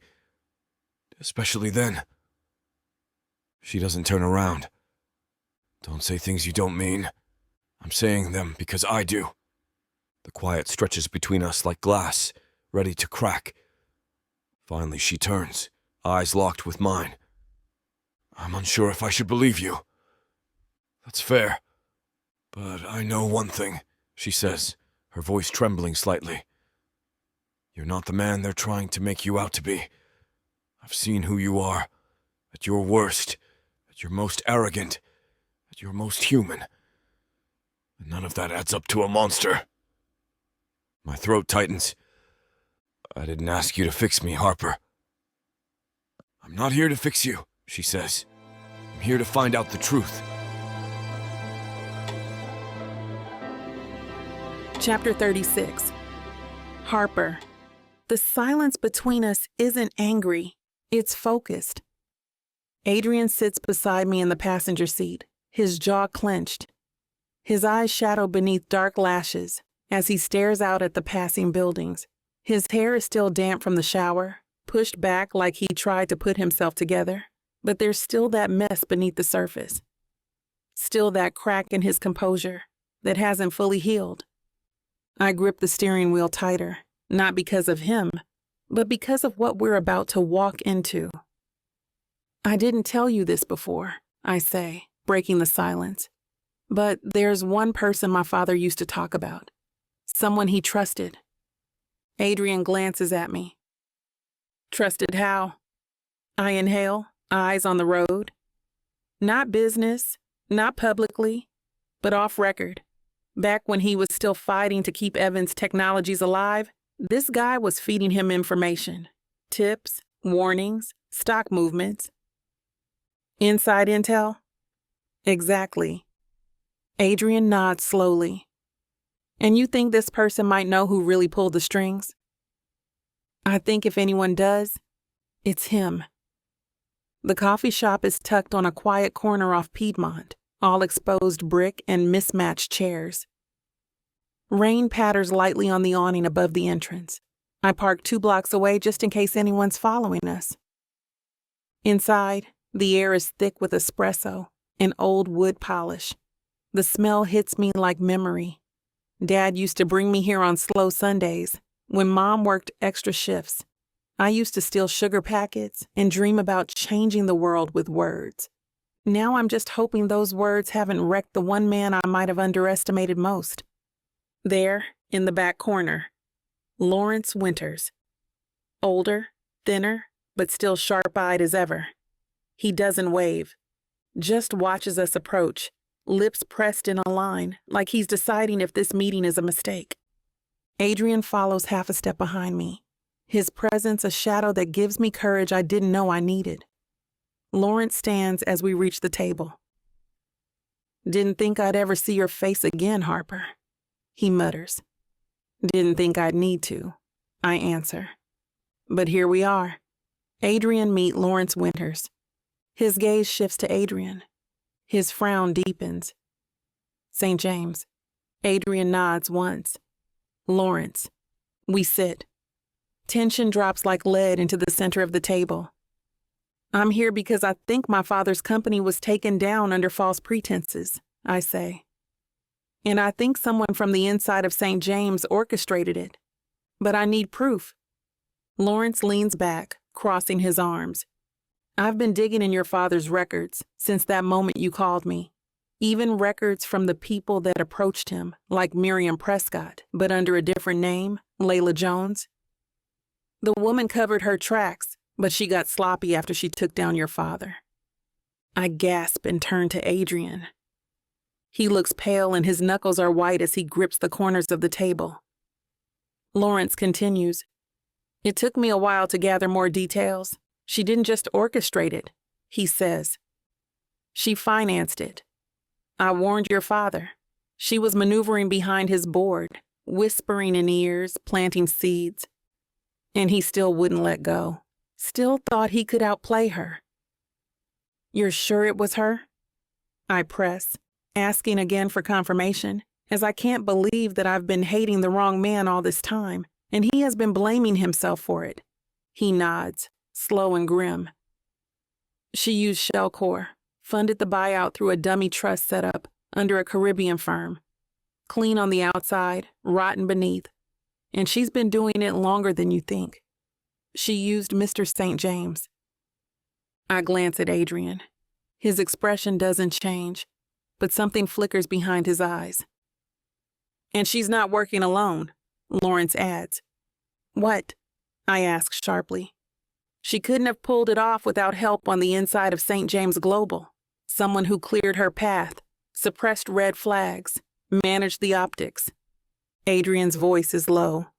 My board. Lawrence nods. At least one of them, maybe more. My stomach twists. My voice comes out tight. Do you have names? Lawrence reaches into his coat, pulls out a folder, slides it across to me.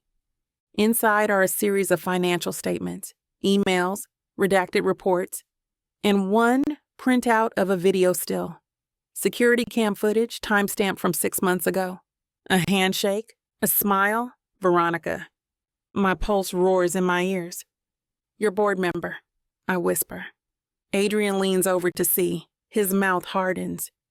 She told me she had my back because she needed you blind, I snap. Adrien doesn't reply.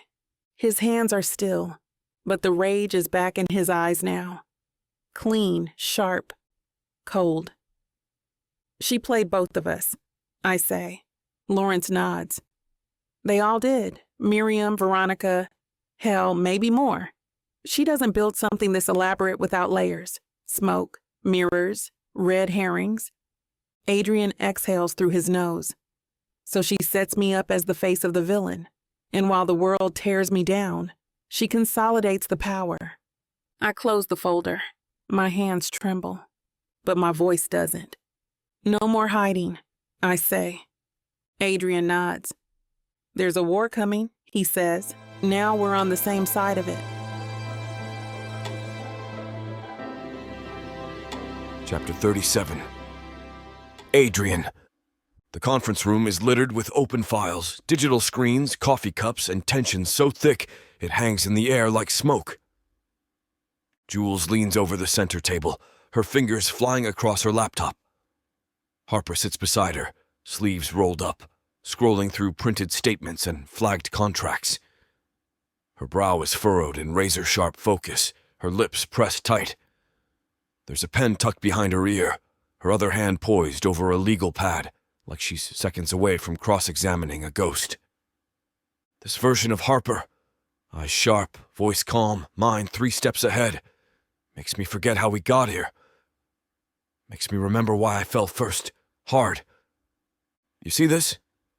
Jules taps her screen. A routing number linked to one of the dummy firms under Miriam's umbrella. The payments coincide with 3 major asset freezes. Harper leans in. That's the same week Evans Tech was bled out, like someone preemptively bled capital and plugged it into another shell. I nod, and someone on my board co-signed it. We just haven't found the smoking gun, yet. Jules exhales hard, then glances at the clock. Damn, she mutters. It's nearly midnight. Right then, her phone buzzes. She checks it and immediately pales.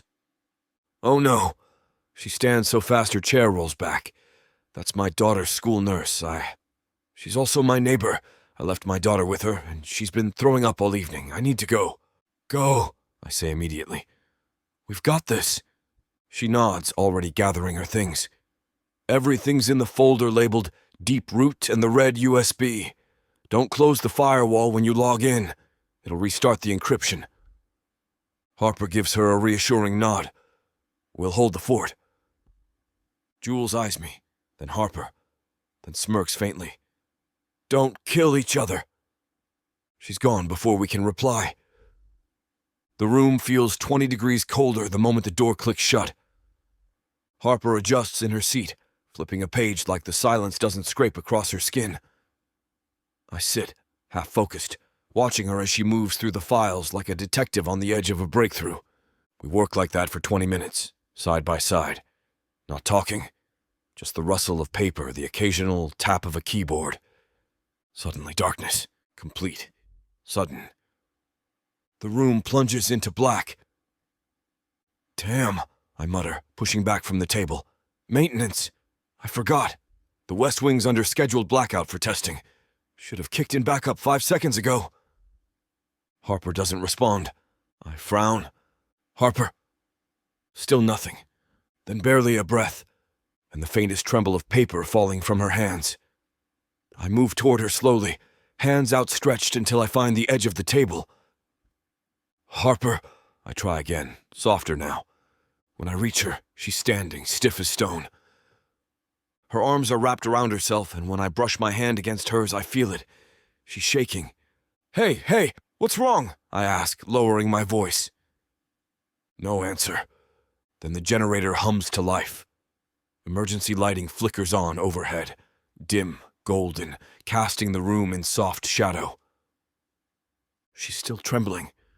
Her eyes are wide, not at the files, not at me, but something far deeper, older, like a memory just walked through the door.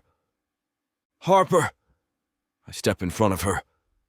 You're okay. It's just a brownout, nothing more. She flinches when I touch her arm, and she moves, not away, toward me, clutching my shirt in both hands like I'm the only stable thing in the room. I catch her instinctively, wrap my arms around her, hold her tight, feel her fists ball against my chest. She's not crying, but she's unraveling. You're okay, I murmur, pressing my chin to the top of her head. It's okay. You're safe. Her breath shudders against me. I hate the dark, she whispers. I hate not seeing what's coming. I hate the dark because it took something from me. Her voice cracks on the last word. Something inside me breaks. I tighten my grip, anchoring her. I'm here, I say. And nothing's coming. It's not taking something from you. Not this time. We stand there, locked in the quiet hum of the backup generator, the buzz of screens rebooting around us. The storm is still outside, but in this moment, she's let me hold her, and I don't plan on letting go. I hope you're enjoying this audiobook by Vic Savon. If you want to keep hearing more audiobooks, then please hit that subscribe button and like the video. It may seem insignificant, but the more people that subscribe, the easier it is to produce more audiobooks in the future. So please help us out and subscribe to our channel. Thank you for listening, and now back to your book.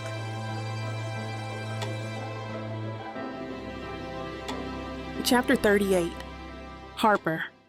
The lights stay on this time, dim and humming, but stable. I'm still holding on to him. Or maybe he's holding on to me. My fingers are fisted in the fabric of his shirt, and his arms wrap around me like a barrier against a storm no one else can see. I can feel his heartbeat through his chest, steady and strong, anchoring me in the here and now. Not the past. Not the panic. Just now. I pull back, just enough to see his face. His expression is unreadable, not because he's hiding, but because he's feeling. Too much, too fast. So am I. He doesn't speak. He doesn't have to. My voice is hoarse, dry from the emotion that's still burning through me like wildfire in a locked room. I was 13 the first time I woke up to a blackout, I say quietly. Thunderstorm had taken out the power. The house felt like it was closing in. My dad had fallen asleep on the couch downstairs. Mom was still at work. Adrien doesn't interrupt, he just listens. That kind of listening that costs something. I went to get him, to feel safe, I continue. But when I came down, he wasn't asleep anymore. He was just staring, not blinking, not really seeing anything. My throat tightens. I look down at the space between us, but he doesn't let me go. The light stayed off for 2 hours, I whisper. And in those 2 hours, I realized I didn't recognize my father anymore. The man who used to dance with me in the kitchen and build pillow forts. He was already halfway gone. And I think part of me knew, even then, what he was going to do. Adrien's grip on me shifts, firmer, protective. He died 3 months later, I murmur. Took his life in the same house, the night on another blackout. His jaw clenches, and when I meet his gaze, there's something raw there. Devastation, fury, grief that isn't even his, but that he carries like it belongs to him now. I don't just hate the dark, I say. It triggers something in me, a panic, like I'm 13 again, powerless, waiting to lose everything. He lifts a hand to my cheek, and I let him. His thumb brushes just beneath my eye.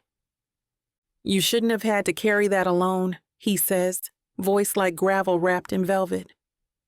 No one wanted to hear it, I reply. They just wanted me to be the girl who survived. And now? I want to be the woman who faces it, but I didn't think I'd do it here. Like this. His eyes search mine. I'm glad it's here, he says, and that it's with me. For a moment, the silence between us hums with something else, something softer. Hope. Then his fingers drop from my cheek.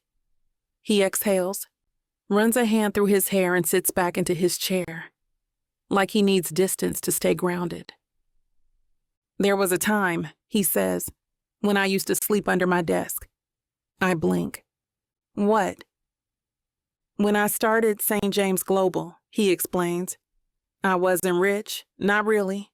I had investor money, sure, but I was cash poor and reputation starved. I didn't have family to fall back on, no real friends, just ambition and rage. His laugh is hollow.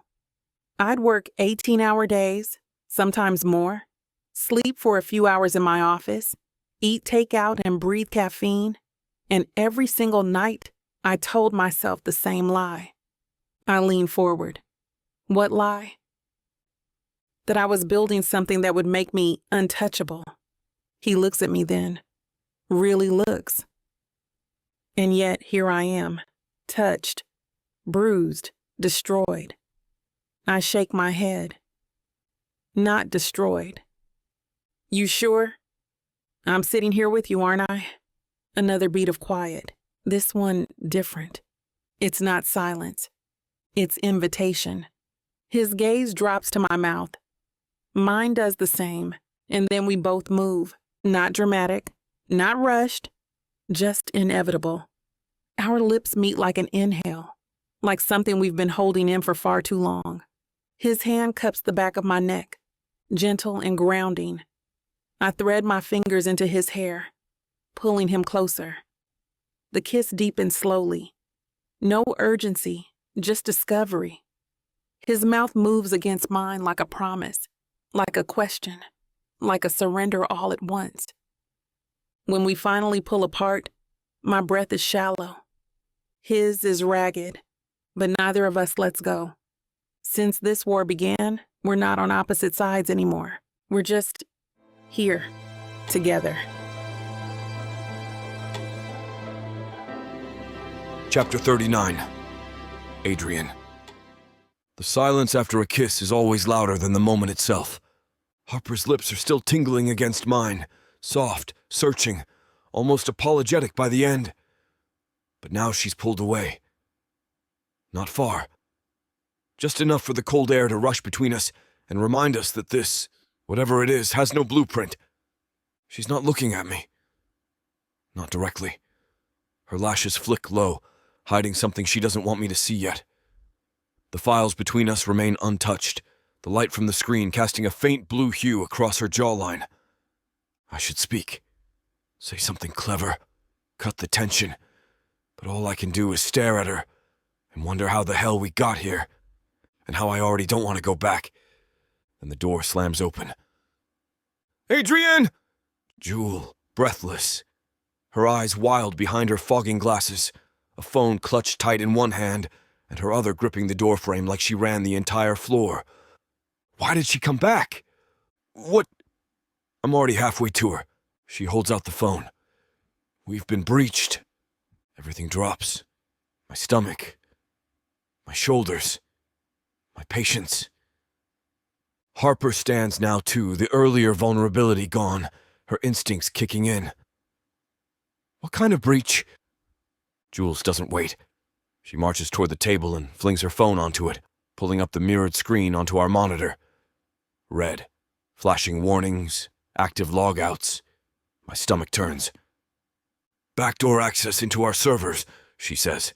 They masked it as one of the system maintenance patches, one of the dummy scripts you approved last month. I didn't catch it right away because they embedded the transfer inside a routine security audit. Whoever this is, she adds, they knew where to look. Deep file access, investor agreements, historical data archives, internal communications. My voice is ice. How far did they get? They're inside everything, Adrien, Jules replies. Emails, encrypted folders, even your private backup nodes, and they're exporting. Exporting? Harper echoes. They're pulling everything to an offshore dump, layered IPs. I've already started the trace, but we don't have long. Harper steps closer. Did they touch anything tagged with my name? Jules doesn't answer at first. That silence is loud. Yes, she says eventually. Mentioned in some internal transcripts and your visitor logs. Looks like someone bookmarked your presence as leverage. Leverage. The word hits Harper hard. I see it in her posture, in the way her arms wrap around herself just a bit too tightly. They're not just after Adrien, Jules says. They're coming after both of you. The air sours. My mind moves too fast to feel fear. Only fury remains. Who? I demand. Jules presses a few more keys. Veronica's credentials were used to launch the script. But this kind of access needed more than just clearance. This was orchestrated. Harper is the one to say it first. This wasn't just hacking. It was planting. Someone's trying to bury us with doctored evidence. They're going to make it look like we did this to ourselves, I realize out loud. Like we built the fire and lit the match. Jules nods grimly. Which means the only way to win is to burn them first. I reach for the flash drive she pulls from her pocket, hot, still from her grip. This has every flagged anomaly I've tracked for the last 6 months. Cross-reference that with anything you find in your logs. It's going to get ugly before it gets clean. Harper glances at me, the wariness gone from her expression. All that's left is determination. I'm in, she says. She doesn't hesitate, not even for a second. And somehow that terrifies me more than the breach. Jules tightens her ponytail and heads for the door again. I'll get the infrastructure guys on lockdown protocol. Message me if you find anything. The moment she's gone, we sit, shoulder to shoulder. No more walls between us. Just shared urgency, mutual fear, files open, code runs. Clues begin to appear like bloodstains under UV light, slow, damning, and impossible to ignore. Adrien, Harper says eventually, spinning her laptop toward me. Look at this. It's an email thread between Veronica and a tech consultant. A thread hiding in metadata embedded in a draft folder. Not even sent. They were building false financials, planting emails, fabricating deals and timelines. Harper exhales like she's trying not to scream. This was never about you versus me, she says. They've been playing us both. Chapter 40. Harper. The world outside Adrien's private office is asleep. New York's glittering skyline twinkles like it doesn't care the floor beneath our feet is cracking. We're alone again. The low hum of servers pulses through the floor like a second heartbeat, and the soft tap of my fingers against the keyboard is the only other sound. Adrien sits across from me, his jacket draped over the back of his chair, sleeves rolled up, the collar of his crisp shirt open just enough to reveal the sharp line of his throat. My brain should be on fire from everything we just discovered. Veronica's connection to the planted files, the export trail Jules uncovered, the damning thread of emails like breadcrumbs leading to our mutual ruin. But instead, I'm aware of how he sits, not looming, not stiff, not playing emperor of his marble kingdom. Just there, focused, real. His brows furrow as he scrolls through flagged server logs. She used her own credentials, he mutters. I glance over, lips tilting. Either she's arrogant or stupid. Both, he says, deadpan, and I laugh. It's quiet, unintentional, and it startles us both. He looks up, one brow cocked, and something warm flickers in his expression, something dangerously close to a smile that's not razor sharp or media trained, just soft. You're laughing during corporate espionage, he says, voice low. Bold move, Evans. I lean back in my chair and stretch, wincing as my spine pops. Sleep deprivation brings out my sense of humor. That or Stockholm Syndrome. He leans in slightly, eyes dancing. So I'm your captor now? Don't flatter yourself. If you were, I'd be long gone. His chuckle is quiet but genuine, and I feel it somewhere I shouldn't. We go back to work. Click, type, scan, scroll. The cursor blinks between us like a metronome, but the rhythm of the night has shifted. The silence is no longer heavy. It's expectant. What is this folder? I ask, pointing to a subdirectory buried 5 levels deep in Veronica's access logs. Adrien wheels his chair beside mine, shoulder brushing mine. Looks like she archived reports here to avoid the routine audits. Finance flagged some anomalies last quarter. Maybe this is why. I open it, my pulse spiking. Inside are monthly summaries.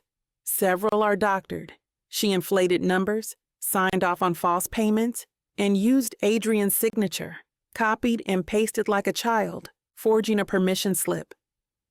Jesus, I whisper. She was lining something up. A fake acquisition or fake debt, maybe to tank your valuation and sell the pieces. Or make it look like I did, Adrien mutters, his jaw hardening. I look up at him. She couldn't have done all this alone. His gaze cuts to mine, sharp as a scalpel. You're right. He says it without hesitation, without defensiveness. That's new. Then who? I ask. Who has access and motive? He doesn't blink. Miriam. My blood stills, of course. She stood to gain the most if he fell. She always resented him. Her exit had been too clean, her timing too perfect. I reach for the keyboard and start pulling logs, but Adrien covers my hand gently. She'll have buried her tracks deeper, he says. Let me. The brush of his fingers isn't intimate, not intentionally, but it still sends something unexpected crawling down my spine. I pull back slowly, and he shifts in. We work in tandem. Hours pass unnoticed. I sip my now cold coffee.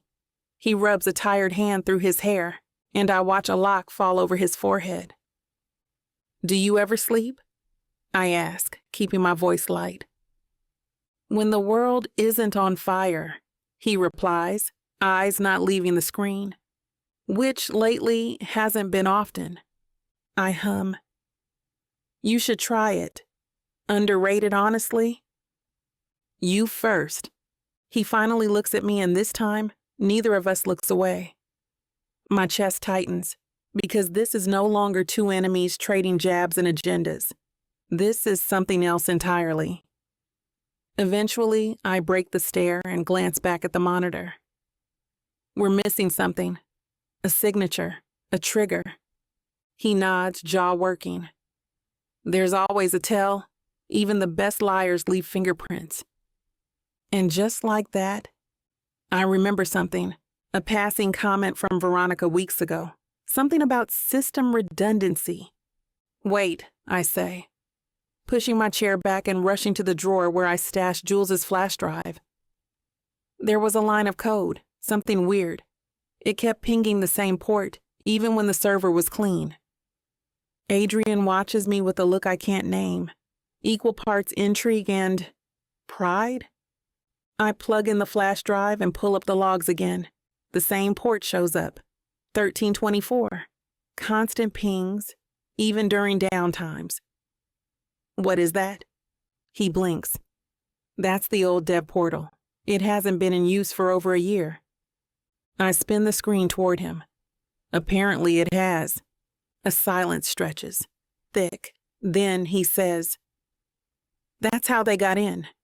Adrien's voice is low, but I hear it like thunder. Someone reactivated it, I whisper. Someone who still has legacy clearance.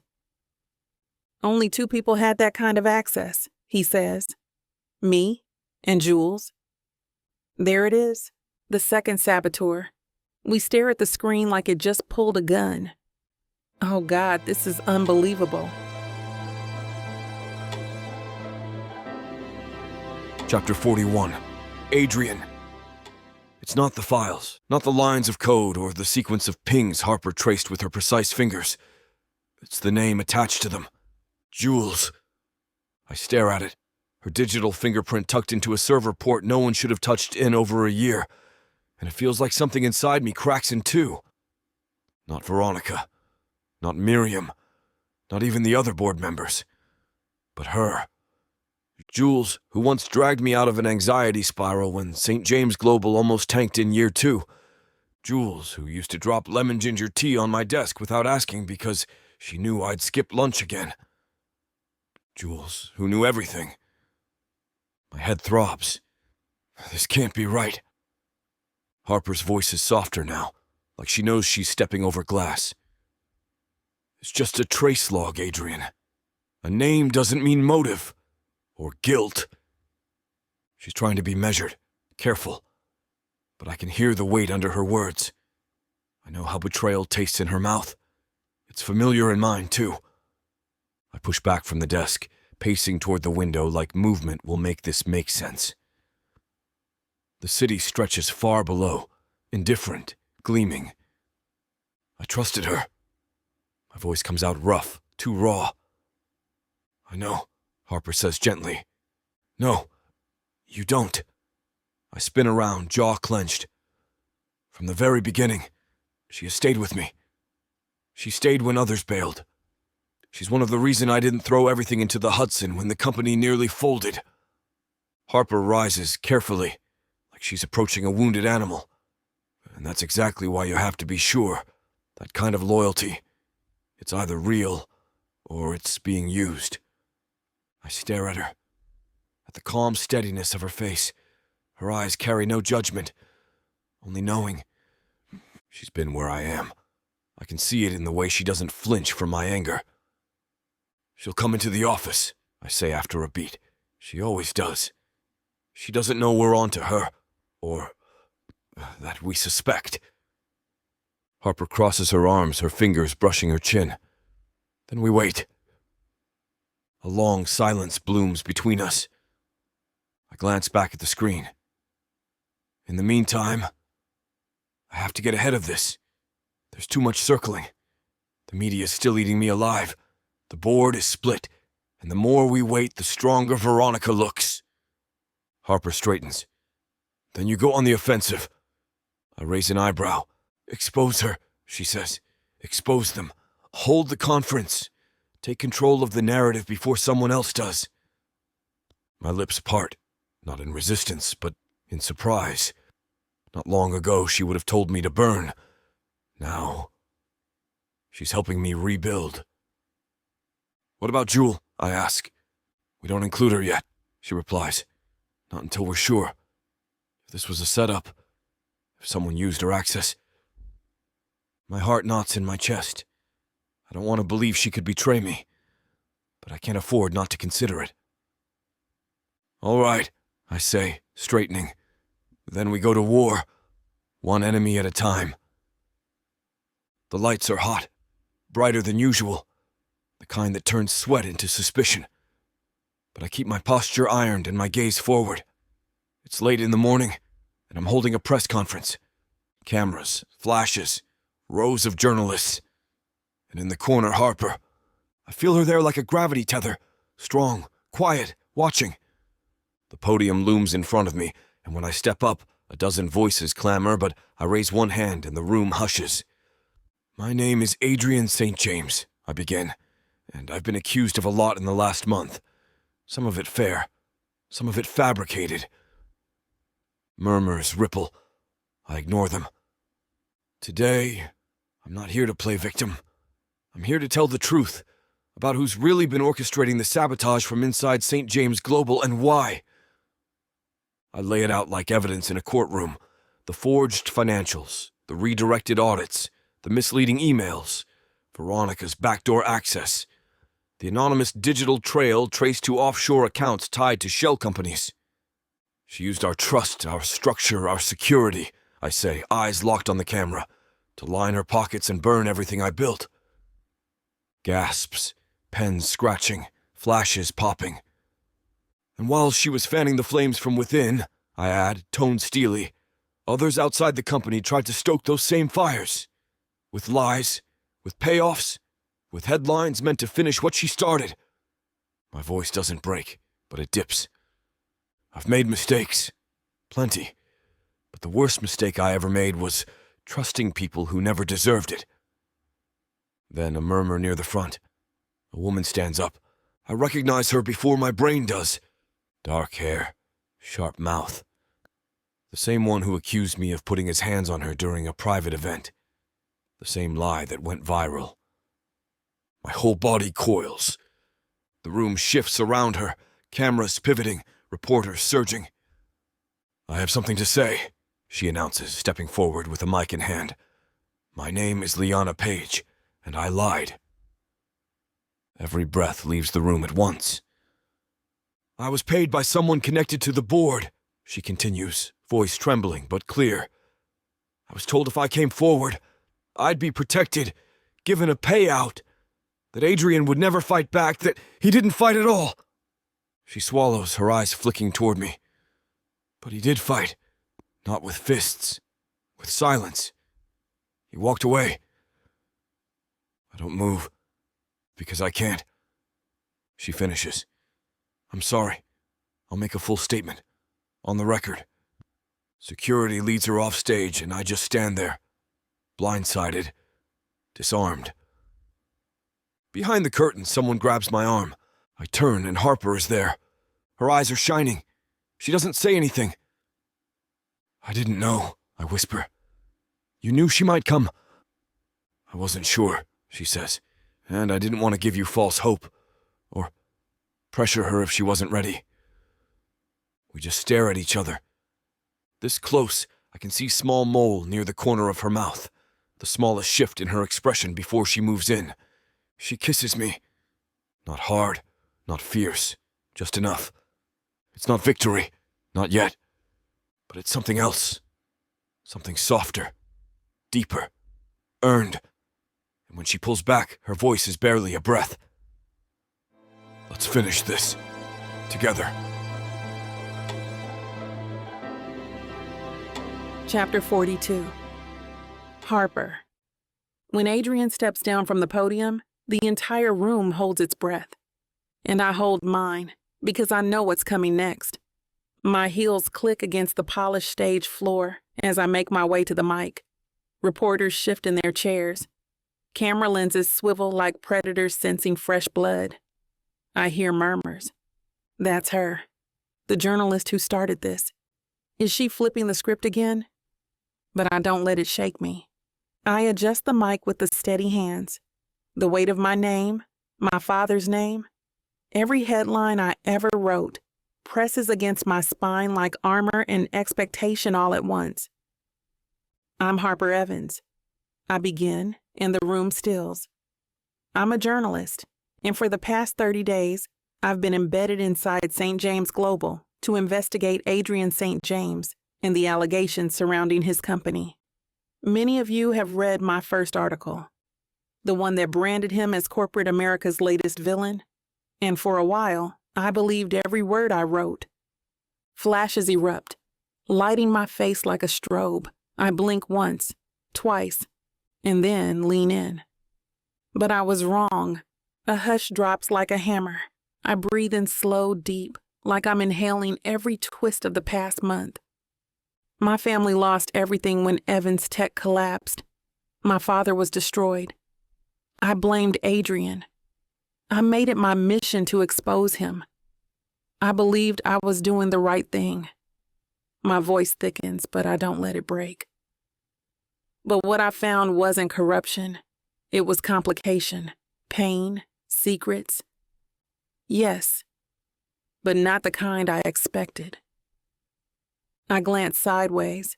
He's watching me from the wings, jaw tight, eyes unreadable. And I keep going. St. James Global is not a perfect company. No billion-dollar enterprise is. But the man who built it, He built it brick by brick, scar by scar. He didn't destroy Evans Tech. He didn't ruin my father. And he didn't deserve the story I wrote. I pause, fingers tightening around the podium edge.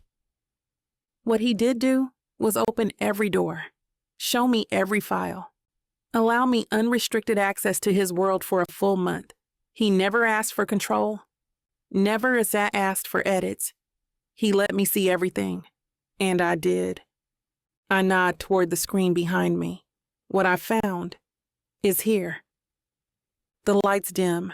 A video begins to play. It's a montage, stitched from dozens of interviews I collected over the past few weeks. Faces of employees I met in elevators, cafeterias, hallways. Raw, unfiltered clips. I kept them all, just in case I needed proof. He's intense, but he listens. I wouldn't have made it through my divorce if he hadn't pulled me aside and told me to go home. People are scared of him because he doesn't play games. But he's the only reason my daughter's tuition got covered when I hit a medical emergency. He acts like a fortress, but he protects us like one too. He doesn't take credit. He gives it. I watch Adrien's face in the wings as the voices play. He doesn't move, not once. When the lights return, the room is different. Something's shifted. The press no longer leans forward in bloodlust. They lean forward in curiosity. I take the mic again. I came here for revenge, I say. What I found was the truth, and now I'm standing here to tell it. The applause is cautious at first, then it grows, louder, real, and I step back. Eyes find mine across the crowd, his holding mine. No longer enemies, no longer strangers. Adrien doesn't smile, but something in his face eases. I feel like something inside me clicks back into place. I'm not sure what it is, but it feels like coming home. Chapter 43. Adrien, applause is a strange thing. When it's for your accomplishments, it feels like validation. When it's for your survival, it feels like something else entirely. I don't move as Harper steps down from the stage. She walks past the front row, her posture straight, her eyes unshakable. For a second, just a beat, our shoulders brush. It's like static, charged, unavoidable. She doesn't say anything. She doesn't need to. She already said it all. I follow her down the hall, away from the cameras, the blinding lights, the vultures pretending to be journalists. The door to the green room clicks shut behind us. The buzz of the press fades, and I lean against the wall, letting out a breath I didn't know I'd been holding. That was... I rake a hand through my hair. You didn't have to do that. Harper drops her tablet on the table and turns to face me, her arms crossed loosely over her chest. Yes, I did. I stare at her. You didn't know she'd show up. The woman who accused you. She nods. No, I didn't. My voice comes out low. That was calculated. Harper shrugs one shoulder, but there's something soft behind her eyes. So is truth. It just takes longer. That shouldn't hit as hard as it does. But it does. There's a pause.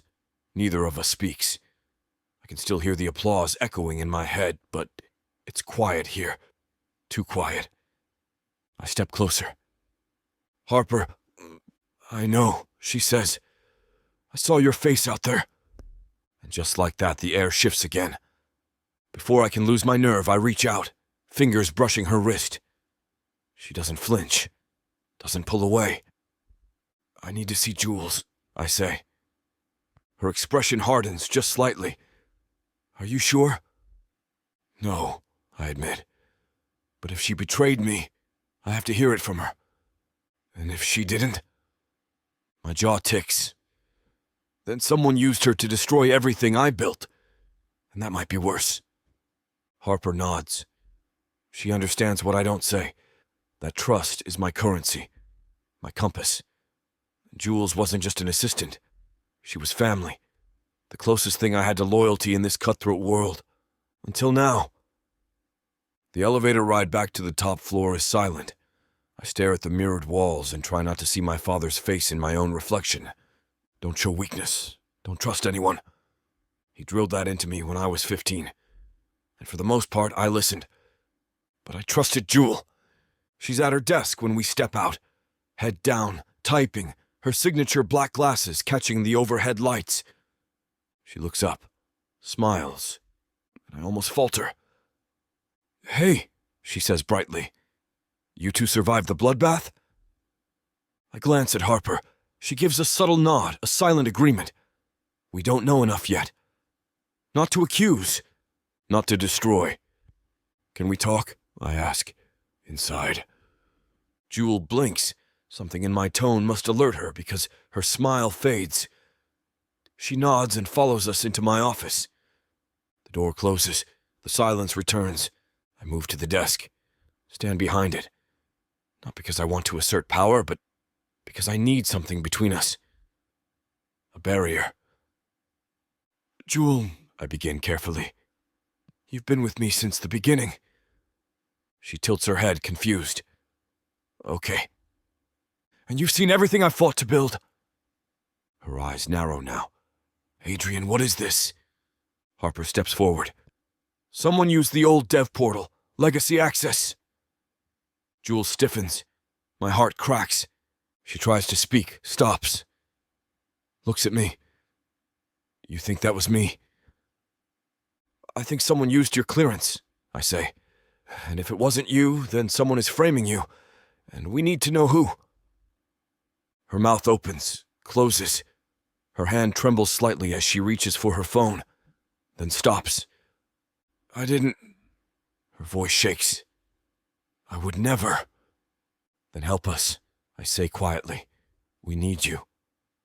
She looks at Harper, then at me, then nods slowly, like the weight of everything is finally pressing against her. "I'll pull everything I can," she whispers. "If someone used my ID, there'll be a trace." I nod. I want to believe her. I need to believe her. Because if Jules really did betray me, I won't be able to trust anyone ever again. Chapter 44. Harper. 2 hours later, we trace the digital trail and it leads us to hell. Adrien stands behind me, hands braced on the desk, leaning forward, eyes scanning the screen. The room is cold and silent, the only sound the steady hum of the server. On the screen is a simple terminal log, one that just destroyed something sacred. Location access, personal IP, residential, Jules Ambrose. Her house, I whisper as if saying it softly would make it less true. Adrien doesn't respond. He's frozen. His jaw clenches tighter by the second, and I can feel his grief bleeding through the air between us, like a storm cloud inching closer. She said she didn't... I trail off. I believed her. His voice is raw, quiet devastation wrapped in restraint. I believed her too. God help me, I still do. My gut, that instinct that's kept me alive in boardrooms, in war zones of corporate takedowns, it screams this isn't right. But the trace logs don't lie. Still, I pick up my phone and hit her contact. 1 ring, 2, 4, voicemail. Adrien doesn't even flinch. She's not answering, I say, hoping that means something other than guilt. She'll show up. His tone is colder now, controlled. She always does. 10 minutes later, she does. Jules walks in, same tight bun, same tan trench, but there's a nervous energy vibrating off her that wasn't there before. Her eyes flick to me, then to Adrien. What happened? What did you find? We traced the breach, I say evenly. It was accessed from your house. What? She looks between us. That's impossible. I never... Jules, Adrien's voice cuts her off like a blade. It was your IP, your router. Same timestamp we flagged last night. I didn't do this, she cries. I swear to God, Adrien, why would I do this to you? You tell me. He doesn't raise his voice.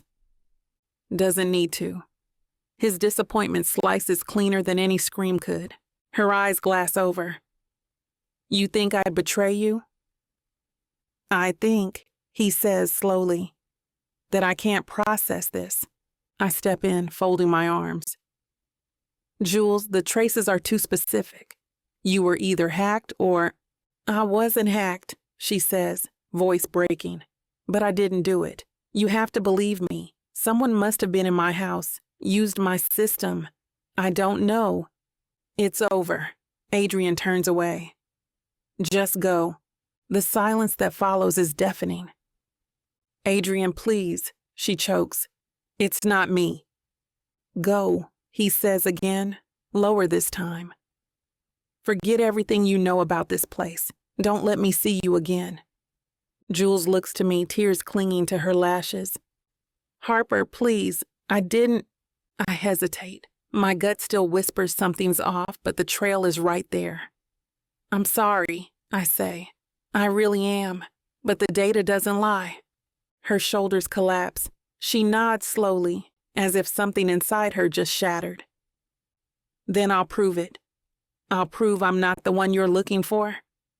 She walks out, head low, her silence louder than any protest. Adrien stares after her until the door clicks shut. Then he slumps into the chair beside mine, one hand dragging down his face. He looks his age, tired, fractured. I trusted her, he murmurs. I built everything with her, from the beginning. I sit beside him and hesitate only a beat before placing my hand over his. His fingers turn, catch mine. No words pass between us. I just squeeze, and he turns. His eyes meet mine. For a long, waited moment, it's just us. No war, no betrayal, no company, just the quiet ache of two people too broken to speak. And then he leans in. It's not cautious this time, not hesitant. His lips crash to mine, urgent and aching, like a dam finally broke inside him, and he can't stop the flood. I meet him halfway, hands sliding up to his jaw.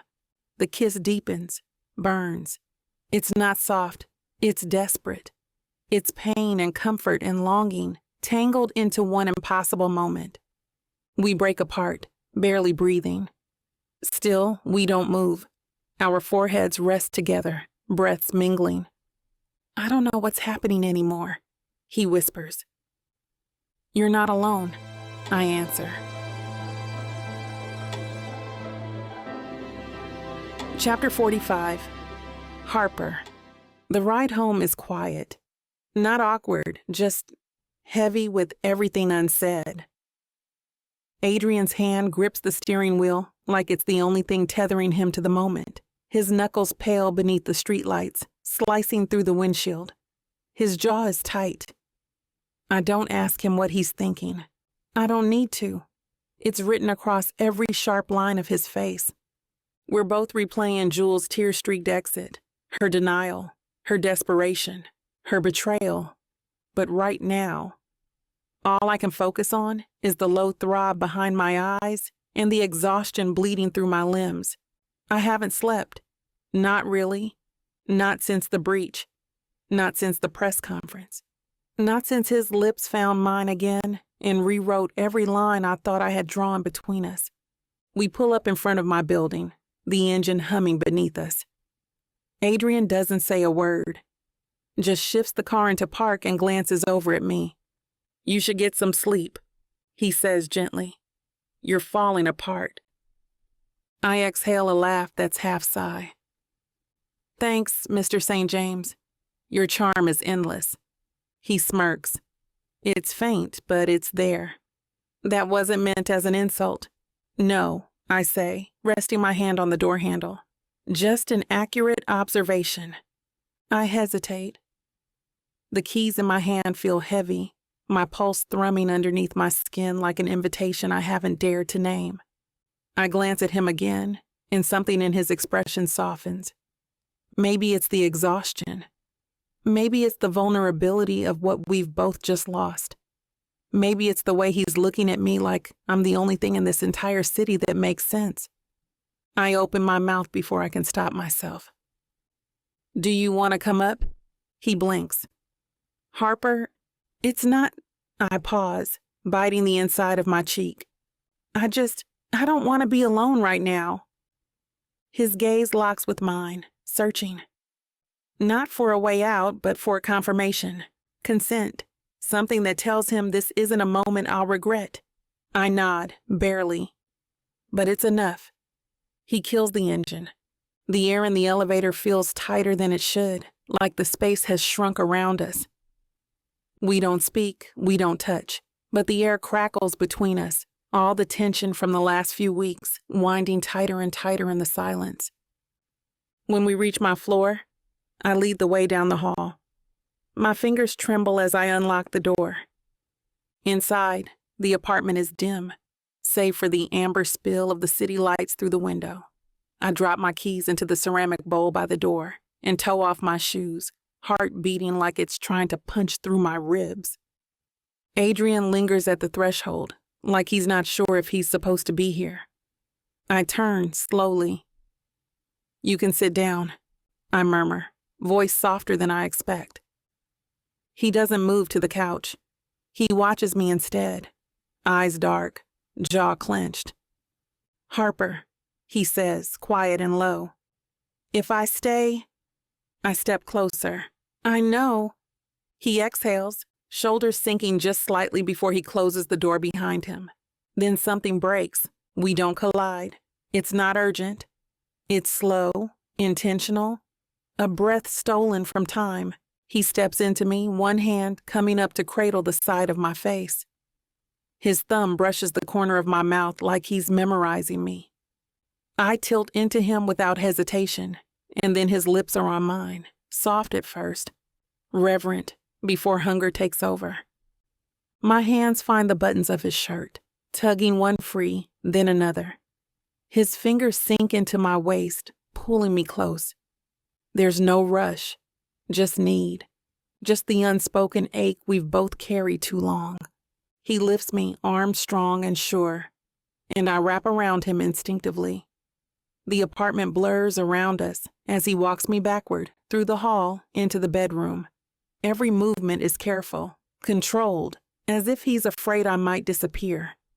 When my back hits the mattress, he pauses, his body hovering over mine, the heat of him searing through every point where we almost touch. His breath is ragged, his pupils blown wide with want. You're sure? He asks, voice gravel and restraint, like he's holding himself back by sheer will. I cup his face, my thumb tracing the sharp line of his jaw. Yes. Then there are no more words. If you want to know where this naughty scene is headed, you'll have to get it from BWWM, This platform has rules and guidelines that we have to follow in order to keep these free stories coming.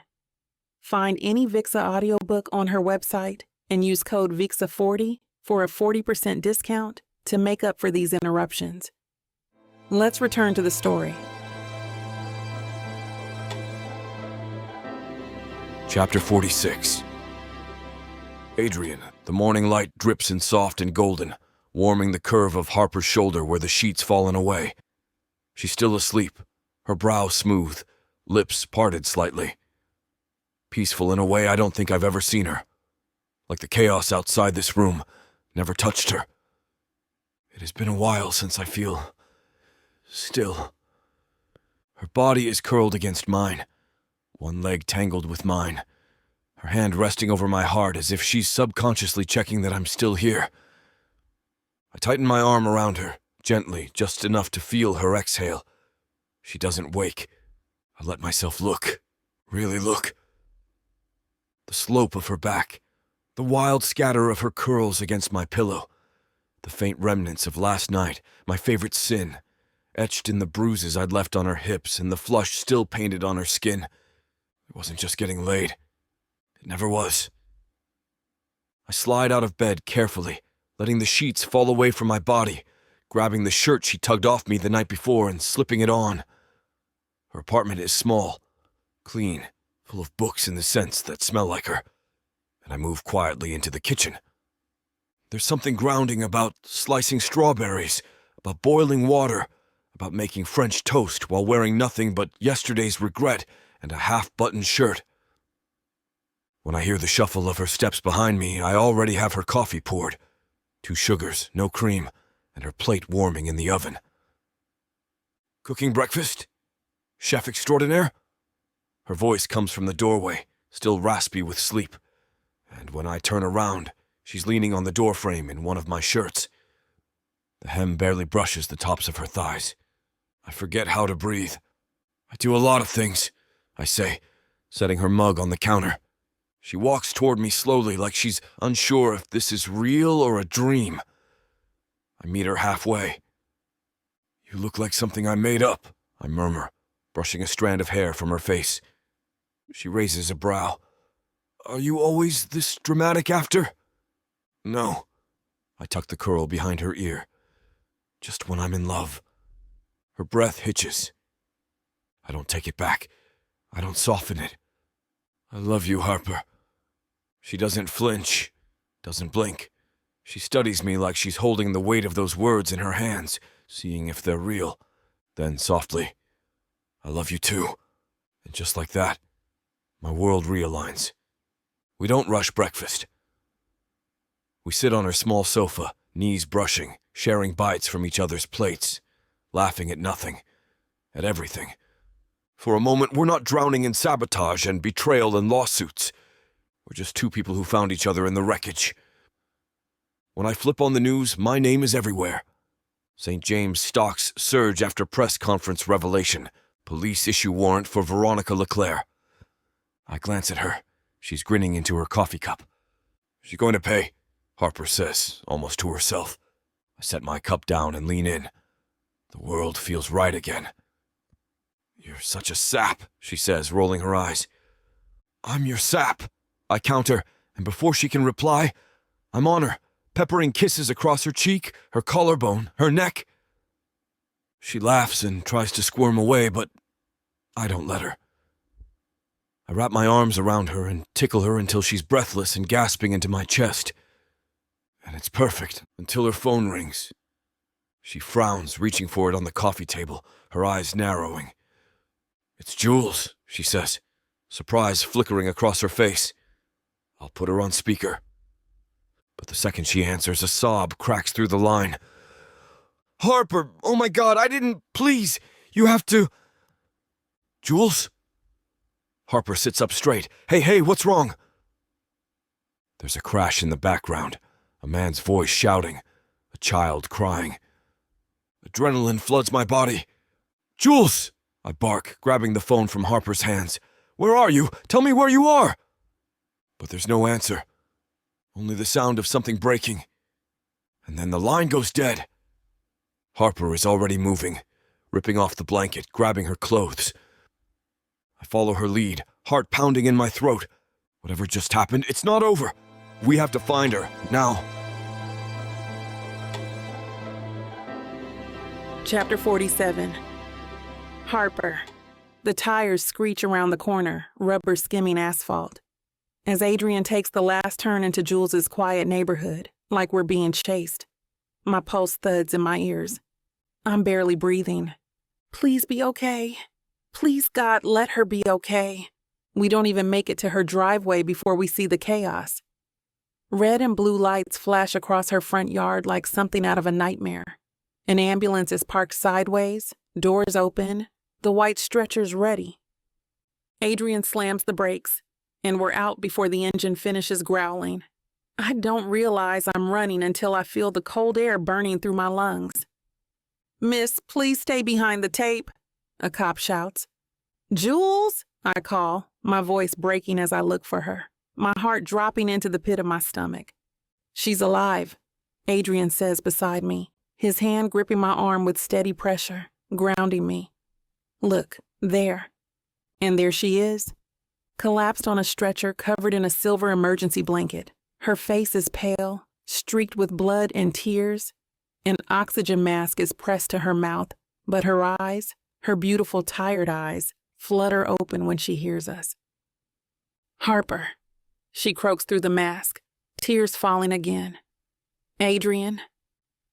"Oh my God," I whisper, rushing to her side just as a medic finishes dressing a wound on her abdomen.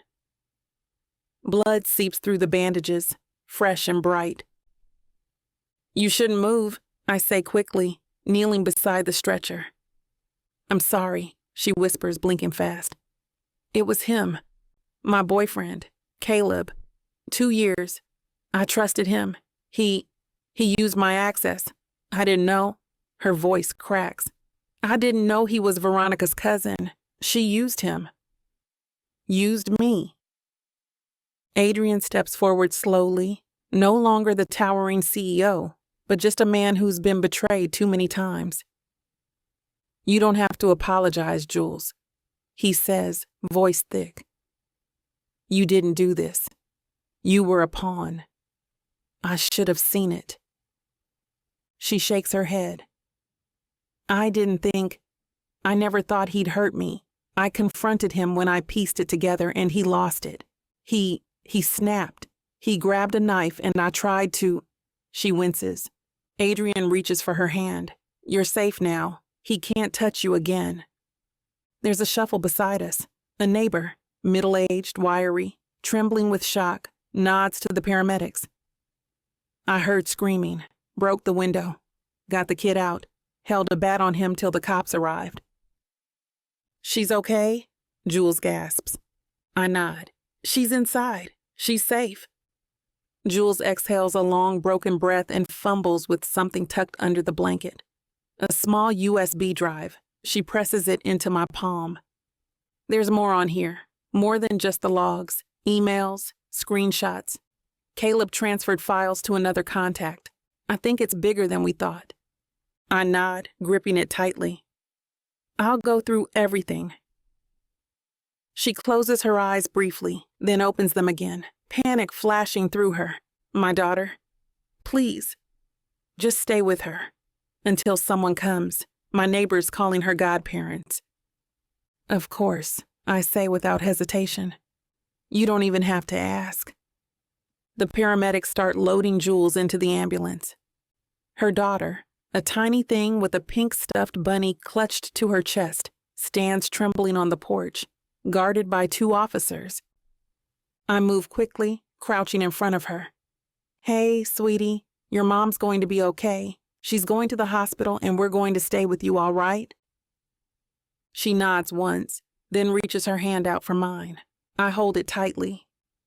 Adrien stays close behind me, his hand pressed to the small of my back like a silent promise. We both watch as the ambulance doors close and the siren rises in the air.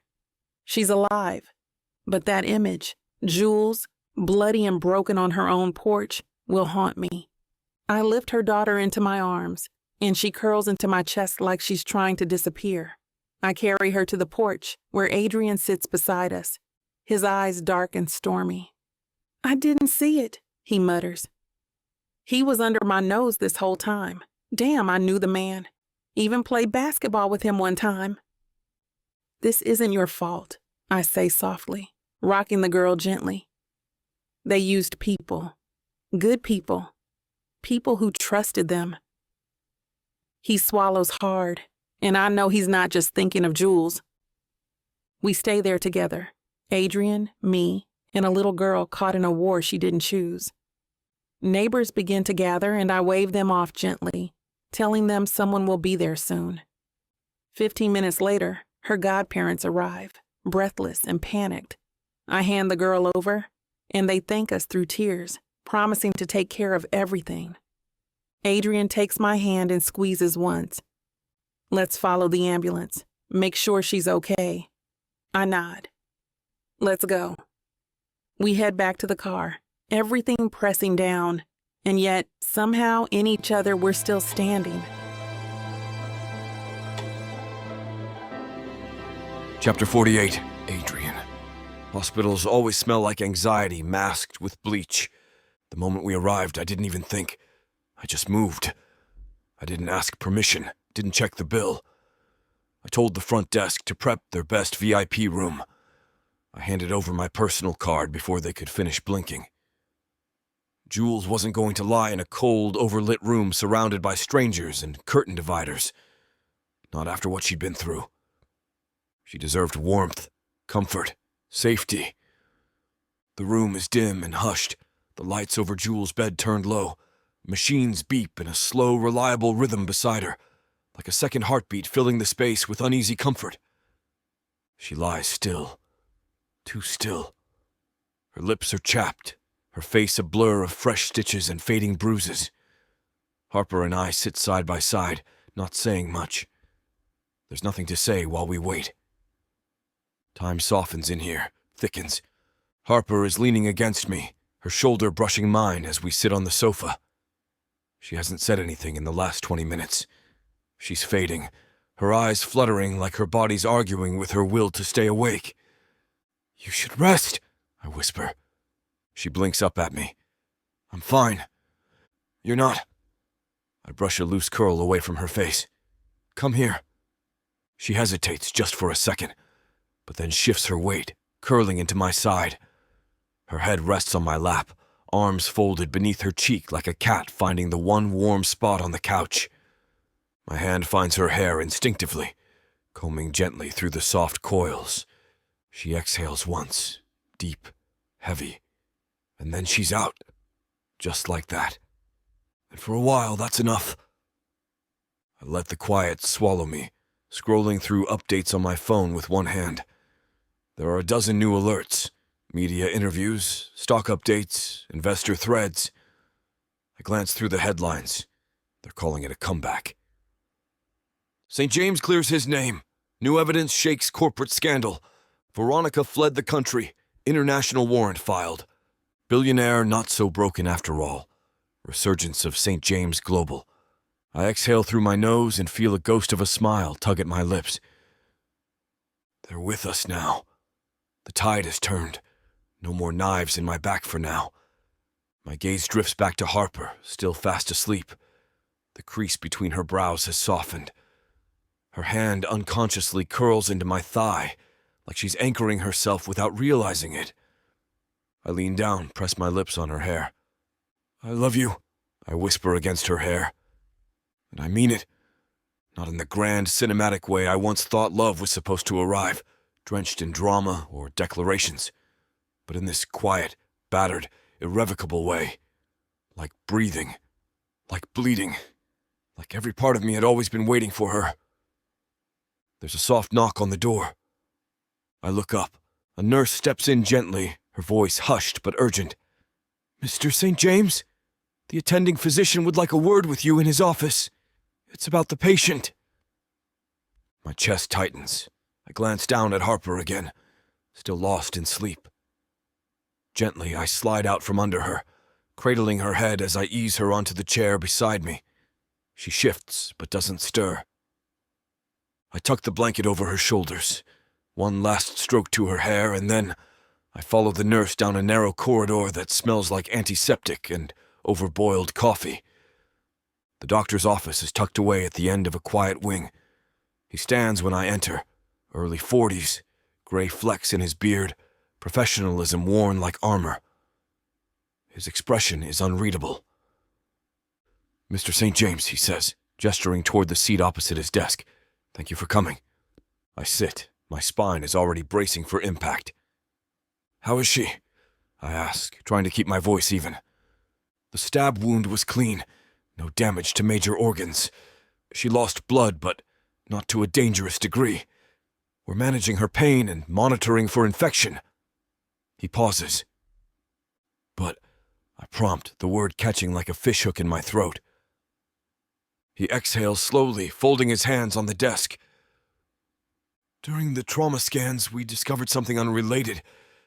Something serious." The world pauses.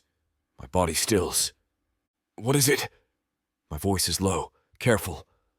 "A mass on her frontal lobe. Early-stage glioblastoma. It's small, but aggressive. Likely asymptomatic until now. We wouldn't have caught it if not for the head CT required after the assault. A coldness creeps into my limbs, starting at my fingertips and crawling toward my chest. I blink. She doesn't know. He shakes his head. She was sedated before we got the results, and she listed you as her emergency contact and medical guardian. Guardian. Of course she did.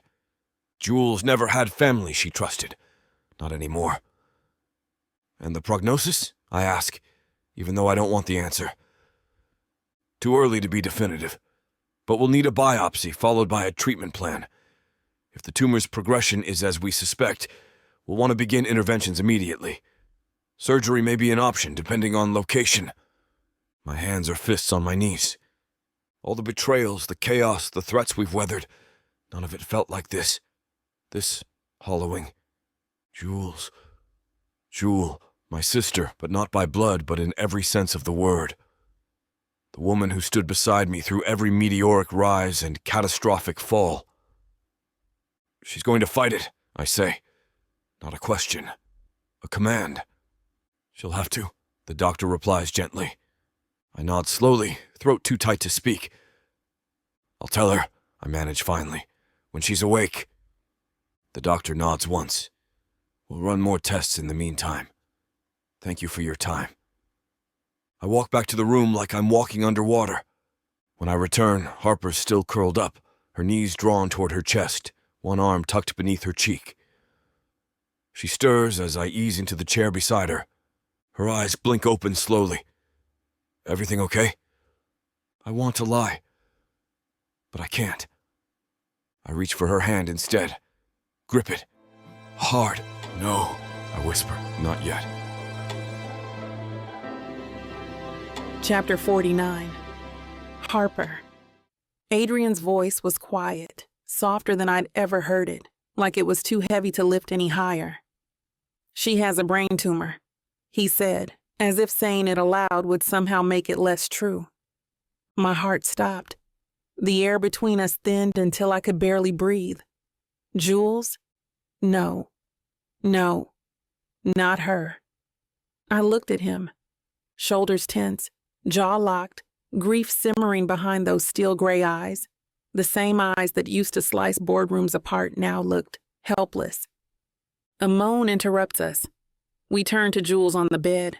She's awake. Her gaze darted to Adrien first. Her lips trembled. "Hey, boss," she rasped. Adrien stepped closer, his movements unsteady for the first time. "Hey, Jules." "I'm sorry," she said, tears already slipping from her eyes. "I didn't know. I swear I didn't know he used my credentials." "We know," I said, stepping to her side. "You were framed. He's been caught." She nodded and a sob escaped her chest. Adrien sat beside her, taking her hand gently. "There's something else," he said, voice soft. "The doctors found a tumor." Her eyes widened. She blinked like she hadn't heard him right. "What?" "They're going to do more tests," he added. "But Jules, whatever happens, I'm here. You're not alone in this." She broke. Her hand flew to her face, covering the sobs that tore out of her. Adrien leaned over and held her, stroking her hair with the care of a brother, a protector. I wrapped my arms around her from the other side, the three of us forming a strange, broken knot of warmth and grief. "Thank you," Jules replies in a shaky voice. She grabs my hand and says another thank you. "I'll be here with you too," I say, hugging her. Then I remembered something. "Wait, I think I left my phone in the car," I said. "I'll go grab it. Be right back." Adrien looked like he wanted to protest, but instead, he just nodded. "Be careful." The parking garage was cold, dimly lit, and too quiet. My heels echoed off the concrete as I headed toward the sedan. I fumbled for the keys, muttering under my breath. I'd only left it there for a second. Typical. The moment I bent to retrieve the phone from the back seat, a hand yanked me back. Pain. White-hot and sudden. fingers like claws around my wrist. I whirled around, but it was too late. Veronica, I breathed, horror seizing my chest. Her hair was wild, eyes bloodshot. She looked like she hadn't slept in days, maybe weeks. You ruined everything, she shrieked, her voice cracking like brittle glass. Everything. She lunged at me, nails slashing.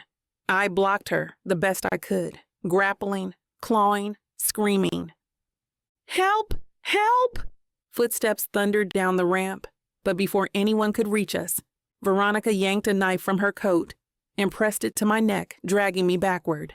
My chest heaved. Back off, she screamed at the approaching guards. I swear I'll do it. Veronica, please. I choked, the blade stinging just enough to make me freeze. I want Adrien, she screamed. Bring him, now. The guards stalled. One of them radioed in. My heart felt like it was going to explode. 3 minutes later, Adrien came running, shirt rumpled, eyes wild, panting like he'd just sprinted the length of Manhattan. He froze when he saw me, the blood draining from his face. Let her go, he said, voice low and calm, hands raised. She doesn't deserve you, Veronica spat. The company is mine. All of this was mine. You want the company? Adrien said. Fine, take it. Let her go. My heart dropped. What? But he didn't look at me. His gaze was locked on Veronica's. You mean it? She asked, trembling. Yes, he said, so convincingly even I wanted to believe it. I couldn't let him do this. I couldn't let him give everything away for me. So I acted. I slammed my elbow into her ribs and ducked just as the blade sliced my shoulder. Pain flared, white hot. I screamed, but I didn't stop. I shoved her off as the guard surged forward and tackled her. A stun gun cracked, and Veronica collapsed, twitching. Adrien was already on the ground with me, hands gripping my face. Harper, Harper, Jesus, are you okay? I was bleeding, but conscious. Just a scratch, I lied. You're bleeding? I've had worse, I muttered, but then his arms were around me, crushing, safe. I thought I lost you, he whispered, kissing my temple, my cheek, my jaw. I clung to him, shaking. I'm here. I'm okay. I'm not leaving because I found home. Chapter 50. Adrien, 3 days. That's how long it's been since Harper nearly bled in my arms. Since the chaos, the sirens, the moment my heart nearly ripped out of my chest as Veronica, unhinged and feral, was dragged away in handcuffs, screaming incoherent threats that echoed through the hospital halls like a curse. Veronica's been officially charged. The media's swarming, speculating, spinning. But I don't care about the headlines. I care about the woman in this bed. Harper. She's sleeping now, curled slightly on her good side. The pale blue hospital blanket bunched around her waist, hair a mess of curls against the pillow, lashes dark against her cheeks. She looks too peaceful for what she's been through, and too beautiful for me to keep pretending that I don't know what I want. The past few days have been a blur of nurses, painkillers, detectives, reporters, and still, somehow, this woman found the strength to laugh, to hold Jules' hand when she visited from her own room down the hall, to let me carry her tray even when she teased me mercilessly for it. Jules cried when she saw Harper, apologized over and over. Harper waved it off like only she could, graceful, fierce, forgiving. The way she hugged Jules' daughter like she was her own broke something in me. Or maybe it built something. I don't know the difference anymore. But I do know one thing. I don't want to waste another damn second. I sit at the edge of her bed, careful not to disturb her IV, and pull the velvet box from my pocket, the one I've had tucked in my drawer for far longer than I want to admit. It was too soon then. Too complicated. But now I know what complicated really looks like. She stirs, her brows knitting slightly.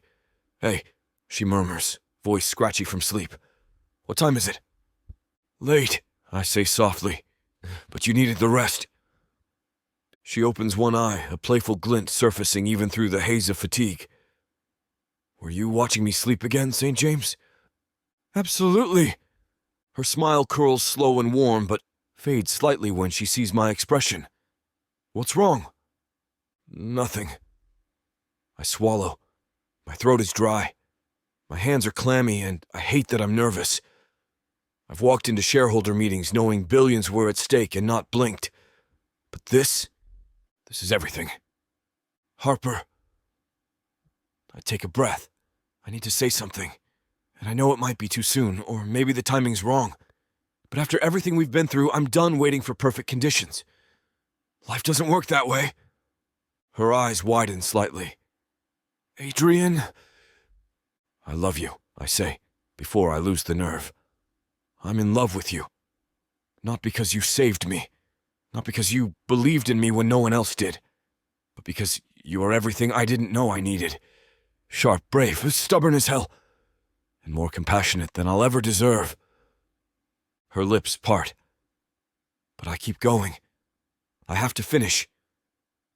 I don't expect an answer. I don't expect you to say yes. But I need you to know that this... I open the box I've been hiding in my pocket and show her the ring, a simple diamond set in a delicate platinum band. No frills. Just like her. Elegant, fierce, unforgettable. This is what I want. A life with you. Wherever. However, if you'll let me.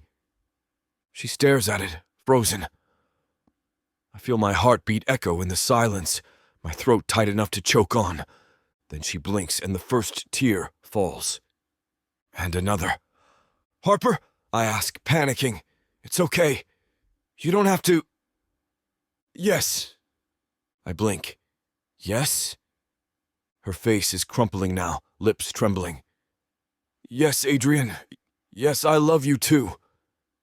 She throws her arms around me, nearly knocking the ring from my hand, and I hold her, laughing and breathless and still completely stunned.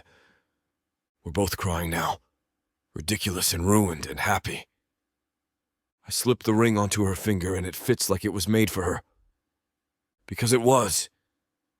She looks down at it, then back at me. This is really happening? I brush her curls back and kiss her forehead. It is. Her voice is barely a whisper. I didn't think I'd ever have something like this. You've always had it, I say. You just had to choose it. We spend the rest of the day doing nothing monumental, holding hands, talking quietly, sharing hospital pudding like it's gourmet. The television blares in the background, playing news of Veronica's formal charges. The words attempted murder and embezzlement float over the screen, and Harper watches with quiet satisfaction. She's going to pay, she says, her fingers curled in mine. She already is, I reply. The sun sets behind the skyline outside the window, washing the room in gold, and she shines in my eyes as I gaze at her. God, thank you. I don't think I deserve her, but I'll do my best to, one day, become deserving of her. Chapter 51. Harper. The hospital discharge papers crinkle in my hand as Adrien helps me into the car like I'm made of glass. I'm not anymore. But something in the way he fusses over me, gently tugging the seatbelt over my shoulder, brushing my curls away from my face with a kind of reverence, melts everything in my chest into something warm and steady. You good? He asks, voice low. Better now, I say. And I mean it. The city is slick with post-rain sheen, streetlights casting glimmers across the windshield. The silence between us isn't awkward. It's full, brimming with everything that's happened, everything that's changed. Fiancé.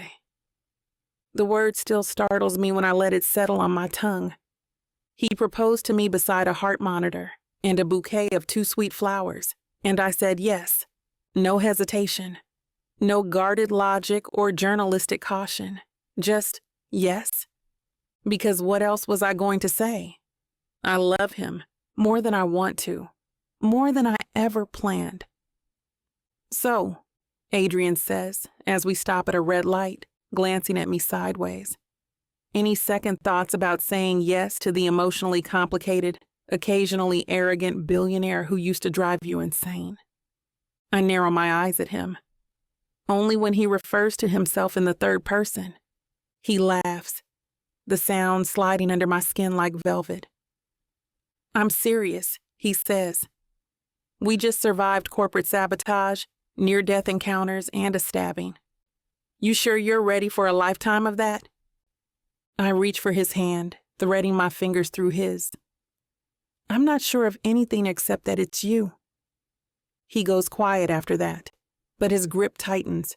The drive to my apartment is short, but the night stretches in front of us like something waiting to be rewritten. As he parks, I linger with my hand on the door handle. Adrien?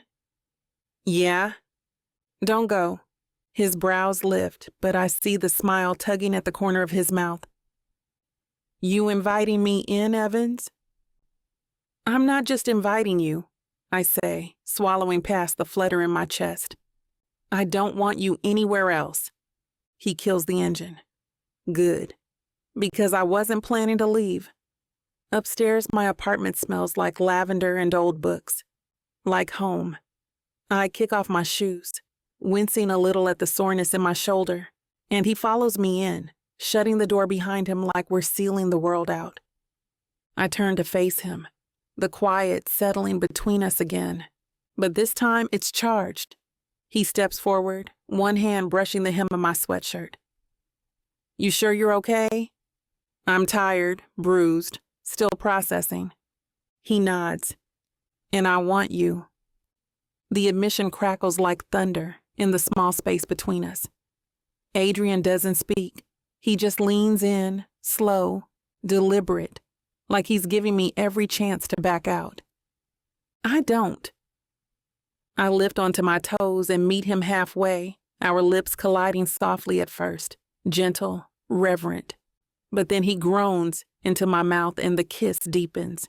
His hands slide around my waist, pulling me flush against him. Every point of contact sparks, familiar and new at once. He lifts me, careful of my shoulder, always careful, and carries me to the bedroom, lips never leaving mine. When he lays me down, he's still watching me like I'm something breakable.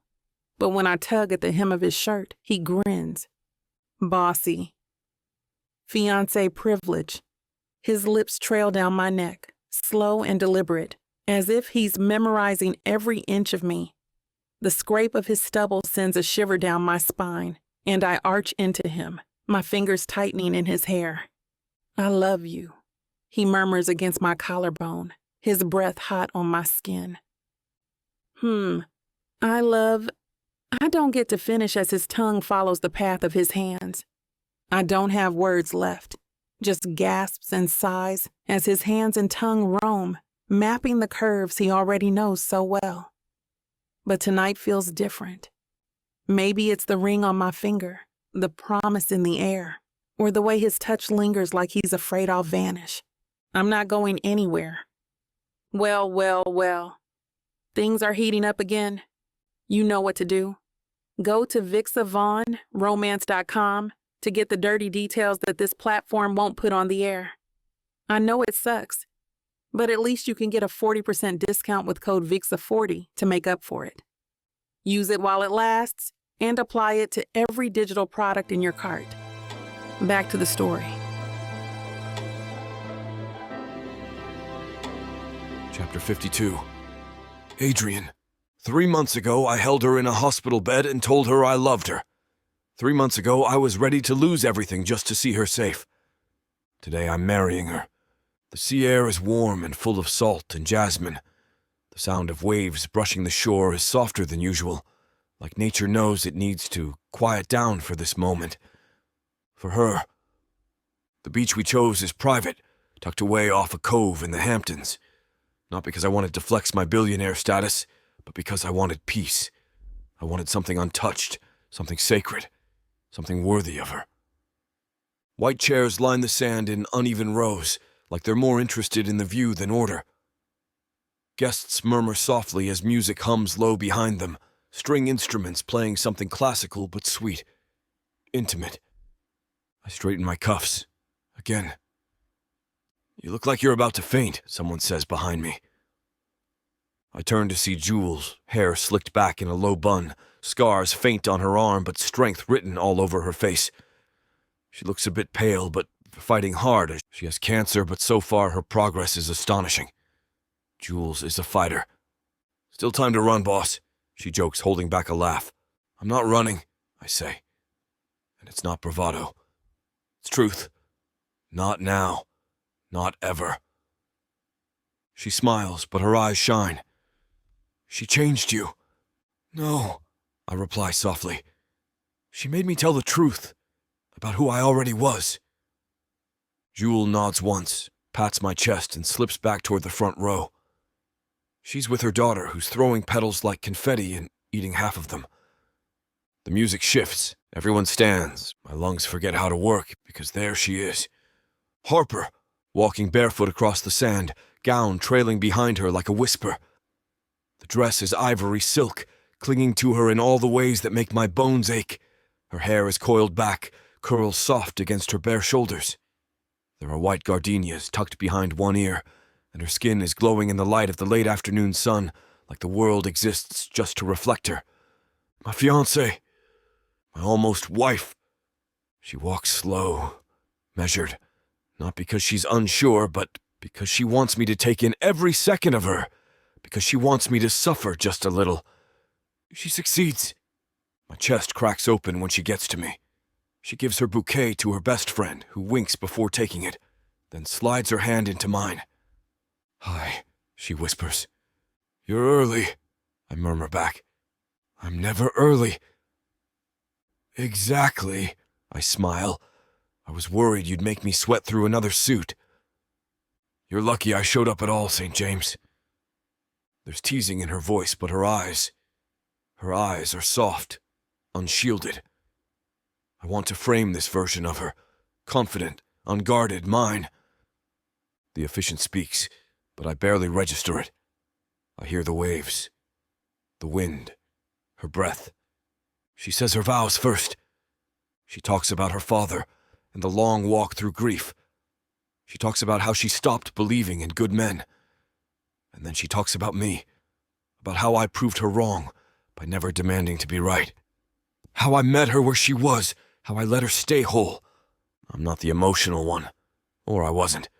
But when she says, "I choose you," not because I need you, but because I want you, every day, every version, my eyes burn. I say my vows, rougher, simpler, but she holds my hands tighter as I speak. I tell her about the first moment I saw her, the woman in my office who challenged me with her eyes and made me feel hunted and seen all at once. I tell her how loving her feels like coming home from a war I didn't know I was fighting. I tell her that she's not just my heart, she's my damn spine. When the officiant tells me I can kiss my wife, I don't wait. I lean in, hands sliding around her waist, and kiss her with every part of me I've never let anyone see. It's not soft. It's not chaste. It's honest. The guests cheer. Jules whistles. Her daughter screams, "Ew!" with a fistful of petals in her hand. But Harper's eyes are glassy when I pull back. "You okay?" I whisper. She nods. Better than okay. We walk back up the sand hand in hand, and when we get to the top of the dune, I turn to her and press my forehead to hers. "You're my wife." She grins. "You're my husband." "Are you going to take my name?" "Maybe, professionally. Probably not. I'll take yours. You'd be Adrien Evans? If it means I get to keep you, hell yes." She laughs, and I fall in love with her all over again. Chapter 53. Harper. The night air tastes like champagne and salt. The breeze dances around the gossamer curtains of our beachfront villa, the scent of the ocean seeping into my skin as I stand barefoot on the cool marble floor. My wedding dress is crumpled somewhere in the corner. Adrien's hands are on my waist, bare skin against bare skin now, his forehead pressed gently to mine as if grounding himself. Or maybe me. I can't tell which of us is holding the other together anymore. Maybe it's both. Maybe we're just one body now, finally stitched into the same story. "I still can't believe you're mine," he murmurs, voice gravelly, quiet like a prayer whispered through reverence. I smile, breathless. "I was always yours, Adrien, even when I didn't want to." That earns me a low laugh, one that vibrates from his chest into mine as he lowers his lips to the space beneath my jaw, lingering there like he has all the time in the world. The first kiss is slow. He tastes like promise, like patience, like a man who knows he has the rest of his life to memorize me. But we're not slow for long. There's too much behind this. Months of tension, longing, survival. There were moments when this felt impossible, when we hated each other, distrusted everything, when love felt like a battle we'd both lose. And now his mouth is on my collarbone, his fingers slipping over the swell of my chest, and I arch into him like my body was made to meet his. Maybe it was. Maybe this is what fate feels like, raw and breathless and desperate to memorize every curve, every moan. He lifts me effortlessly, carrying me to the bed like I'm weightless, like I matter more than gravity. The moonlight cuts across his back as he lowers me onto the sheets, and I trace the sharp lines of his shoulders, memorizing him in kind. If you want to know where this spicy scene is headed, you won't be able to hear it now due to this platform's guidelines and restrictions. But we want to make it up to you by offering the unabridged version of any VIXA audiobook, including this one, for 40% off. All you need to do is go to vixavonromance.com and use code VIXA40 at checkout. Are you enjoying the story so far? Let's get back into it. Chapter 54. Adrien, 3 years later. The sound of squeals and laughter echoes like a soundtrack to my new life. Disneyland smells like sugar and nostalgia, like melting cotton candy and sticky popcorn. And I'm holding the world in both arms, one hand wrapped around Harper's, the other hoisting our daughter onto my shoulders as she points up at the castle like she owns the whole damn kingdom. "Daddy, look, look! It's Rapunzel! I told you she was real, and her hair is gold!" Her curls bounce as she wiggles on top of me, and I grin so hard my face hurts. "You were right, baby. You're always right." Harper lets out a laugh beside me. That laugh, it still makes something in me ache, even after all this time. The kind of ache that has nothing to do with pain and everything to do with gratitude. She looks over at me with that same look she wore the day she said yes, the look that told me I was home. Our daughter Nia is 2 and in full princess mode. Sparkly purple dress, glitter shoes that light up with every step, and a wand that Harper swears could bruise bone. She's a whirlwind of energy, sass and giggles, and every inch of her looks like her mother. Rich brown skin, wide, intelligent eyes, the kind of gaze that reads your soul before you speak. I don't know what I did to deserve either of them. "You're thinking too hard," Harper says, bumping her shoulder into mine as we stroll through Fantasyland. "I'm thinking just enough." I pause to kiss her cheek, stealing a taste of her cherry lip balm. "You look happy." "I am," she whispers, leaning into me. "I really am." We walk past It's a Small World, where Nia insists we ride again for the 5th time. I groan dramatically. Harper laughs harder, and we make a detour toward churros to bribe Nia into a snack break instead. We find a bench tucked under the shade of a tree. I set Nia on my lap and tear a piece of the warm churro for her, watching her eyes widen like I just handed her the moon. Harper watches us with this soft smile, her hands resting over her growing belly.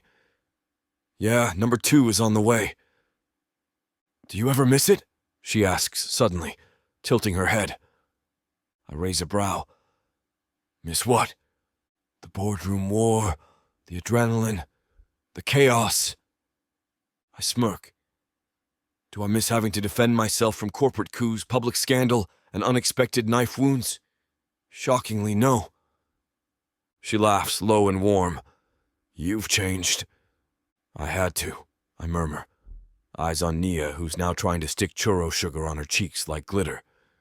You made me want to. Harper goes quiet for a moment. Then she leans in, pressing a kiss to my temple. You saved me too, you know. I didn't. You did. We hold the silence, thick with everything we don't need to say anymore. We lived it. We survived it. And now, we get to live. A bubble machine whirs somewhere nearby. Nia shrieks with glee and jumps off my lap, chasing them like they're diamonds in the air. I'm going to get her one of those before we leave, I tell Harper, nodding toward the stand. She already has 5. She needs 6. She laughs again, shaking her head at me like I'm ridiculous. Maybe I am, but I'm happy. God, I'm so happy I can't breathe sometimes. Later, after the parade, after the hugs and mouse ears and soft-serve ice cream, we walk back to the resort, Nia passed out in my arms, her face smudged with chocolate and her fists clutching the corner of her new blanket like a treasure. In the quiet of our suite, I lay her gently on the bed and pull the blanket up to her chin. Harper stands beside me, her fingers brushing mine, and we just watch her for a minute. This, I whisper, wrapping my arm around her waist. This is everything. Harper leans her head on my shoulder. Yeah, it really is. I kiss her forehead. You made me believe in happy endings. You made me believe in starting over. Our daughter stirs, sighs in her sleep. Outside, the fireworks begin. And inside, in the quiet of our forever, we hold each other close, where no billion-dollar lie could ever touch us again.